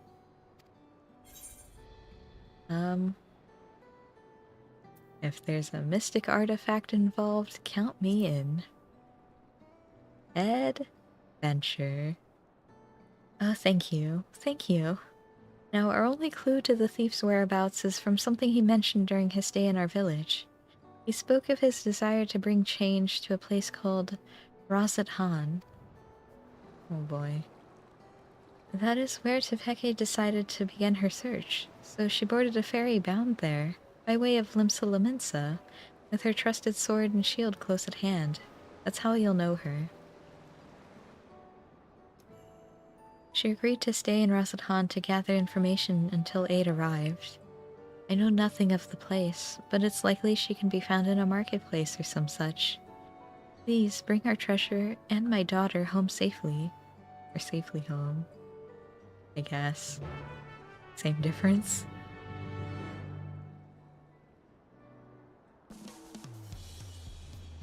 Rosette Han. How expensive? 2,000? I mean, I do have Aetherite tickets, but like... Right, I said I can take a boat from Limsa? I assume from the Arcanist Guild?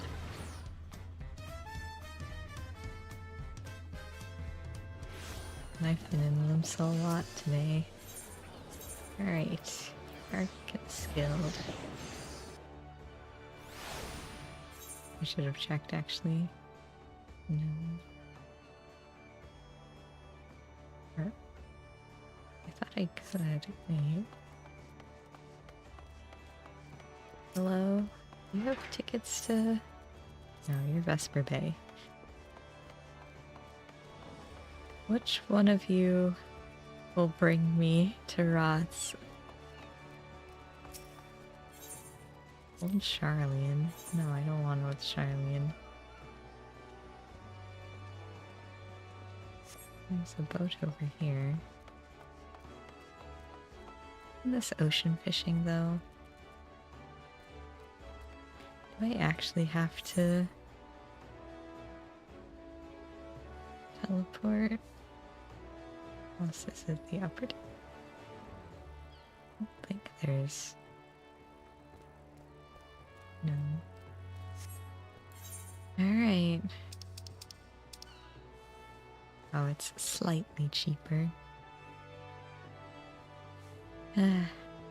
That's fine. We'll just use an Aetherite ticket.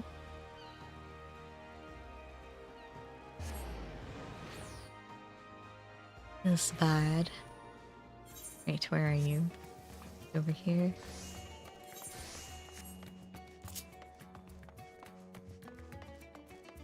Alright, to Peke.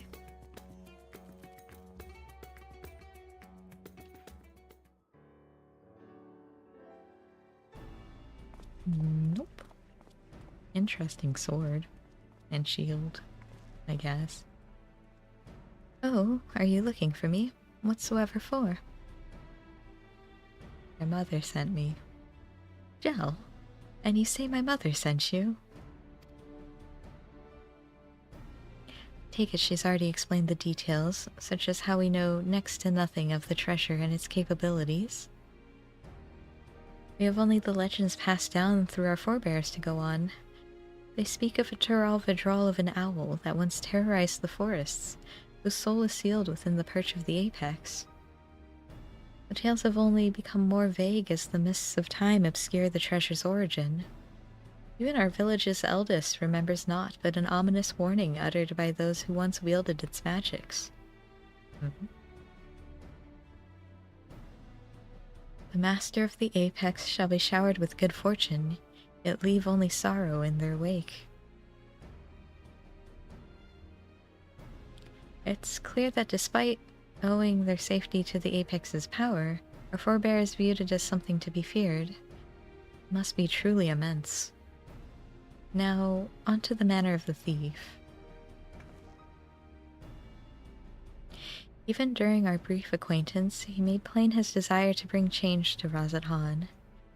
Naturally, I've started my search here, and have been seeking anyone who's expressed dissatisfaction with the status quo. Sure enough, I soon heard stories of a recent arrival. A self-styled savior of Rosette Han who proclaims that he will lead the city to greatness, and calls himself the Justiciar.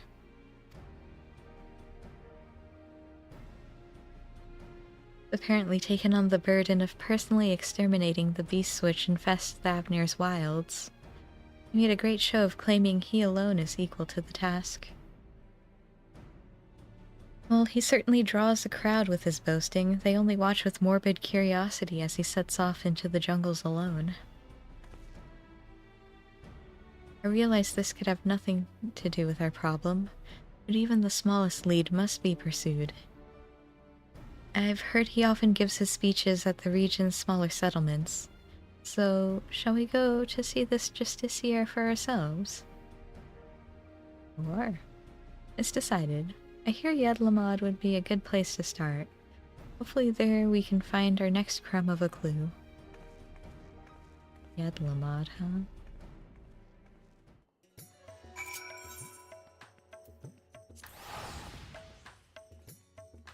I could fly there, but it's on the opposite side of the map from Rod's, so...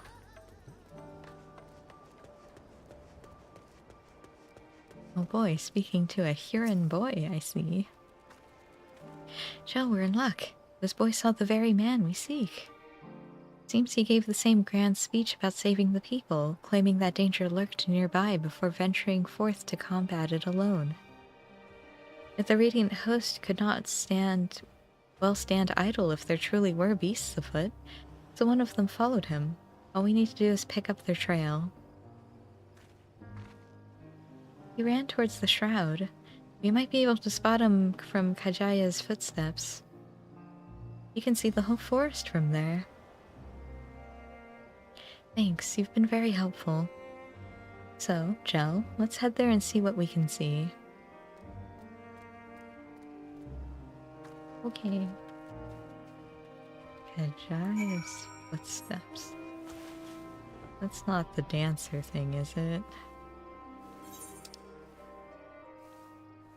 It sure is. Okay. Well, you know, while I make my way over there, the perfect time for a pizza break.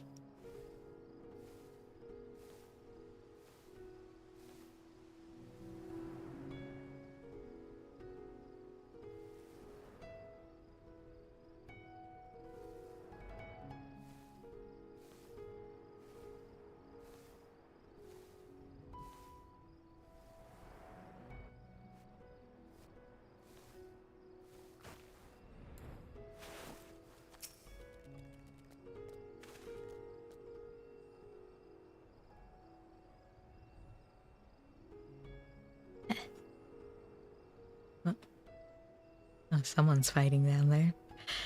Now then, let us begin our search. Since I've never actually seen the Justiciar, I suggest we find the Radiant Host soldier first. They do all wear similar armor, after all. Oh, time to look around. What do mine eyes see? Okay, how do I zoom?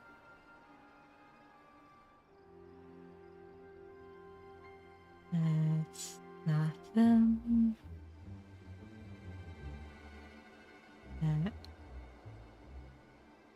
Is that a plant? Yeah. Another plant.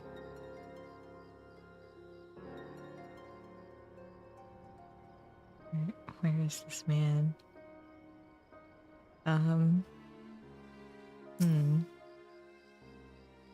It must be him, but what happened? We'd better get down there quickly.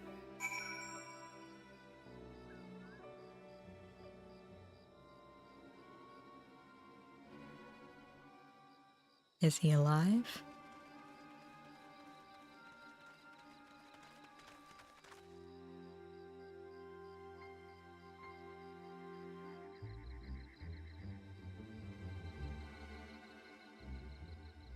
Not to worry, Jell. He's unconscious, but otherwise appears unharmed. Then what happened to him? A mushroom?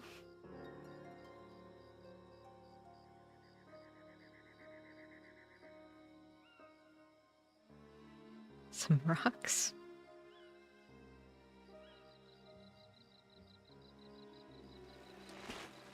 What happened?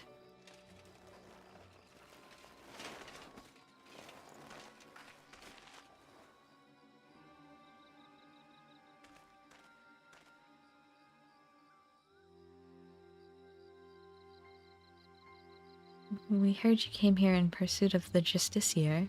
Do you remember anything? Yes, I eventually found him. He was confronting that fiend that now lies dead. That doesn't seem like much of a fiend, but...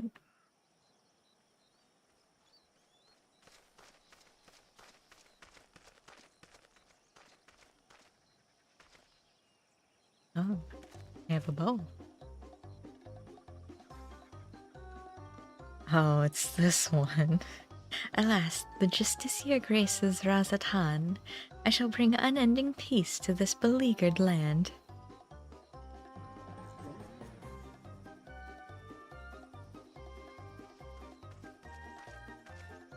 You are brave to follow in my path. Few indeed possess the mettle to even consider the terrors which threaten our home, let alone stand against them. Yet, courageous though you may be, you are far too weak to fell a beast so mighty. Quit this place with your life, while you are yet able.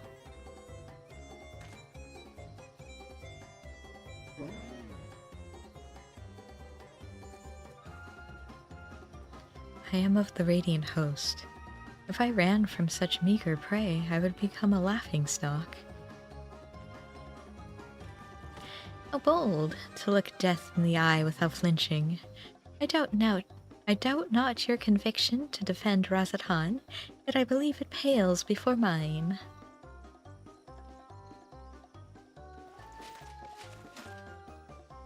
Ooh. O Apex, bestow upon me your divine might.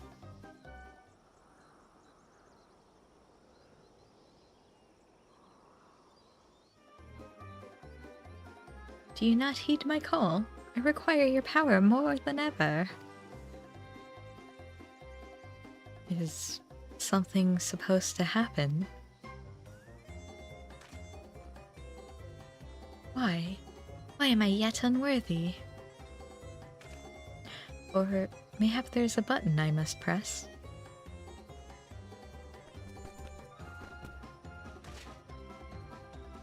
This is not what I expected.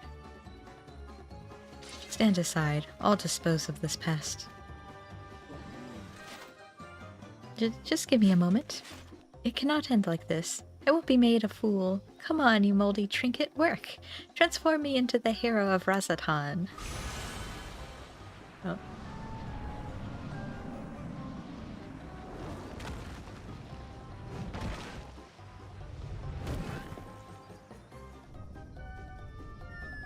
Oh. I see what has happened. Oh no.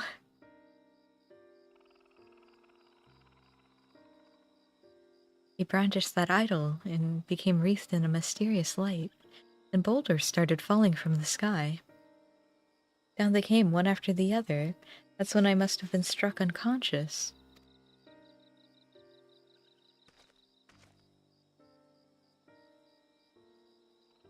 I'm surprised you're alive, to be honest. I recall only faintly, but I think I heard the man mumbling, quite excitedly, as if he had come on a sudden revelation, or as if he was overtaken by madness.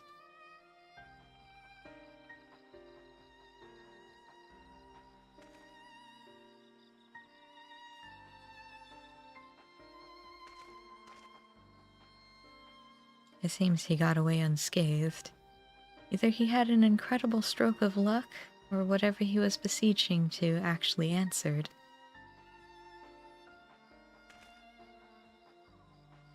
Then it's as I suspected. This Justiciar is the selfsame thief who stole the perch of the Apex.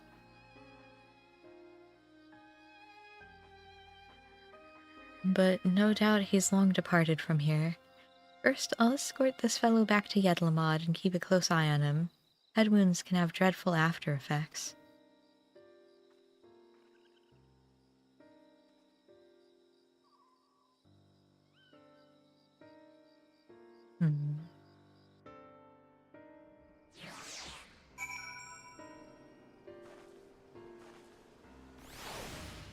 Oh, it actually brought me back to Yedlamad. To Peke. You're my favorite so far.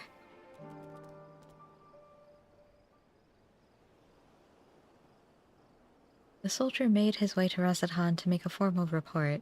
What an odd report it'll be. His account seemed to align with legends of the treasure's power. The wielder escaped unharmed and brought ruin to those around him. Could those falling rocks have been a freak accident? I'm not so sure.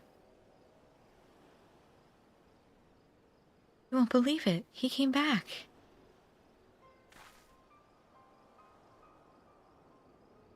Oh, hello, small child. Who came back? The Justiciar?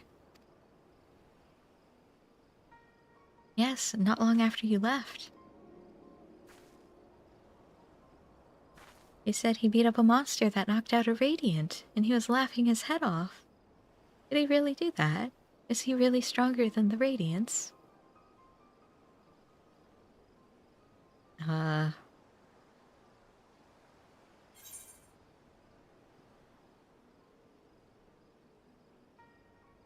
I mean, whatever he did, the monster was slain, I suppose.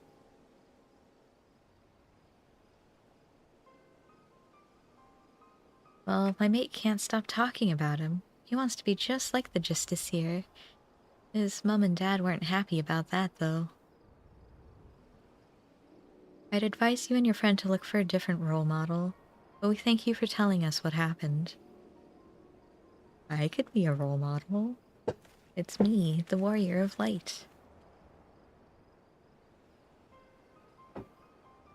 Well, there is one less fiend skulking about, I suppose. He may have been simply testing the treasure's capabilities, and as far as we know, he's yet to use its power to evil ends. I find his motivations a mystery.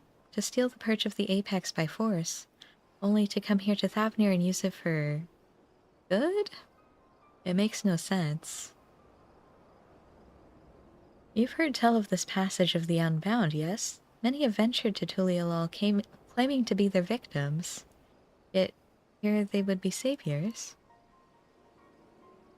If he had such noble goals, then why did he stoop to such devious deception? What could he be plotting? That's neither here nor there. He stole from my people, and that misdeed can't be forgiven. The perch of the Apex helped us win peace. By its might, our forebears built the foundation of the lives we now lead. Until recently, it stood silent, a symbol of our pride as a people. It reminded us that we carved out a home within that inhospitable wilderness. Being trusted with its protection is a great honor. I was so proud of my father when the elders chose him. So proud to be his daughter. Yet since the day it was stolen, some of the other villagers made their disdain towards him only too clear. I couldn't bear it. That's why I must get it back, to restore my village's pride and my father's reputation. There's still so much we don't know about the Justiciar, but we have to assume he's learned to wield the Apex's power. I can't say whether those falling rocks have anything to do with it, but I won't discount it outright. I'll continue looking into his whereabouts. While we still have so many questions, with both of us working together, we'll find answers soon enough.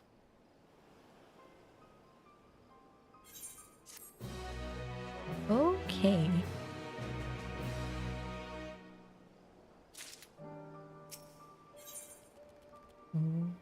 What other antics has he gotten up to? Jel, I'm afraid there have been some developments that are less than encouraging. News of the Justiciar's actions have spread throughout the city, and with each retelling his deeds become more valorous.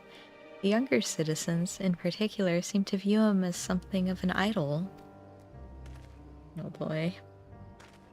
Despite the creatures he hunts posing no real danger, he would paint them as mighty beasts in need of felling. Of course, the Radiant hosts are far too busy to trouble themselves culling every pest that casts a sideways glance at the city's gates. Yet the Justiciar has twisted circumstances to his advantage. proclaims to anyone who'll listen that the Radiant's host shrink with terror before these beasts, that he's the only one who can eradicate them. Though you might expect such claims to be dismissed as wild ramblings, it seems no few people have fallen for his ploy. The whispers of his exploits among the youth have practically grown into a clamor. Yet we mustn't be discouraged, for his increasing fame only makes it easier for us to sniff out his trail. Where better to start than Razathan? I'll see you there, Jel. You could take me with you, you know. You know, it's not that far. We could walk together.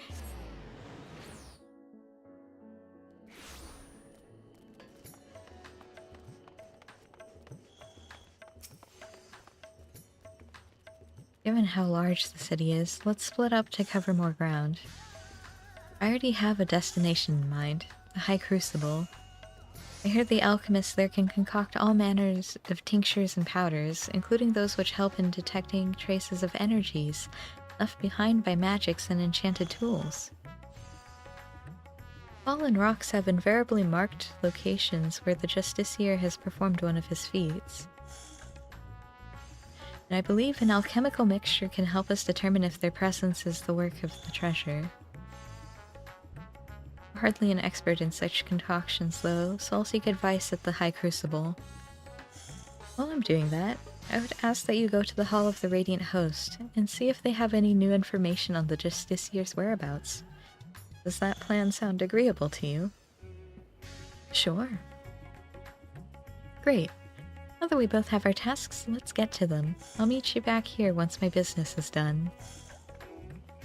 Okay. Woo.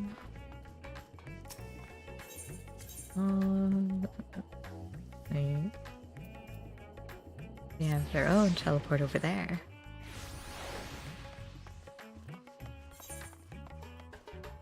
I don't really remember going over here, but I had to have, because I have the teleport. Hello. Tired of hearing of this Justiciar. His popularity among the city's younglings is quickly becoming a cause for concern. Try as we might to refute his claims that the Radiant Host are allowing monstrous beasts to run amok unchecked. You know how young minds are. Impressionable, and difficult to change once set. We initially disregarded him as a boastful eccentric, but his alarming sway over the populace can no longer be ignored. We are at present considering whether to open a formal investigation into his activities. You and this ally of yours have done well in your search thus far. You even have a working theory about the falling stones. Quite impressive. Several of our number have encountered him during their patrols, only to lose sight of him under a hail of rocks. Such incidents have become all too frequent, and many in our ranks demand we act. For now, I'm afraid this is all the help I can offer. Please share what I've told you with your companion, and together we may yet unmask the Justiciar. Okay.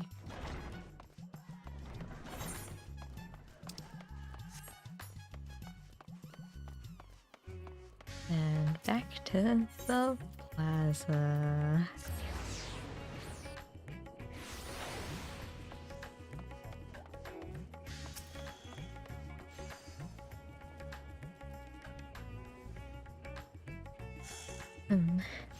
It's heartening to know that the Radiant Host are taking this seriously.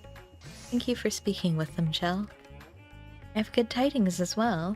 I explained the situation to the alchemists, and they provided a powder that should help detect traces of magic in the surrounding environment. I say help because the powder reacts only faintly on its own. To function properly, it requires the skills of one practiced in the arcane arts. Luckily, I have you.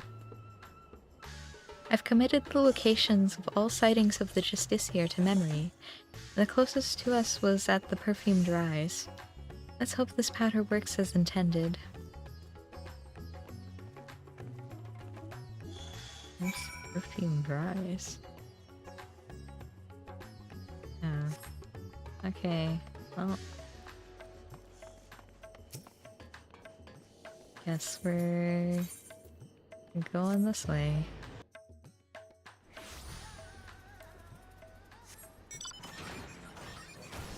And since we're traveling,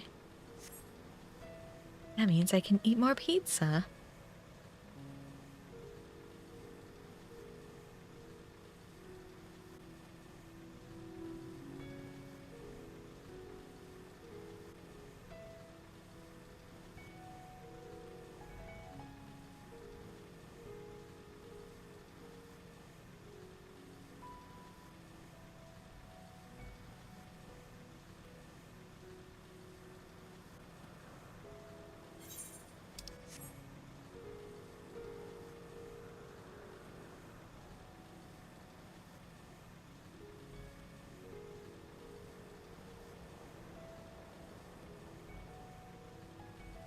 Ugh.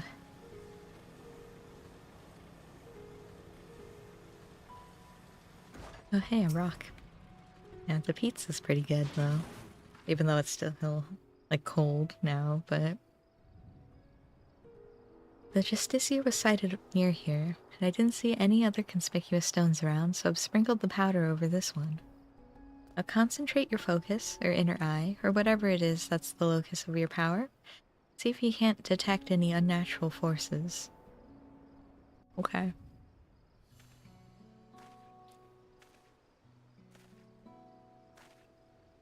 I spy with my mind's eye.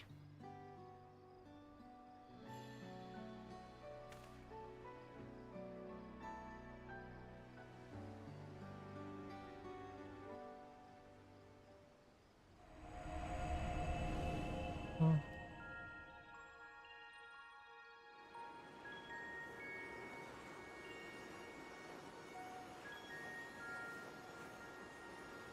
As sure as a rock.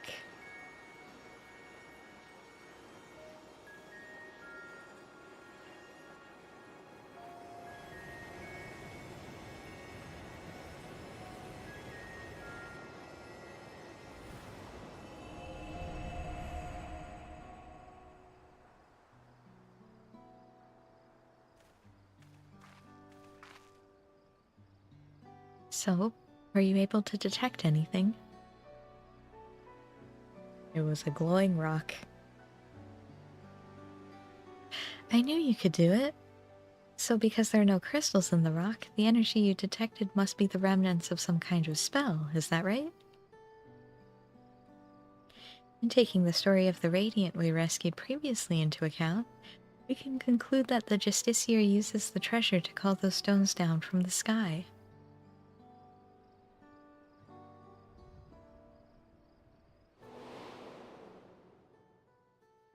At least we now have an inkling of its true nature. Even so, not every question has been answered.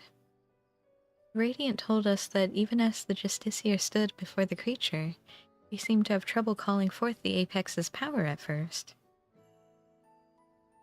My father once said that the perch of the Apex is much like the wand we use to weave his magic, or he used to weave his magics. Wand? You know, white me? I guess like a conjurer. Of course, the main difference between them is the unique nature of the essence stored within the treasure. I guess he could be a black mage. Do they wield wands? I'm trying to remember, because like early levels, both white mage and black mage can wield a shield. They have like the one-handed weapon, but I don't remember. I know little of such arcane instruments, but you must be quite familiar with them. How do you use yours? I look at my book.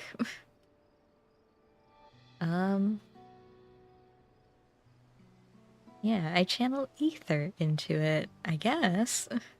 How does my book work? Actually.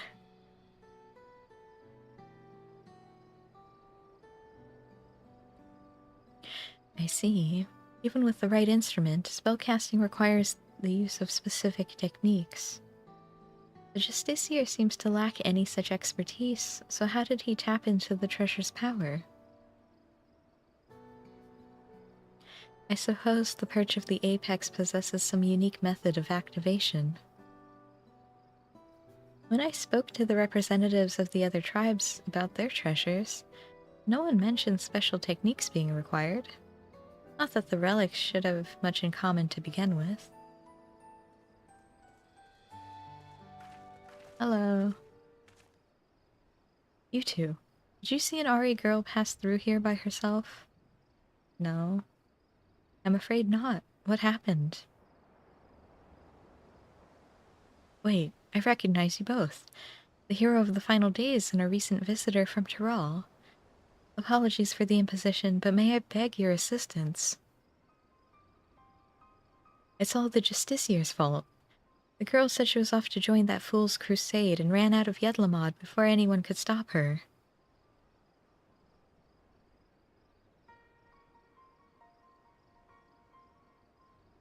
Her mother begged us to find her, but if she's following the Justiciar, she could be anywhere.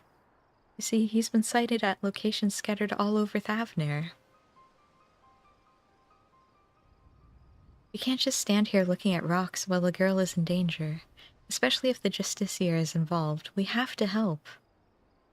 Yep, I agree. That'd be much appreciated.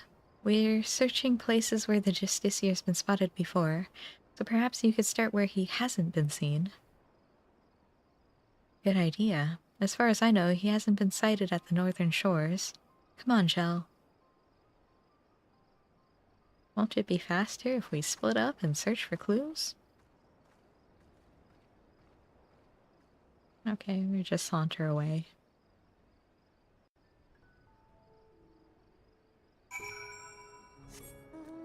Ooh. Huh? I don't know why I thought it said its name was Valley Garmonda, and I was very confused and concerned. Alright. So you said you might be down here? I guess the girl. The girl. Oh, there you are. Hi. I don't see her anywhere. I hope she's safe. Have you tried over here? Oh. Yeah, I think she's fine.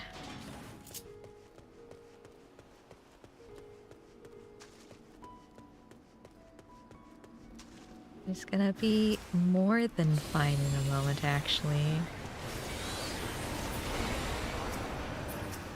Ooh. Come on, Solar Bahamut. We must aid her.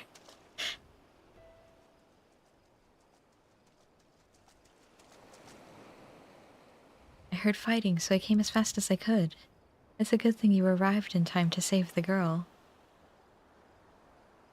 Thank you, mister. Thank you. I'm glad you're safe, but your mother must be worried sick. You shouldn't wander off like that, especially not to look for a trickster like the Justiciar. What? You mean he's a bad man? Yes, exactly. He stole an important treasure from my village and now he's using it to make himself look brave. But he needs it to kill the monsters, to protect us.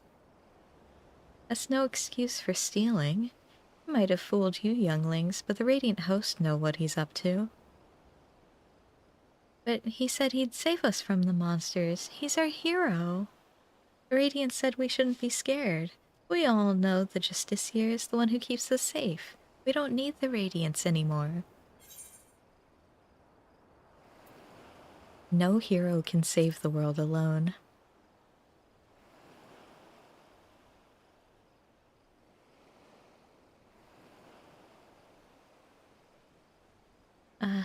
I'm sorry.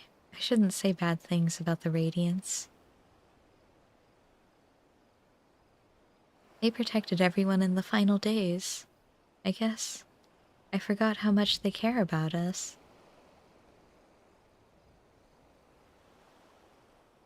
I'm sorry, too. I shouldn't have spoken to you like that after all you've been through.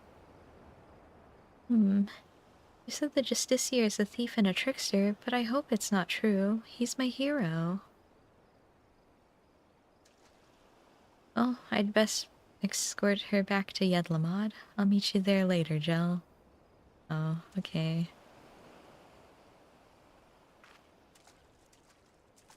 Couldn't we just escort her together then, if we're all going the same way?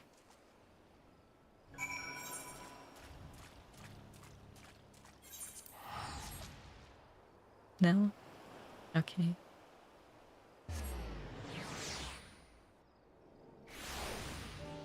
Alright, where are you?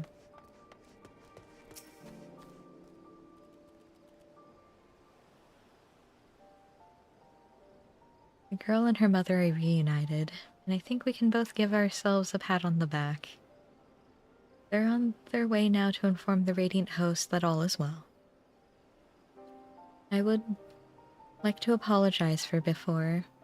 I let my emotions get the better of me and harangued? What?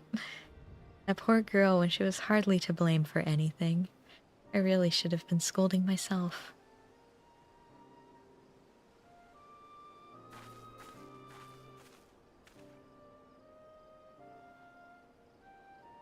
Jel, there's something I neglected to tell you before. The man who now calls himself the Justiciar came to us in the guise of a worldly merchant.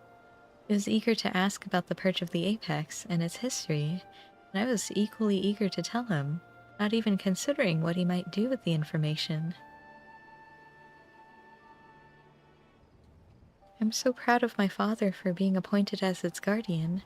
I suppose I was trying to impress the stranger out of sheer vanity. The vanity led to my father being attacked and the treasure being stolen from under our noses. I have no choice but to make amends for my mistake and bring it back. Yet some are convinced that the Justiciar acts only to serve the greater good. I couldn't accept that he might not be as rotten as I thought and lashed out at the wrong person. From now on, I can't let my emotions cloud my judgment. I must remain calm and look at the facts for what they are. And the facts say that the Justiciar has done no harm to the people of Thavner. Even so, the organization he serves, the Passage of the Unbound, is evil to its very core. If his actions at my village are not villainy, I don't know what is. The situation is fraught with contradictions. I still don't know what to think. What about you, Jel? There are still too many unanswered questions. I agree. He speaks of justice and heroism with great bluster, yet there's something we're missing. Thank you, Jel, for your wise words. I sometimes find it difficult to keep my heart from skewing my perspective, so I'm grateful that you're here to help me see clearly. So, it seems our objective is unchanged. We track down the man who stole my people's sacred treasure. Whatever his intentions may be, unraveling them comes secondary to finding the man himself. I'll continue to pour my every effort into the search, so stop by from time to time and I may have something new to share with you. Okay.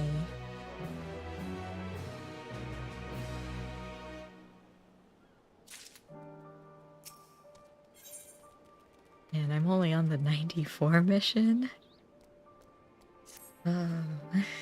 Jel, I hope you've been well. Since last we spoke, the Justiciar has been busy felling fiends all across Thavner, leaving a trail of witnesses behind in his wake.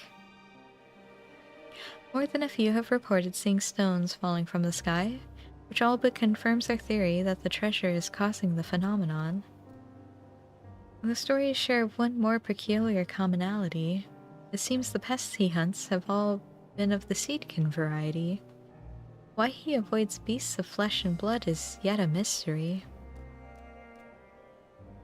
It bears mentioning that each of these eyewitness accounts came from people who were rescued by the Justiciar, who invariably appears just as these creatures attack. In fact, the Justiciar has been there to save the day in every single instance of Seedkin-related mischief. Awfully suspicious, if you ask me, and I'm not the only one who thinks so. Some among the Radiant Host have suggested that the Justiciar is planning these assaults somehow, so he alone can reap the glory from thwarting them. I agree, and think this should be our next avenue of investigation. Okay. Many of these incidents occur near the Giant Skull grounds, so we should start our search there. We can find one of these monstrous plants before it finds hapless prey. We may be able to shed light upon the Justiciar's methods. Time is of the essence, so let's leave at once. Giant Skull grounds. Okay. Wait, that means I'm traveling. And if I'm traveling, that means I can have my last bite of pizza.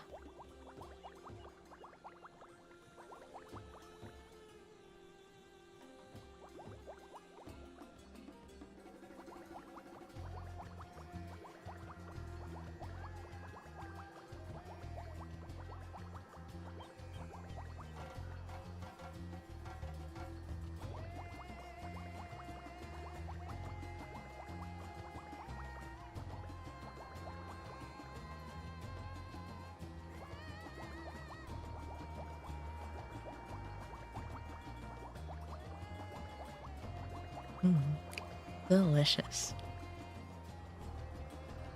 Now I have this giant plate here.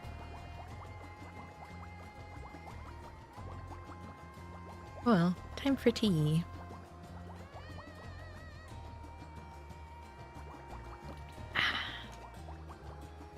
Alright, Tepeke, I'm back. Any moving bushes? Slithering vines? Not here in any case. Jell, I'll search the western path. Why don't you search the east? Hey, if you see something, don't strike to kill. Weaken it, then capture it with this rope. We'll learn much more from a live specimen. Okay. I'll try, but Bahamut doesn't exactly hold back. Unless you expect me to just book smack it for a while. A little baby Morble. Hello, Morble. Oh, the enemy is weak. Use the rope.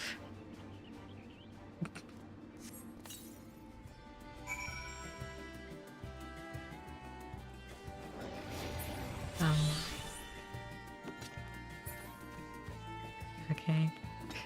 I guess it was captured.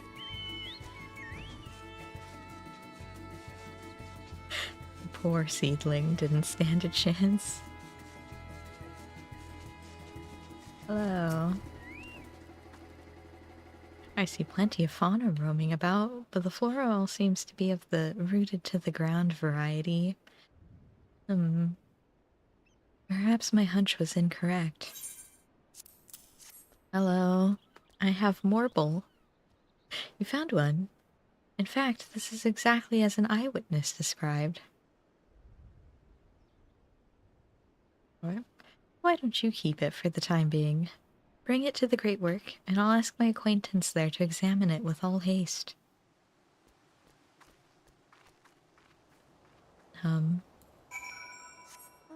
Okay. I don't see why I need to hold it. Morble? I don't like Morbles.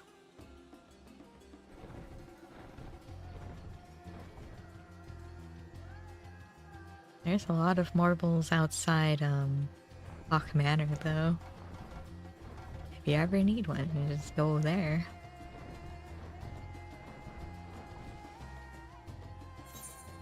Alright. Shh. Where is this friend? Are they in here? Aha. Mistress Tepeke told me what to expect. Well then, let's see the thing.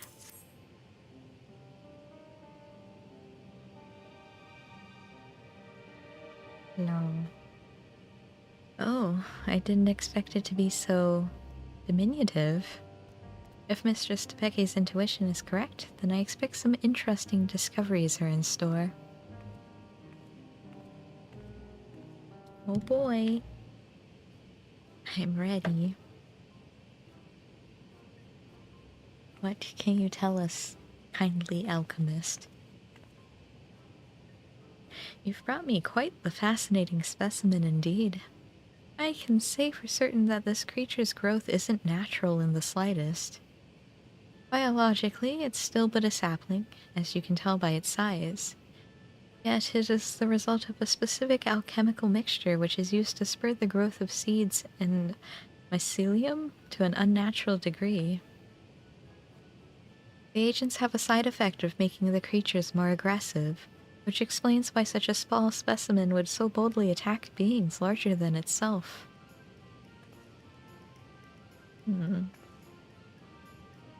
Yet the solution requires ingredients most rare, and the cost of procuring enough to synthesize it would be beyond the means of most.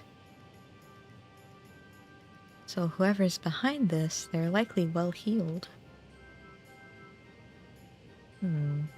As for the creatures themselves, if they were all grown artificially, perhaps that explains why most of the incidents involve small seedkin.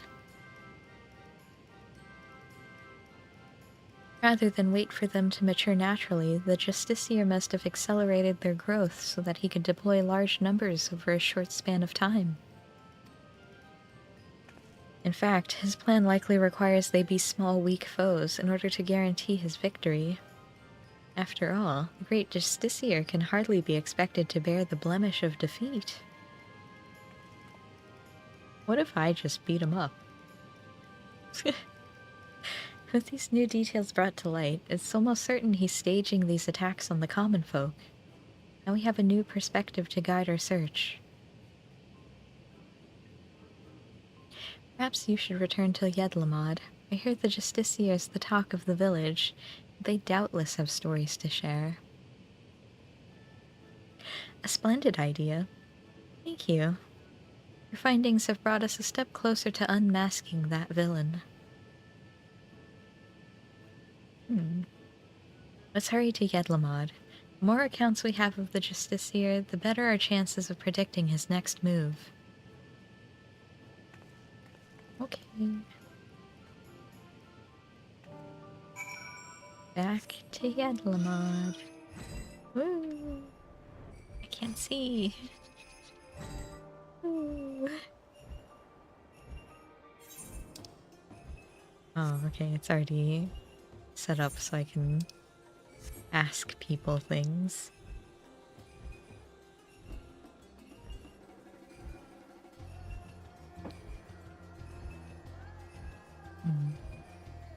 Already out of tea. Oh no, but I still have soda.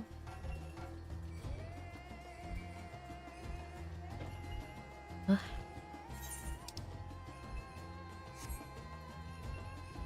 Alright. I require your stories. Oh, it's a Radiant. Hello. Rest assured, the Radiant hosts are well aware of the Justiciar. Every day we receive more reports of him combating beasts in the surrounding wilderness. These encounters are never on well-traveled roads, it seems. They occur in remote regions that we scarcely patrol, along routes that are only used by a small number of merchants and porters. We've concluded that the Justiciar either has uncommon knowledge of the behavioral patterns of these creatures, or that he keeps close company with a merchant who travels those obscure paths.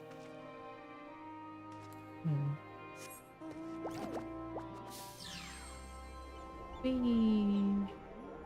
Hello, child. Oh, So, you're hungry to learn more of the Justiciar? He's amazing. I was lucky enough to catch a glimpse of him on the road leading here, facing down a fearsome creature. I don't know how he did it, but he called down rocks from the sky to knock that thing flat. Raid and host were away on patrol, so if he hadn't come to our rescue, that brute would have marched right into our homes. He shouted that he was the savior of Razat Han and even waved at me. Oh, he looked so impressive with the sun shining behind him.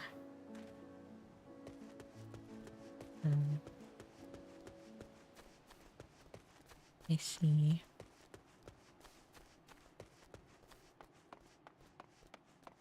A watchful man. Hello. Don't tell me you've come chasing that half-baked savior.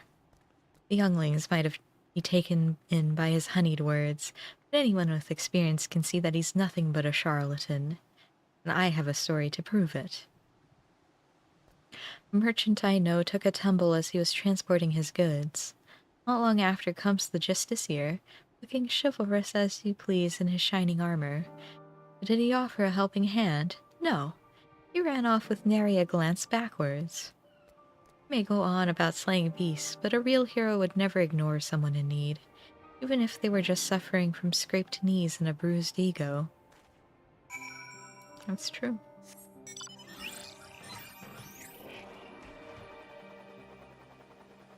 Alright. Oh. Hello? Jill, do you have a moment? I'm having a little trouble here. Who is this? I sought this merchant out because I was told he dealt with the alchemists in the great work. Thought he might know something about the justiciar, but when I asked, well, he's been like this ever since. What was that?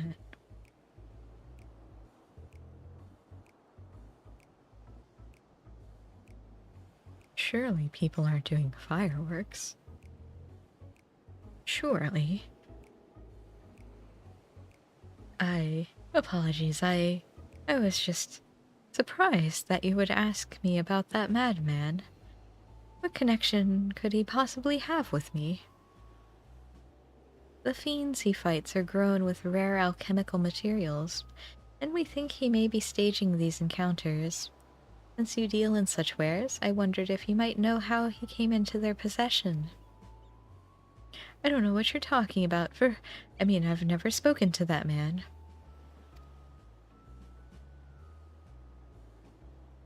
I very much doubt that.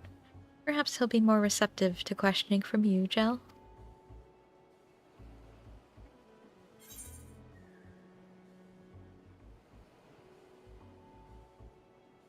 He seems to have intimate knowledge of trade routes and alchemy. Who taught him, I wonder? Come now, any merchant with a nose for profit has good relations with the alchemists. By your way of thinking, any one of us could be in league with Verazon. Verazon, you said? Who is that, may I ask? Huh? What? Did I... No, that's my name.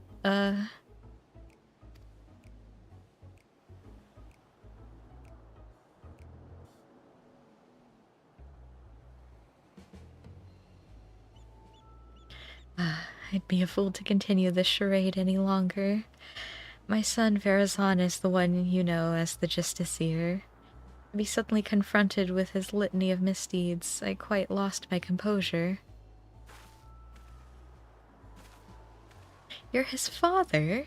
Then you know how he came into possession of such rare materials and knowledge? Aye, he stole them from me. My most valuable materials and my precious maps. Yet I was the one who chose to hide that fact, and I bear the blame for the consequences. What can you tell us about him as a person? Verazon was obsessed with tales of legendary heroes, even from a young age. I paid a great deal of money to have him tutored in the art of the bow. He became quite skilled at it, in fact, but not quite as skilled as his arrogance led him to believe. Due to this, and perhaps a lack of ambition, he never aspired to true greatness. Instead, he came to rely upon fanciful equipment and exotic potions, rather than honing what skill he had. It pained me to see him fall into dissoluteness, but he would brook no counsel. So, several years ago, I gave him enough coin to support his lavish lifestyle and told him never to speak with me again. He didn't, until but recently when he darkened my doorstep once more. And that was when he stole your goods. Although I would have willingly given them if he had but asked, was rambling almost incoherently, saying that his heroic deeds as the justiciar had caught the eye of someone named Apyahi, leader of the Passage of the Unbound, whoever they are. He claimed that under the guidance of his newfound allies he had obtained a great power enough to eclipse all heroes who have come before and shall come after, as he put it. Seems he gives what money he still has to these people. To think that for all his fanciful words, he has only deigned to grasp at hollow glory, all at the expense of Rosathan. There's no greater shame as a father. Given what we know of the shadowy group, they most likely aim to sow discontent through Virazon's misdeeds. Deeds, sorry. I mean, they are misdeeds, though. He may be so blinded by his own desire for adoration that he can't see whose hands are pulling his strings.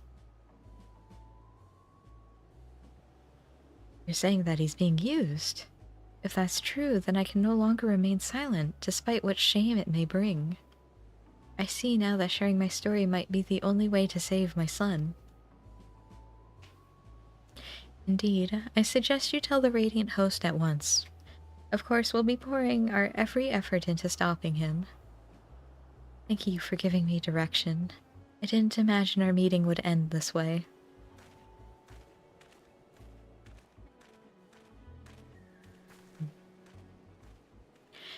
Truth be told, I'm not entirely unsympathetic towards Virazon.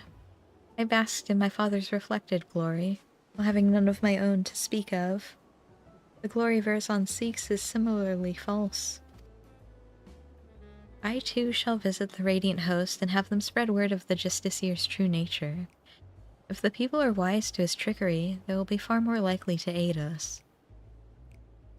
You'll soon learn that a legend built on lies is no match for true heroism.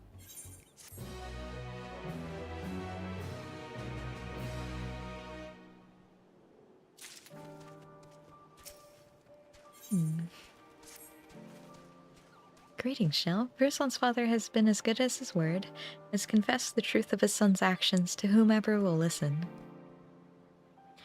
Even among the younglings, far fewer sing the Justiciar's praises. The tide is turning in our favor at last, and the Radiant Hosts are making ready to tighten the net. Speaking of which, they had curious news to share. They've been examining the stones left behind by the Justiciar and noticed a pattern. They were all varieties of rock commonly found near the site of each encounter. For instance, near the Giant Skull grounds, the Justiciar seemed to have called down a hail of what else but Giant Skull. I have my own theories about what this means, but I'd like to hear your thoughts, Jel. It's safe to say the artifact doesn't create rocks from nothing. Yeah.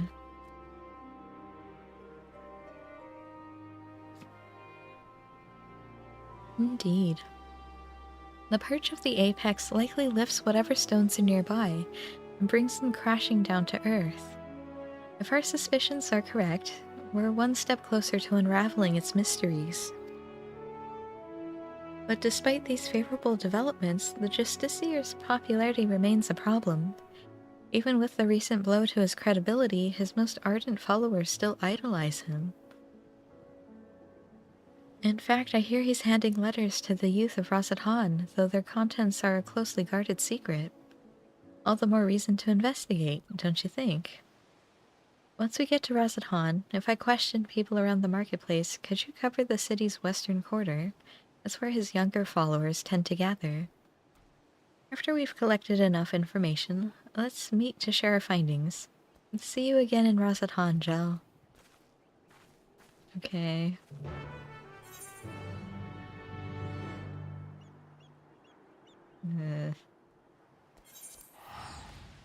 What is that? Vedanta? Veda fibers? Okay.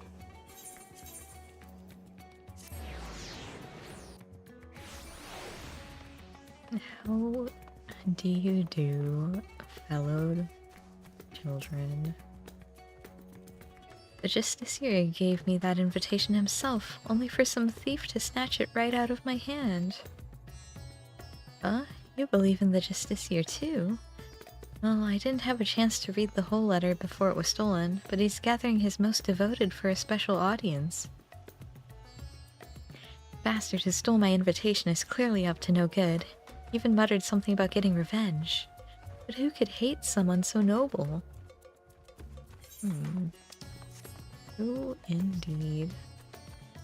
A surly youth.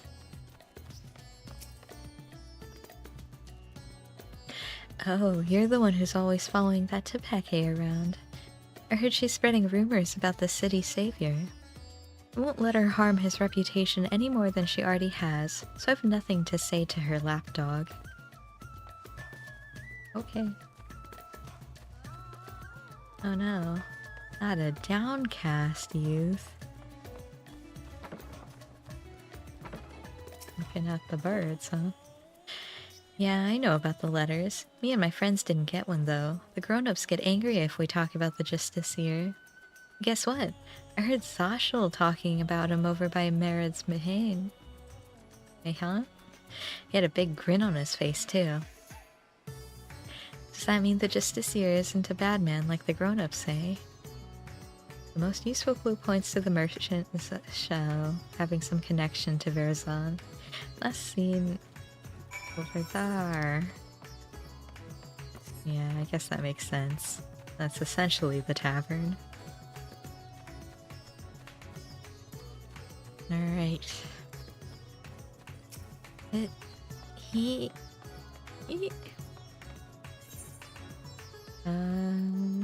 Uh-huh.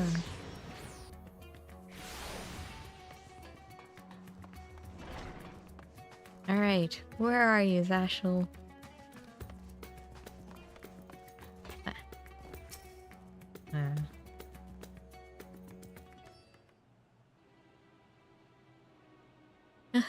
It's true what they say. A fool and his gill are soon parted.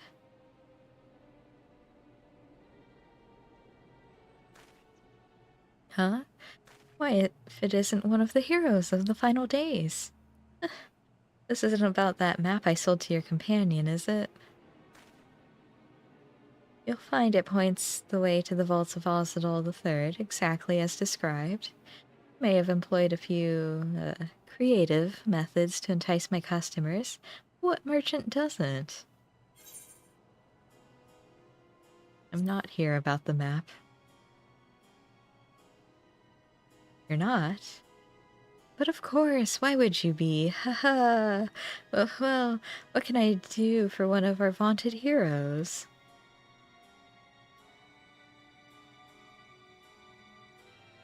You're after the Justiciar? Your choice of query is unusual, to say the least. But perhaps I can help you along, eh? A young man came asking for a map to open the way to Uznir. Told him every map I had, assuring him that the one he needed was among them. I suppose he found it, as I hear these letters that were handed out contain a copy of a map. I dare say that young fellow was the Justiciar himself, and he's planning a clandestine meeting at the Uznir canals. Mind you, it appears he has no shortage of enemies. No doubt they'll try to interfere. Thankfully, Rasatan isn't known for large-scale criminal organizations. That hasn't kept the less scrupulous citizens from dirtying their hands when times are desperate. From what I hear, the bandits where bandits seeking to rob trade caravans keep running into the Justiciar during his fiend-felling exploits, causing their raids to end in failure. Like as not, they'll try to infiltrate his group of followers and settle the score. And that's where my knowledge of the matter ends. If you're wondering where the meeting place is, all I remember is that the spot marked on the copied maps is somewhere in the Shroud of Samga. Shroud of the Samga, okay. So, does that answer your queries? Sure. Thanks for being helpful this time, Ashel. Hope that you continue being helpful. Oh. Alright. Go this way. Ta-da!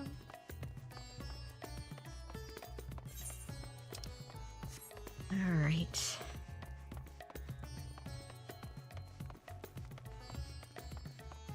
So... again? Those in support of the Justiciar didn't seem surprised when I told them of his misdeeds. I don't know why I couldn't read that sentence. But still, they were reluctant to betray him. In short, I've had no luck. What about you, Jel? Your investigative abilities never cease to amaze me. As for this gathering Verizon is planning, I expect it's some scheme to prop up his flagging popularity. Even so, many of his devotees are younglings ill-equipped to make the perilous journey to the meeting place. If they've any sense, rather than attempt to travel there directly, they'll stop at settlements along the way to rest and confirm the route. You said the map led into the Shroud of the Samga, yes? That means Palaka Stand is the closest settlement. I hear many took refuge there during the final days, and it's now a bustling town in its own right. The arrival of more people would hardly raise eyebrows, making it the perfect place to avoid unwanted attention while they make ready. We should head there before they leave on the final leg of their journey. Okay. It said Palaka. Palaka.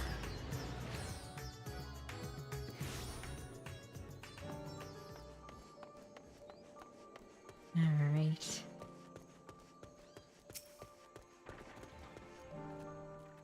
I was right, Jill. Many of these are carrying pieces of parchment. Those must be the letters.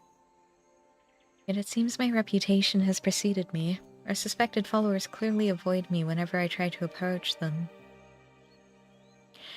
Still, we can use this to our advantage. None of them would dare leave Palaka Stand where there's risk I might follow after.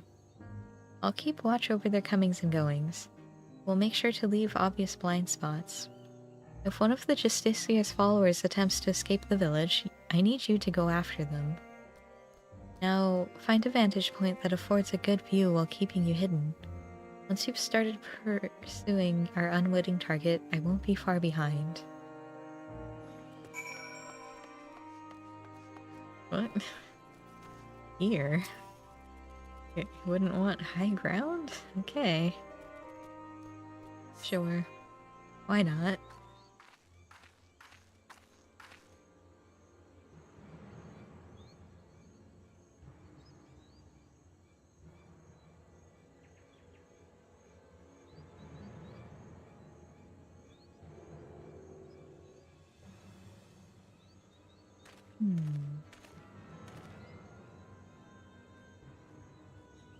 How do they not see me? I am so bright. I could understand if I was dressed in green or something, but I am bright red. Follow the young man from a safe distance. Ow. I hate this mechanic. Wait, where is he?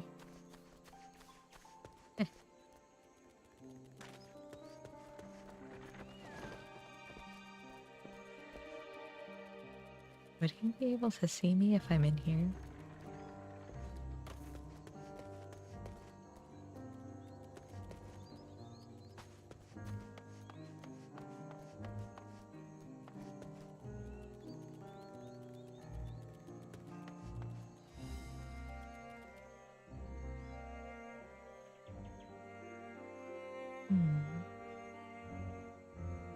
In the clear, I need to hurry.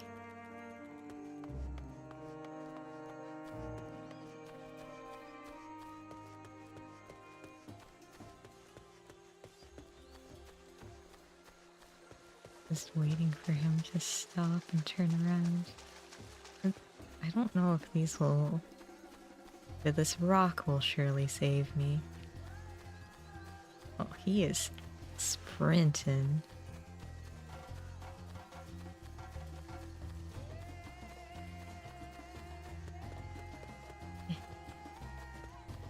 Need it.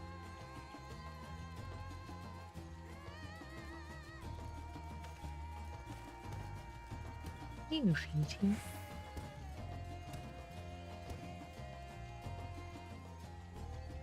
How are you doing, bud guy?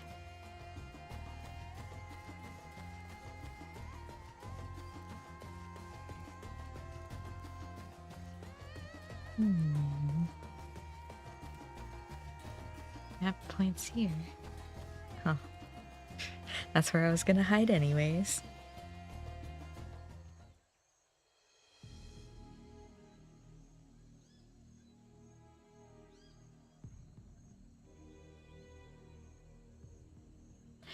Portal should be nearby, and I'll finally meet him. Are you sure this is a youth? Well, you're the hero who saved us in the final days. What are you doing here? Justice, you're bad. So you're working alongside that woman I saw in the village. I've heard about the rumors she's spreading, but I had no idea she'd enlisted your aid. The Justiciar saved me, you see. I was transporting goods for a local merchant who was too miserly to even hire a proper escort. A ferocious creature ambushed me. My savior appeared from nowhere and sawed off the beast. I owe him my life. That's why I came here, to see if there's any truth to the rumors. But now I understand I'm in over my head. I'm going back home. Here, you can have the map. Trust you to take the measure of the Justiciar and to share the truth with us all. Are you really a youth? I mean, I guess if Brute Bomber can be... like 19... you could be a youth. Apologies for watching from the shadows, but I was afraid my presence might have startled the lad. I was able to hear what he said, though, and his gratitude towards the Justiciar seemed genuine. I dare say the other followers feel similarly. Well, now that we have a map of our own, let's open the portal and confront Virazon.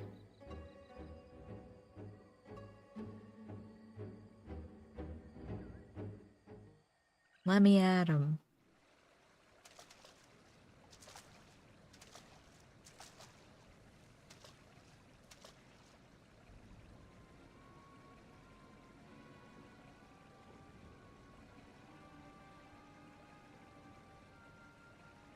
There sure are a lot of children here. And whoever that is. It's a lot of rocks.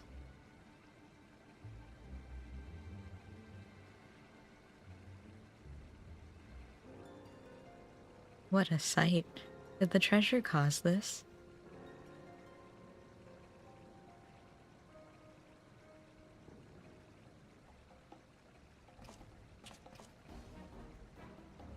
Oh my.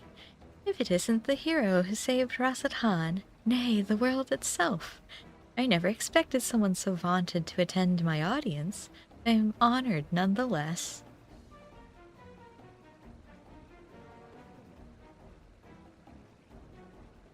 Enough of your games, Virazon. Stop this madness at once.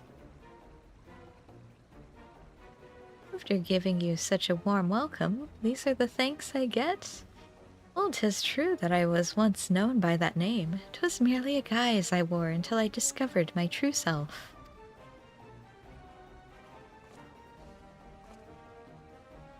So long as I am the masked hero of Rasat Han, I shall not suffer any to call me Verazon. Oh. Nahara does not make mistakes. Oh no. Is that... Wait a minute. Very Keichu, though. Quiz. Welcome to the role quests, which are certainly something. But that is your name, isn't it?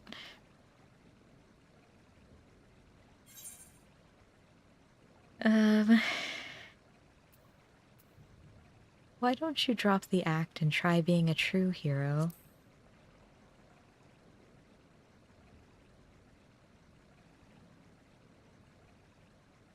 A true hero, you say?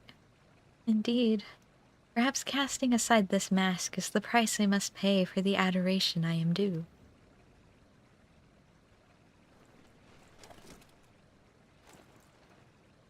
Ugh. That is some bright yellow hair. Very well. My name shall ring about Razat Han. Let it be known that that the Justiciar is Verazon, and Verazon is the Justiciar.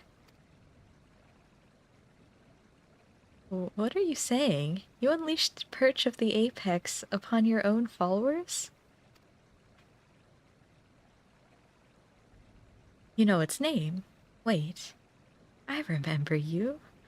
The girl from Zoctaral, yes? Village's artifact is not discriminating in its wrath. Some among my followers harbored wicked intentions, and it brought sorrow unto my enemies. The true of heart caught in the aftermath were merely unfortunate.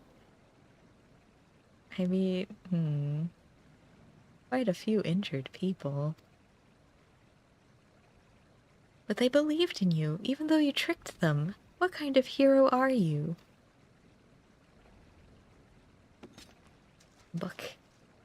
Booksmack? Mummy Booksmack. You too would oppose me. I thought that as fellow saviors we might find some common ground. Yet it would seem we are destined to walk different paths. Uh-oh. Now faced with unknown peril, a great fervor rages within me.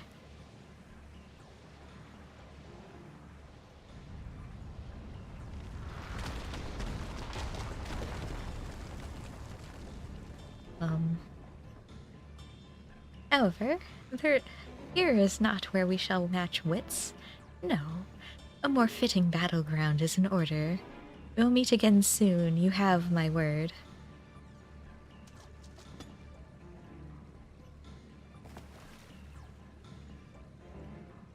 Ah, shut up.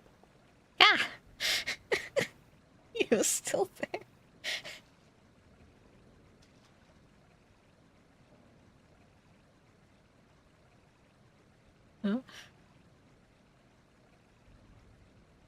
Huh? Hello, children. So, can you tell us what happened here?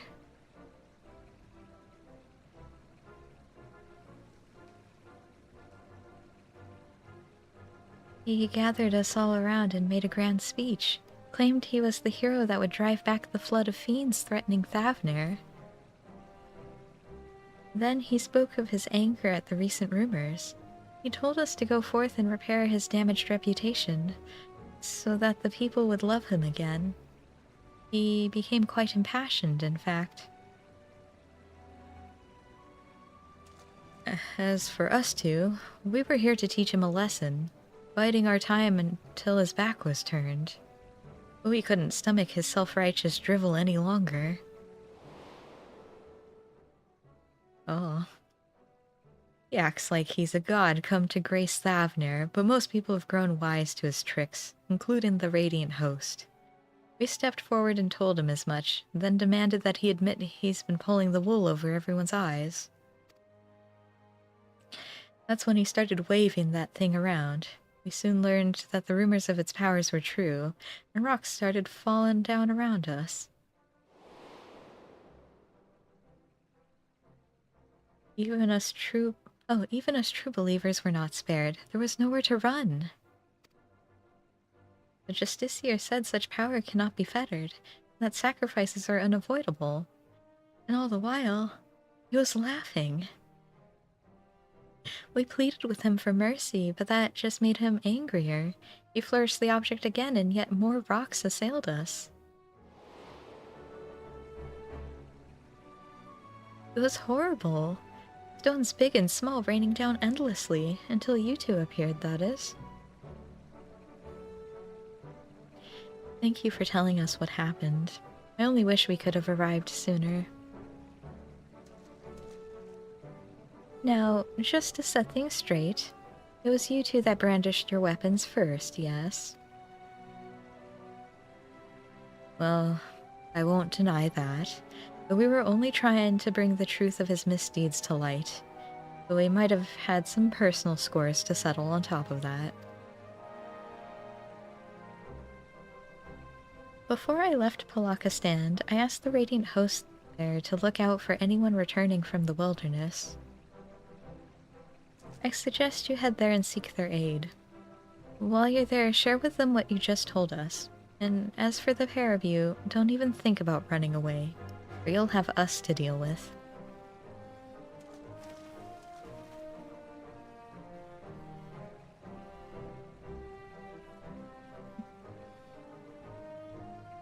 Teehee.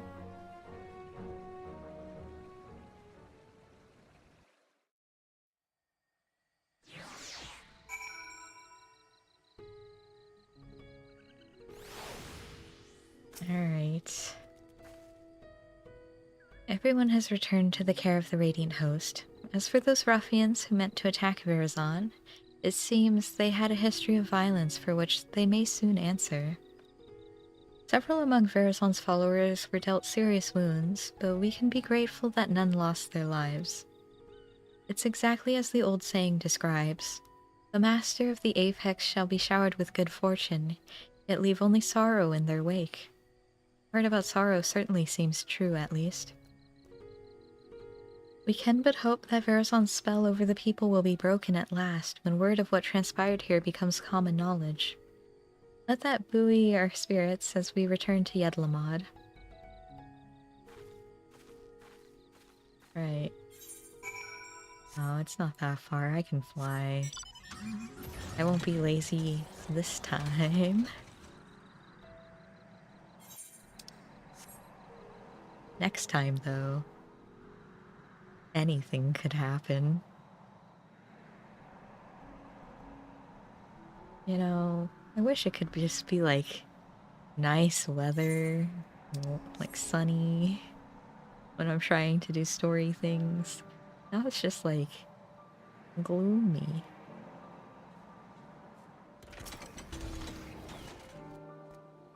Where's my sunshine?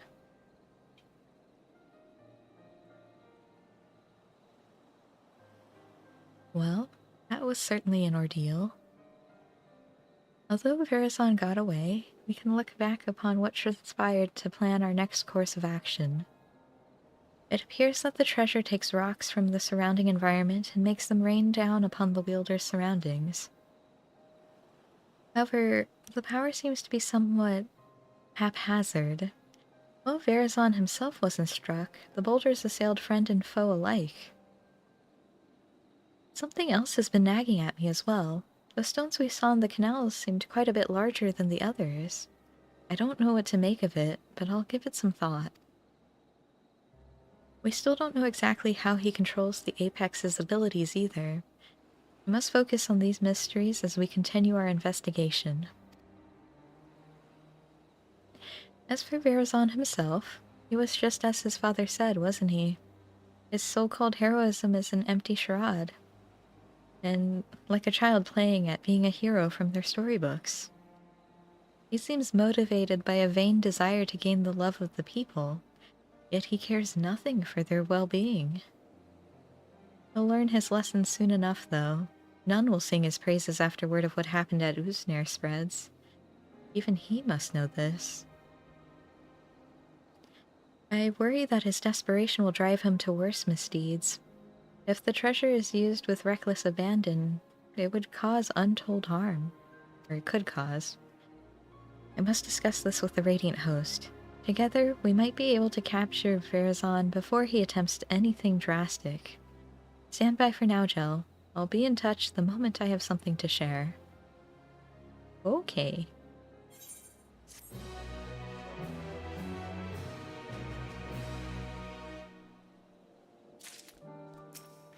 Do you have something to share?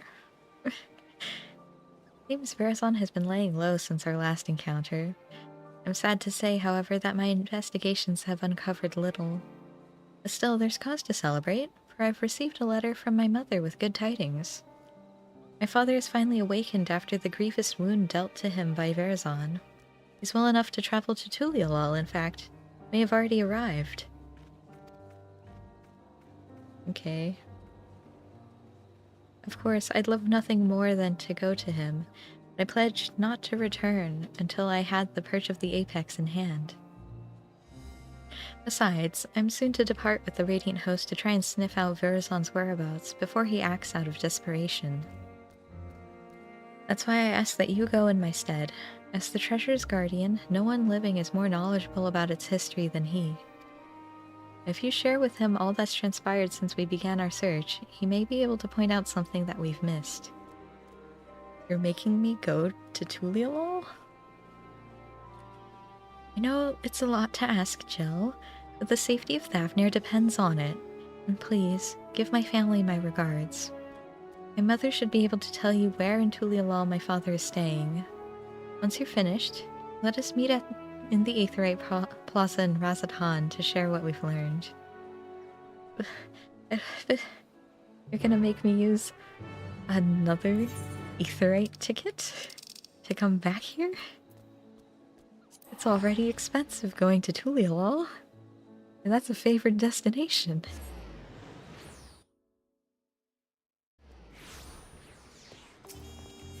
Alright, I'm going to assume... yeah. Back to the taco place. And... alright, Sue. Oh, if it isn't Zhao. But I don't see Tepeke with you. Did you come alone? Yes. I'm glad to hear my letter arrived safely, and that Tepeke seems to be as tenacious as ever in her search. Our father Netse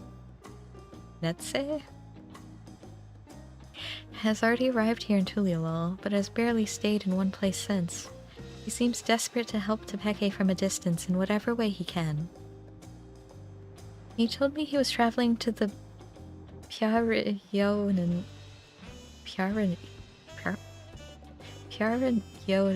Plain. Oh, I don't even know where that is.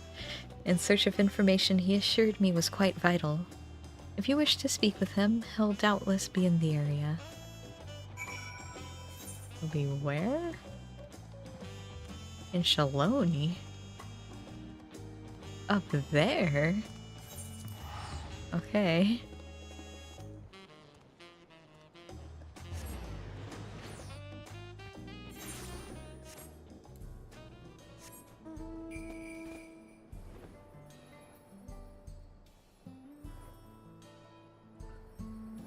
Nice, peaceful Shaloni.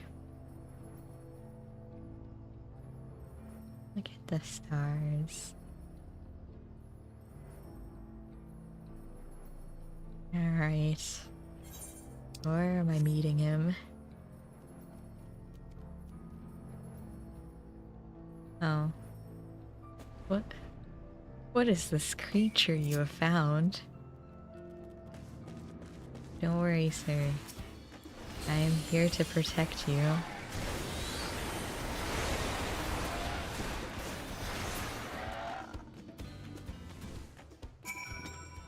I have done my duty.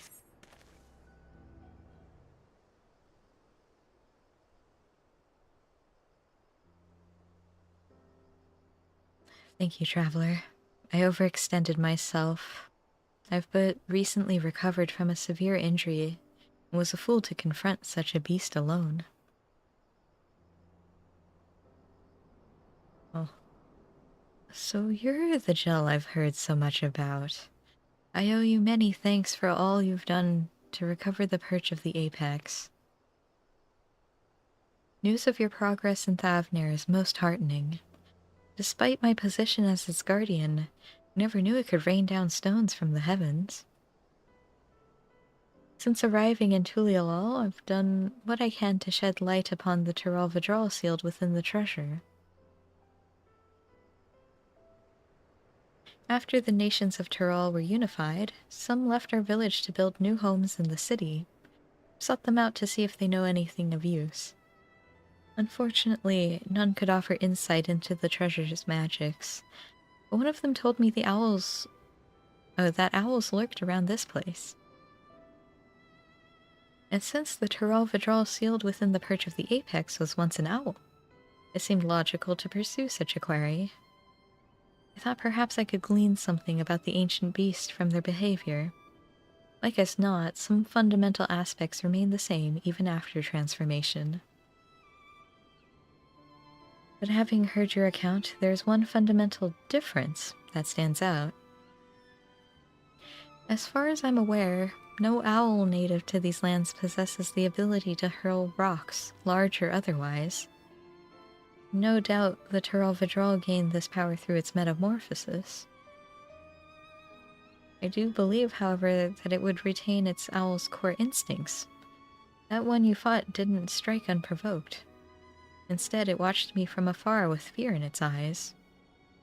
While this is normal behavior for most animals, I was surprised by how suddenly it descended upon me the moment I started approaching. It sensed danger and attacked preemptively. I had the same thought. The owl sensed a threat and chose to confront it rather than run from it. And the same impulse may have driven the Tural Vidral. Indeed, that correlates with something I heard from one of my countrymen who had relocated to Tulialal. He spoke of a continuation to the tales passed down from the elders. No hunter's arrow could fell the apex. It was struck down in a storm of its own wrath, made wild by a heart of fright. Thus was it sealed away at last. Now, judging from the owl's behavior, I can theorize that the treasure is activated when its bearer senses danger. And, according to the story, this power can easily get out of hand if its bearer is panicked. Of course, this theory must be tested first. Garzon will certainly use the perch of the apex again. When he does, I ask that you and Tepeke pay special attention to the circumstances leading to its activation. You have my thanks. Loath though I am to admit it, I have yet to recover from my long convalescence. I would only be a burden to you. I wish I could aid my daughter another way, but you more than make up for my absence.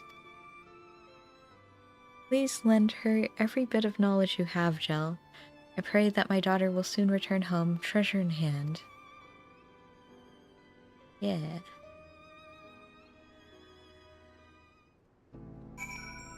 And now, back to Razatan for 2,000 gil.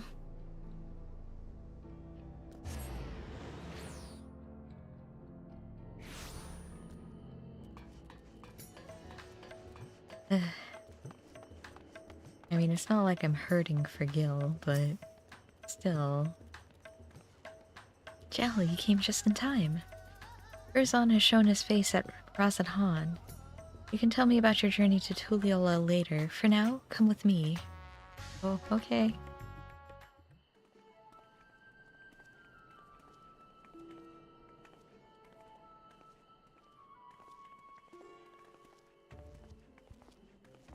What is he hoping to achieve here?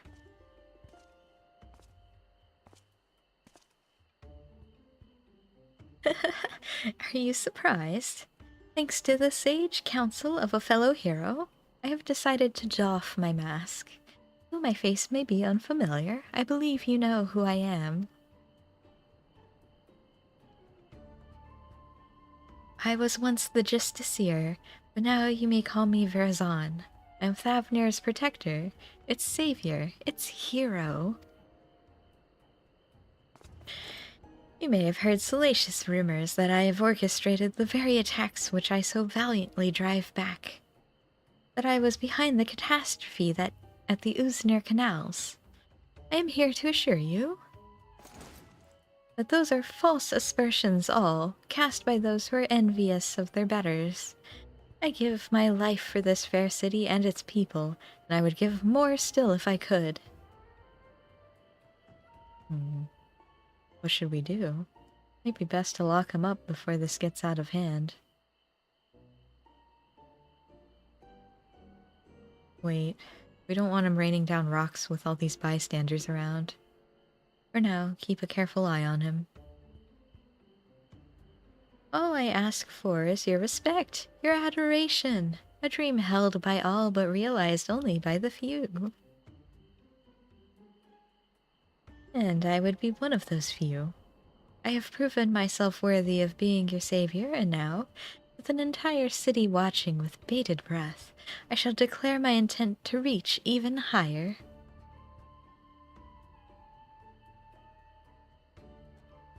Yes, for I can protect you all better as your ruler. I shall retire the mantle of hero and take up the crown as the king of Razatan.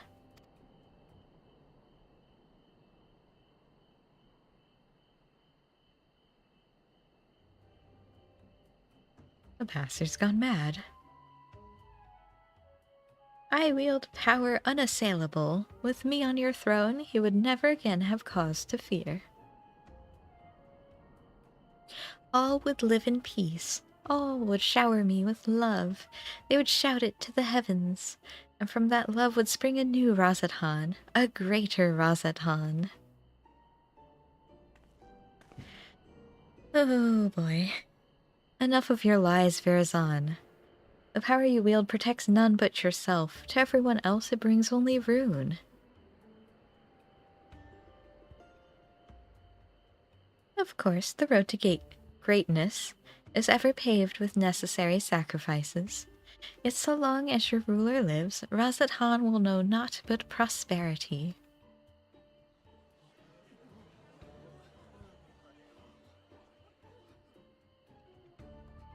You think you're better than Master Vitra? He bore this city and its people on his back, while you look fit to collapse under the weight of your own armor. You're no leader. You're a damn joke.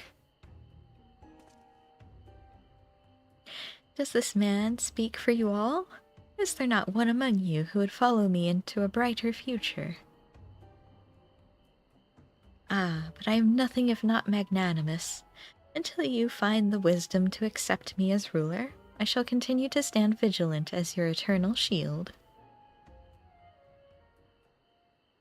Stop this, Verazan. You're only making it worse for yourself.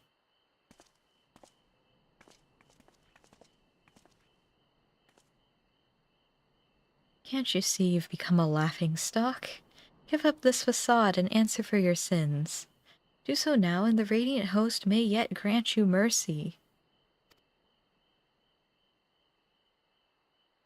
My sins? Are you not the one poisoning the people against me? Do your worst. I dare you. It'll only make me more powerful. I know not what is in your heart, but please end this madness. End it and return to me, my son.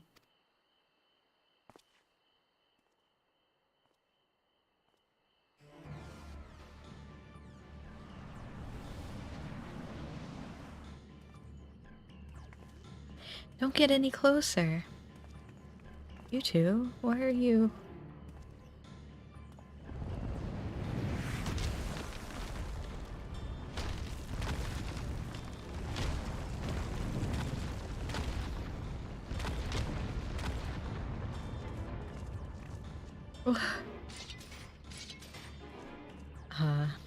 That would have been a very squished father.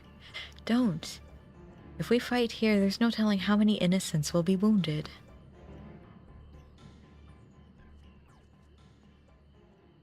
Pathetic as ever, I tire of this farce.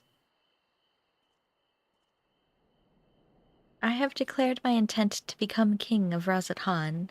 As for you two, this is no place for a battle between heroes. We shall meet again, mark my words, and then we shall decide who is the mightier.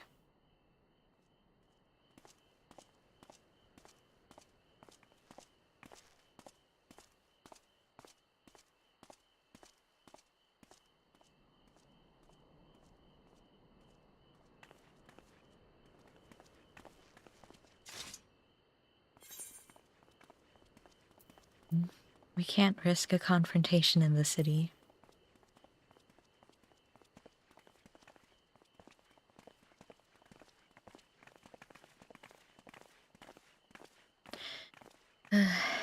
You're right, of course. As much as I hate to see Verazon walk free, we've yet to ascertain the extent of his power. For now, we must bide our time. I noticed that despite all his proclaimed love for his people, he didn't even look back at them as he retreated. Perhaps he couldn't bear to look them in the eyes, or one of them at least.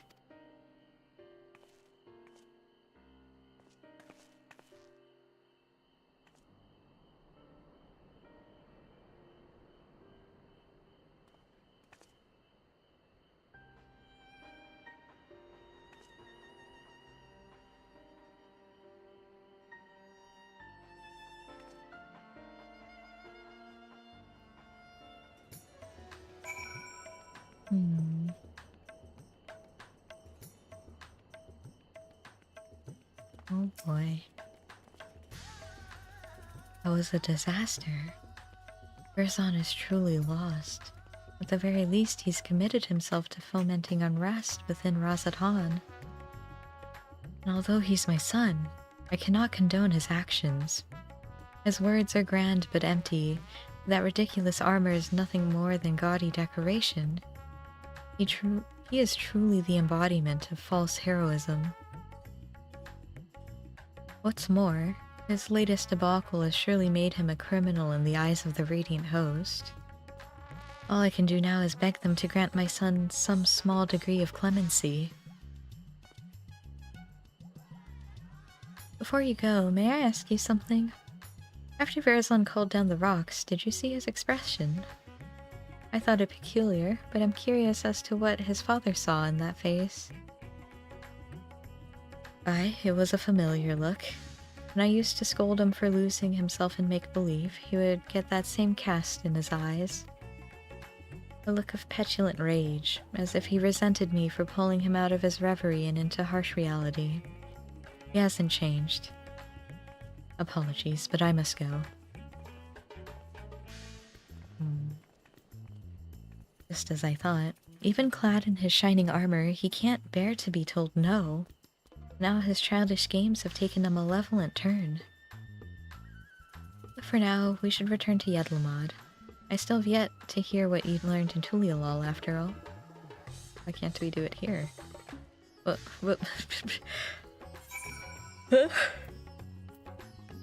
Okay, Yedlamad it is. We could have easily spoken here, but you know, that's fine. Go to Yedlamad.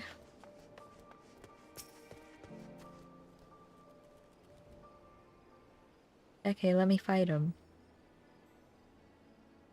Now that we have some room to breathe, I'd like to hear about your journey to Tyrol. Did my father have anything to share? Sort of. I'm heartened to know he's well enough to go chasing after owls and such. Though I wish he'd take more care. Thank you for saving him and for bringing me his theory concerning the treasure. If it really is triggered by a sense of impending danger, that might explain why Verazon had trouble using it the first time. He wasn't truly afraid of that small fungi until it was almost upon him. It also explains how he can wield the Apex's powers despite having no training in magics. It responds to emotion, not intent. So much is falling into place. He goaded the Radiants into apprehending him because he knew the threat would be answered. You saw how nonchalantly he quit the plaza, almost as if defying someone to stop him. Verzon truly believes himself to be untouchable. I think his words and deeds align with the theory well enough. As for that curious fragment of a story, it seemed to imply that the Tyrell Vidral lost control in a panic. Perhaps its strength grows in proportion to the danger it senses. When that danger is too great, well... You saw what happened at the Uznir Canals and at Razadhan. You were present both times, as were others who wished Verzon ill. And both times we saw stones much larger than we've seen before. Now I understand why he's so eager to face you. An opponent of your caliber will strike fear into Verzon's very core. Fear will summon a power greater than any he's ever known. Power enough to bring a hero to his knees. Or so he thinks, but we know better. We'll use that arrogance to our advantage and bring him crashing down to the earth. Although he may have to contend with falling rocks for a time, in a straight fight he'll be outmatched. We strike fast and we strike hard, till that fancy armor is nothing more than mangled steel. Although you may prefer to put your foes to sleep and whatnot, we know he... What's that supposed to mean? We know he has an arsenal of alchemical concoctions at his disposal. That's why I suggest a bit of good old-fashioned brute force. While you unleash your most fearsome destructive spells, I'll be your shield. Don't even think of holding back. You got it. What did you mean about me preferring to put my enemies to sleep? Have you not seen Bahamut? I look forward to fighting by your side. Now we simply have to find a suitable arena. I shall consult the Radiant host as to the location. Once that's decided, we'll confront Verazon for the final time. Alright.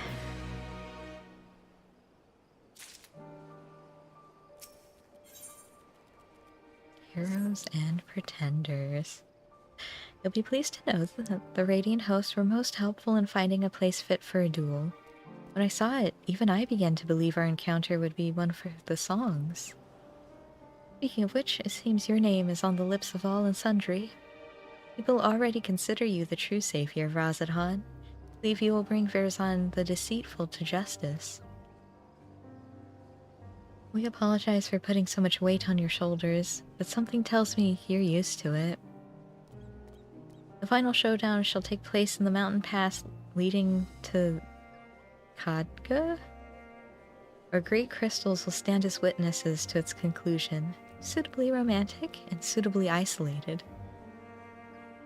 The Radiant host have spread word throughout Thavnir that a hero has arisen to challenge Verzon, and his pride will force him to answer.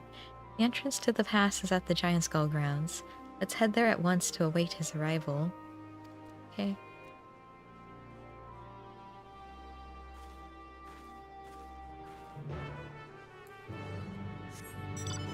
And away we go to the Giant Skull grounds.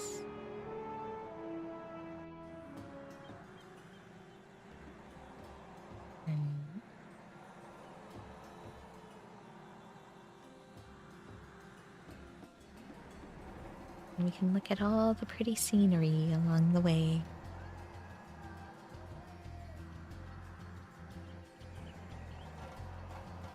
Those have long tongues.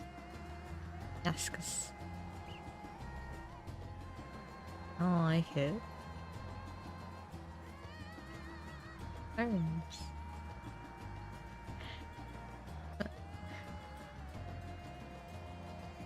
Wait, what crystals? Like that over there? It said you have to go through the giant skull grounds. But I don't know what crystals they're talking about. Alright, I'm ready. Srommel here has opened the way towards Khadga. I'm certain Verazon will arrive before long, and then we'll wipe that arrogant grin off his face. But first, we should check our gear and gird our loins for battle. Are you ready, Jel? Yep. I am way over the item level for this.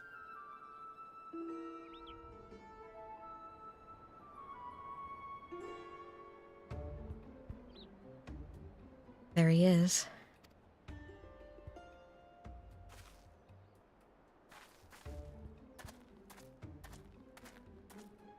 You can pew-pew all you want. You're no match for me. Through the cracked peaks of Khadga, desolate winds blow over the field of battle. Oh, what a fitting location you have chosen for the conclusion of this legendary rivalry.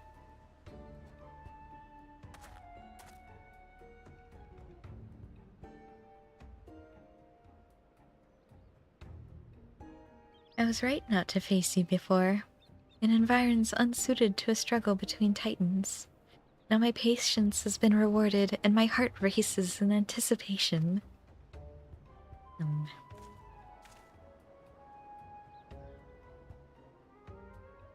I knew you would answer a challenge. You would never be able to stomach the people calling you craven.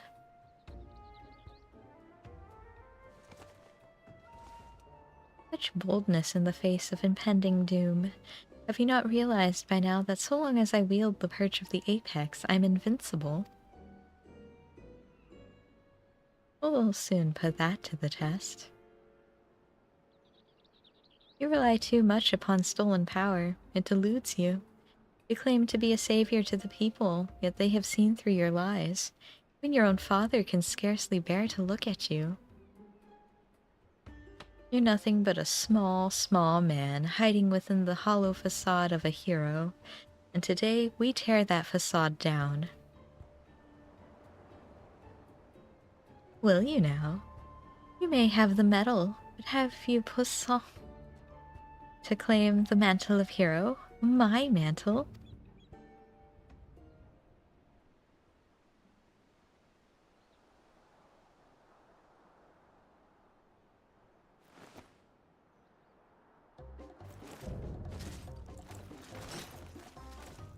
Alright.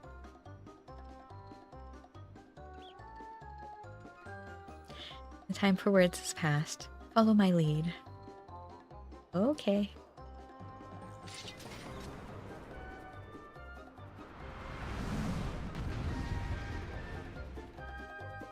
You're lucky I'm synced down, Verazon.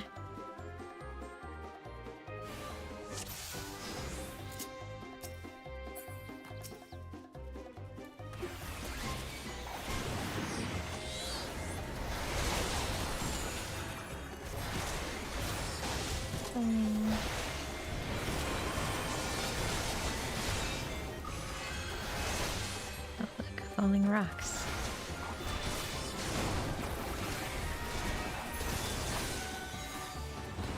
Run, run or be crushed.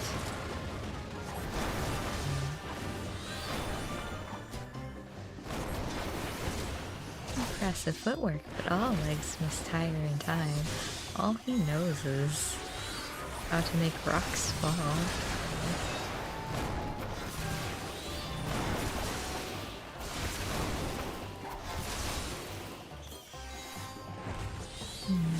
Heal potions. Oh no, did he heal himself? I'm hearing a lot of potion noises, actually. Oh. Well, I'll,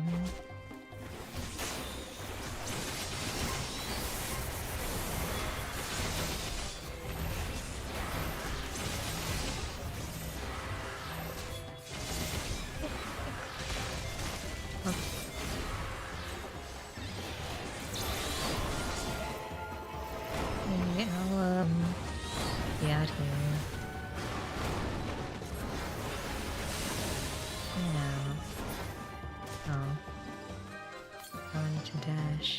You've defeated them already? Of course. He has used so many potions. Don't you ever shut up? Becky was just done with him. Yeah. My armor.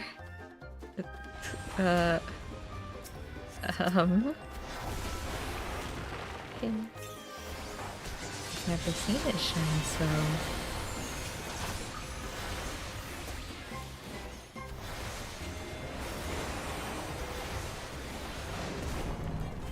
What is?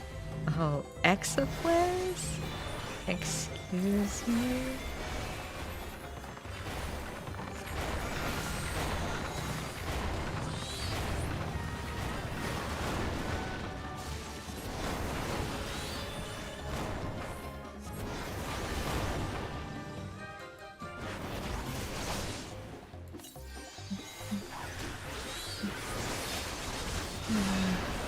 I meant to be king.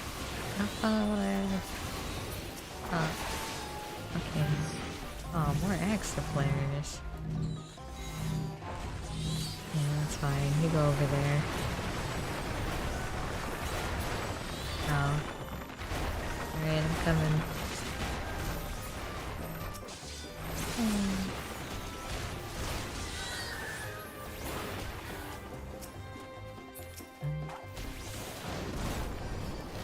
I guess I'll put this on myself. You don't need my regen.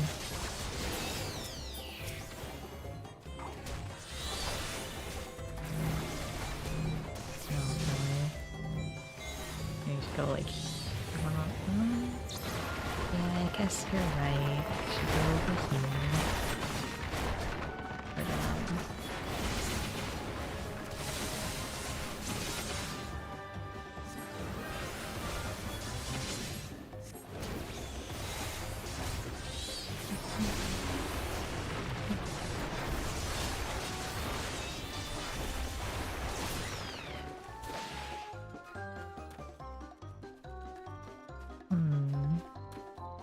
perhaps we should consider this a draw? Never. The philosopher is on. Lay down your weapon.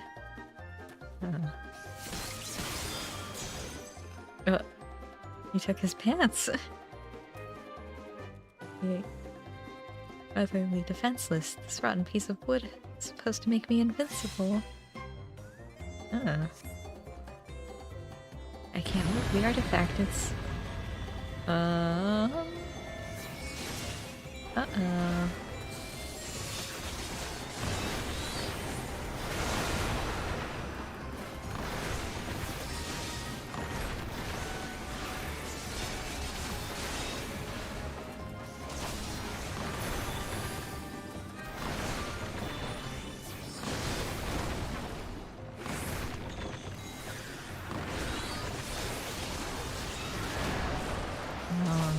It ends like this.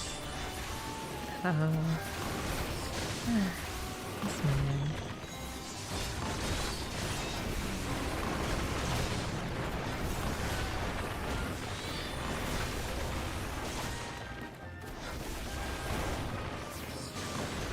I'm back anything with you. I know I'm not that injured, I'm just curious.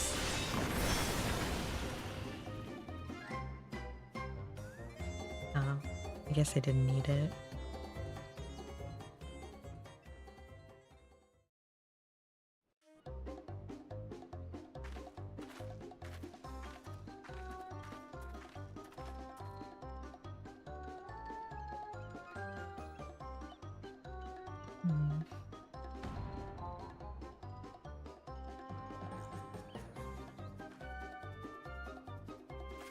He's out cold. Now to take back the treasure. What? This can't be this can't happen. A hero never falls. I must retreat. Yes, a tactical retreat.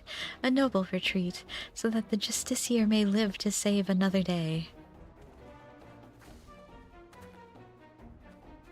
Is he gonna be okay with no armor? Huh? Uh-oh.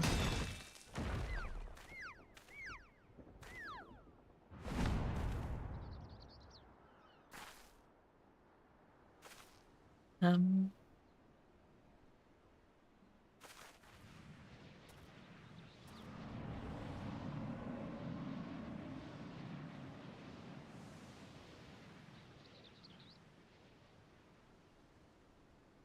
Huh.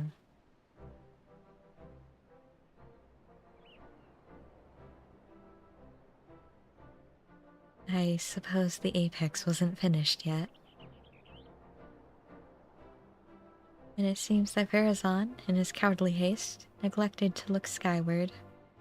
Was it an unfortunate accident?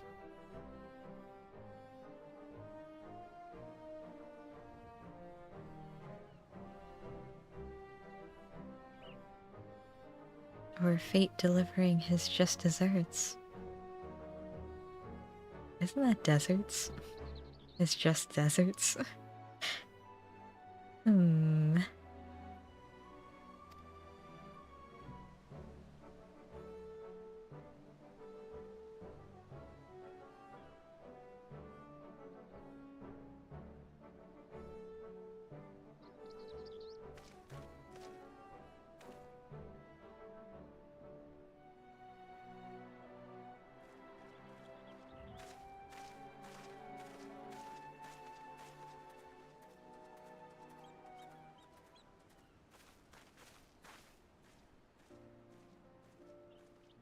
He claimed to be Rasatan's savior, but he only sowed more discontent among its people.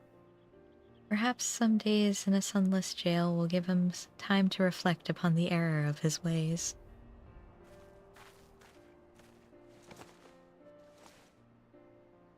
And now, I finally recovered the perch of the apex. Thank you for coming this far with me, Gel.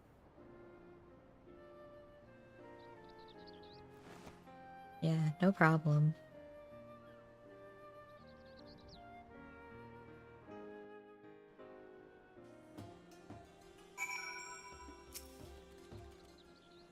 The battle was hard fought, but we made it through.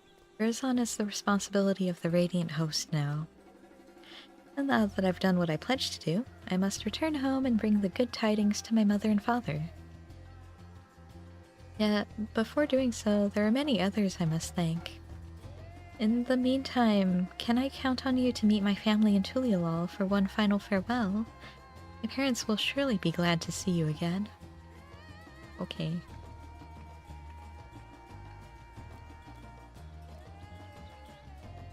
To Tulialal.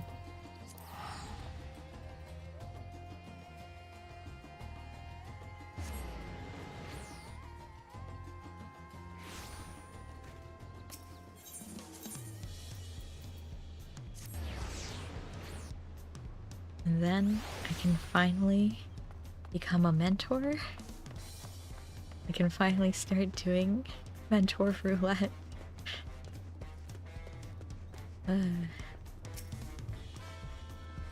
Didn't expect to see you in Tulialal again so soon. Is Tepeke well? Yeah, she's fine.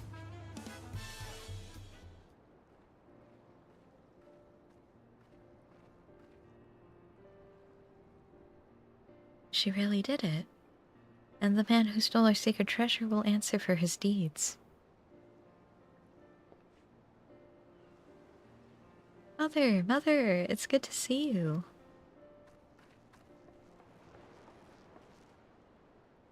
I'm sure Jill's already told you what happened. I couldn't have retrieved our treasure without him. So we've heard. But Jill also told us your wits and bravery were essential to your success. On behalf of our whole village, I thank you for guiding Tepeke in her quest, Jill. Now, the perch of the apex must be returned and put under careful guard once again.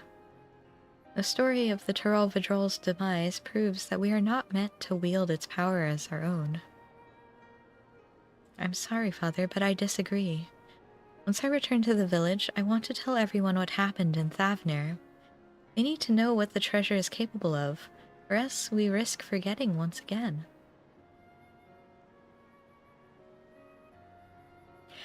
I won't deny that the Apex's power is dangerous. I saw with my own eyes what happens when it's wielded with abandon. Yet, during the course of our search, I also saw potential. If we fully understood how it worked, we could use it without risk to ourselves or other people. We could turn something we once feared to our advantage, instead of letting it become obscured in legend.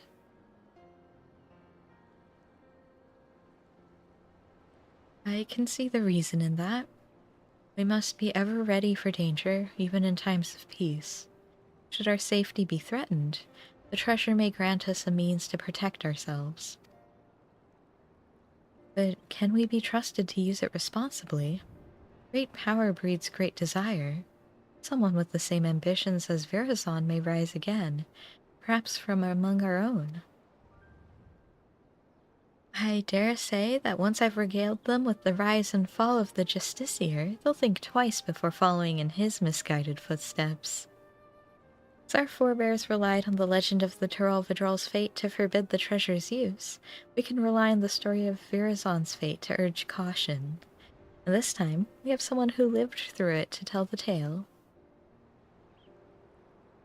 Of course, if I'm going to be guiding people in safe use of a potentially dangerous treasure, I see no choice but to inherit my father's position as its guardian. Some may raise their eyebrows at the prospect of loose-lipped Tepeke serving as the perch of the Apex's protector, but I've grown from my mistakes. And who better to tell the tale of Verazon's and Tepeke's failures?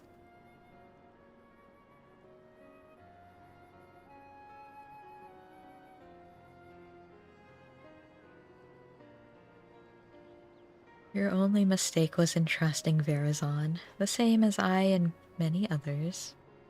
But unlike him, you have the willpower to overcome your own failings. Over the course of your long and arduous journey, you gained a wealth of experiences. Your efforts have finally been rewarded. You took responsibility for your actions, and by so doing, proved your conviction to our people. They shall listen to this proposition with open minds, I am certain. Now we must say farewell, as much as it pains me to do so. I owe you a debt I can never hope to repay. Once I return to the village, I'll do my utmost to protect the treasure we worked so hard to retrieve. Until next we meet, may fortune smile upon you. Thanks. You too. Farewell. Goodbye. Goodbye, cat family.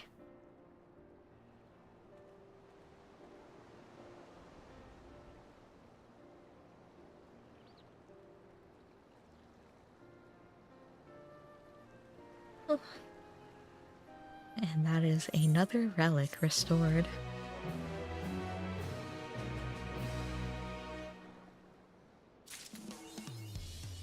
Reach for the apex. Which means I have 2 left. Which is melee and fizz ranged, so I'll have to do that some other time. Maybe if like if raid gets cancelled on a Tuesday. I don't know. Have to see. But I don't think there's a smith here. I have to go back to like Limsa?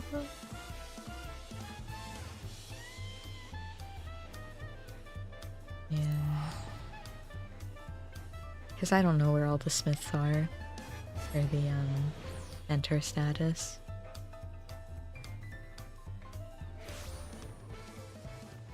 But I know this one, I think. Maybe. So, let's go get my mentor status back. And then I can keep it until another expansion.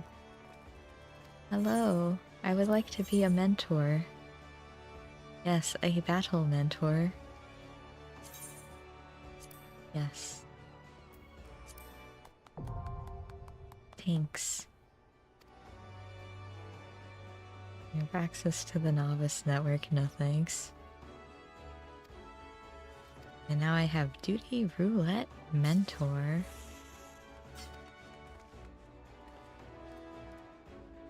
Okay. Just to make sure. Yeah, and I need item level 685. I mean, I guess that makes sense. Because you have to be able to do all content for mentor roulette. That's the fun of it. I usually use it as a I want to play, but I don't know what I really want to do roulette. So it's something, because it's not worth much. Like, even you can see the daily reward there. It's not worth much. But I don't know. I just like doing mentor roulette. And it'll count towards getting that one mount. Let me see. It's on my watch list. Yeah, 2,000. Is it worth it? No. Am I still going to try for it? Yes. That's why the field commander coat is also on here. Like, it's a nice coat, it's just not dyeable. We also need to win 100 seal rocks. Not play, win. So it's definitely a long time goal. But that's something for me to work towards. Actually, what is today? Console? No thanks. Well, I have to do my daily, but no thanks. Alright, but we got through 3 of the 5 role quests, which was the minimum of what I wanted to do today. So I finally got mentor status again. I can do my mentor roulette. And I guess I also need to do my PvP, because I am behind on the battle pass by a lot. But that's a problem for future me. For now, that is all we're going to be doing for tonight. Thank you for coming out, and I hope to see you next time. Bye for now.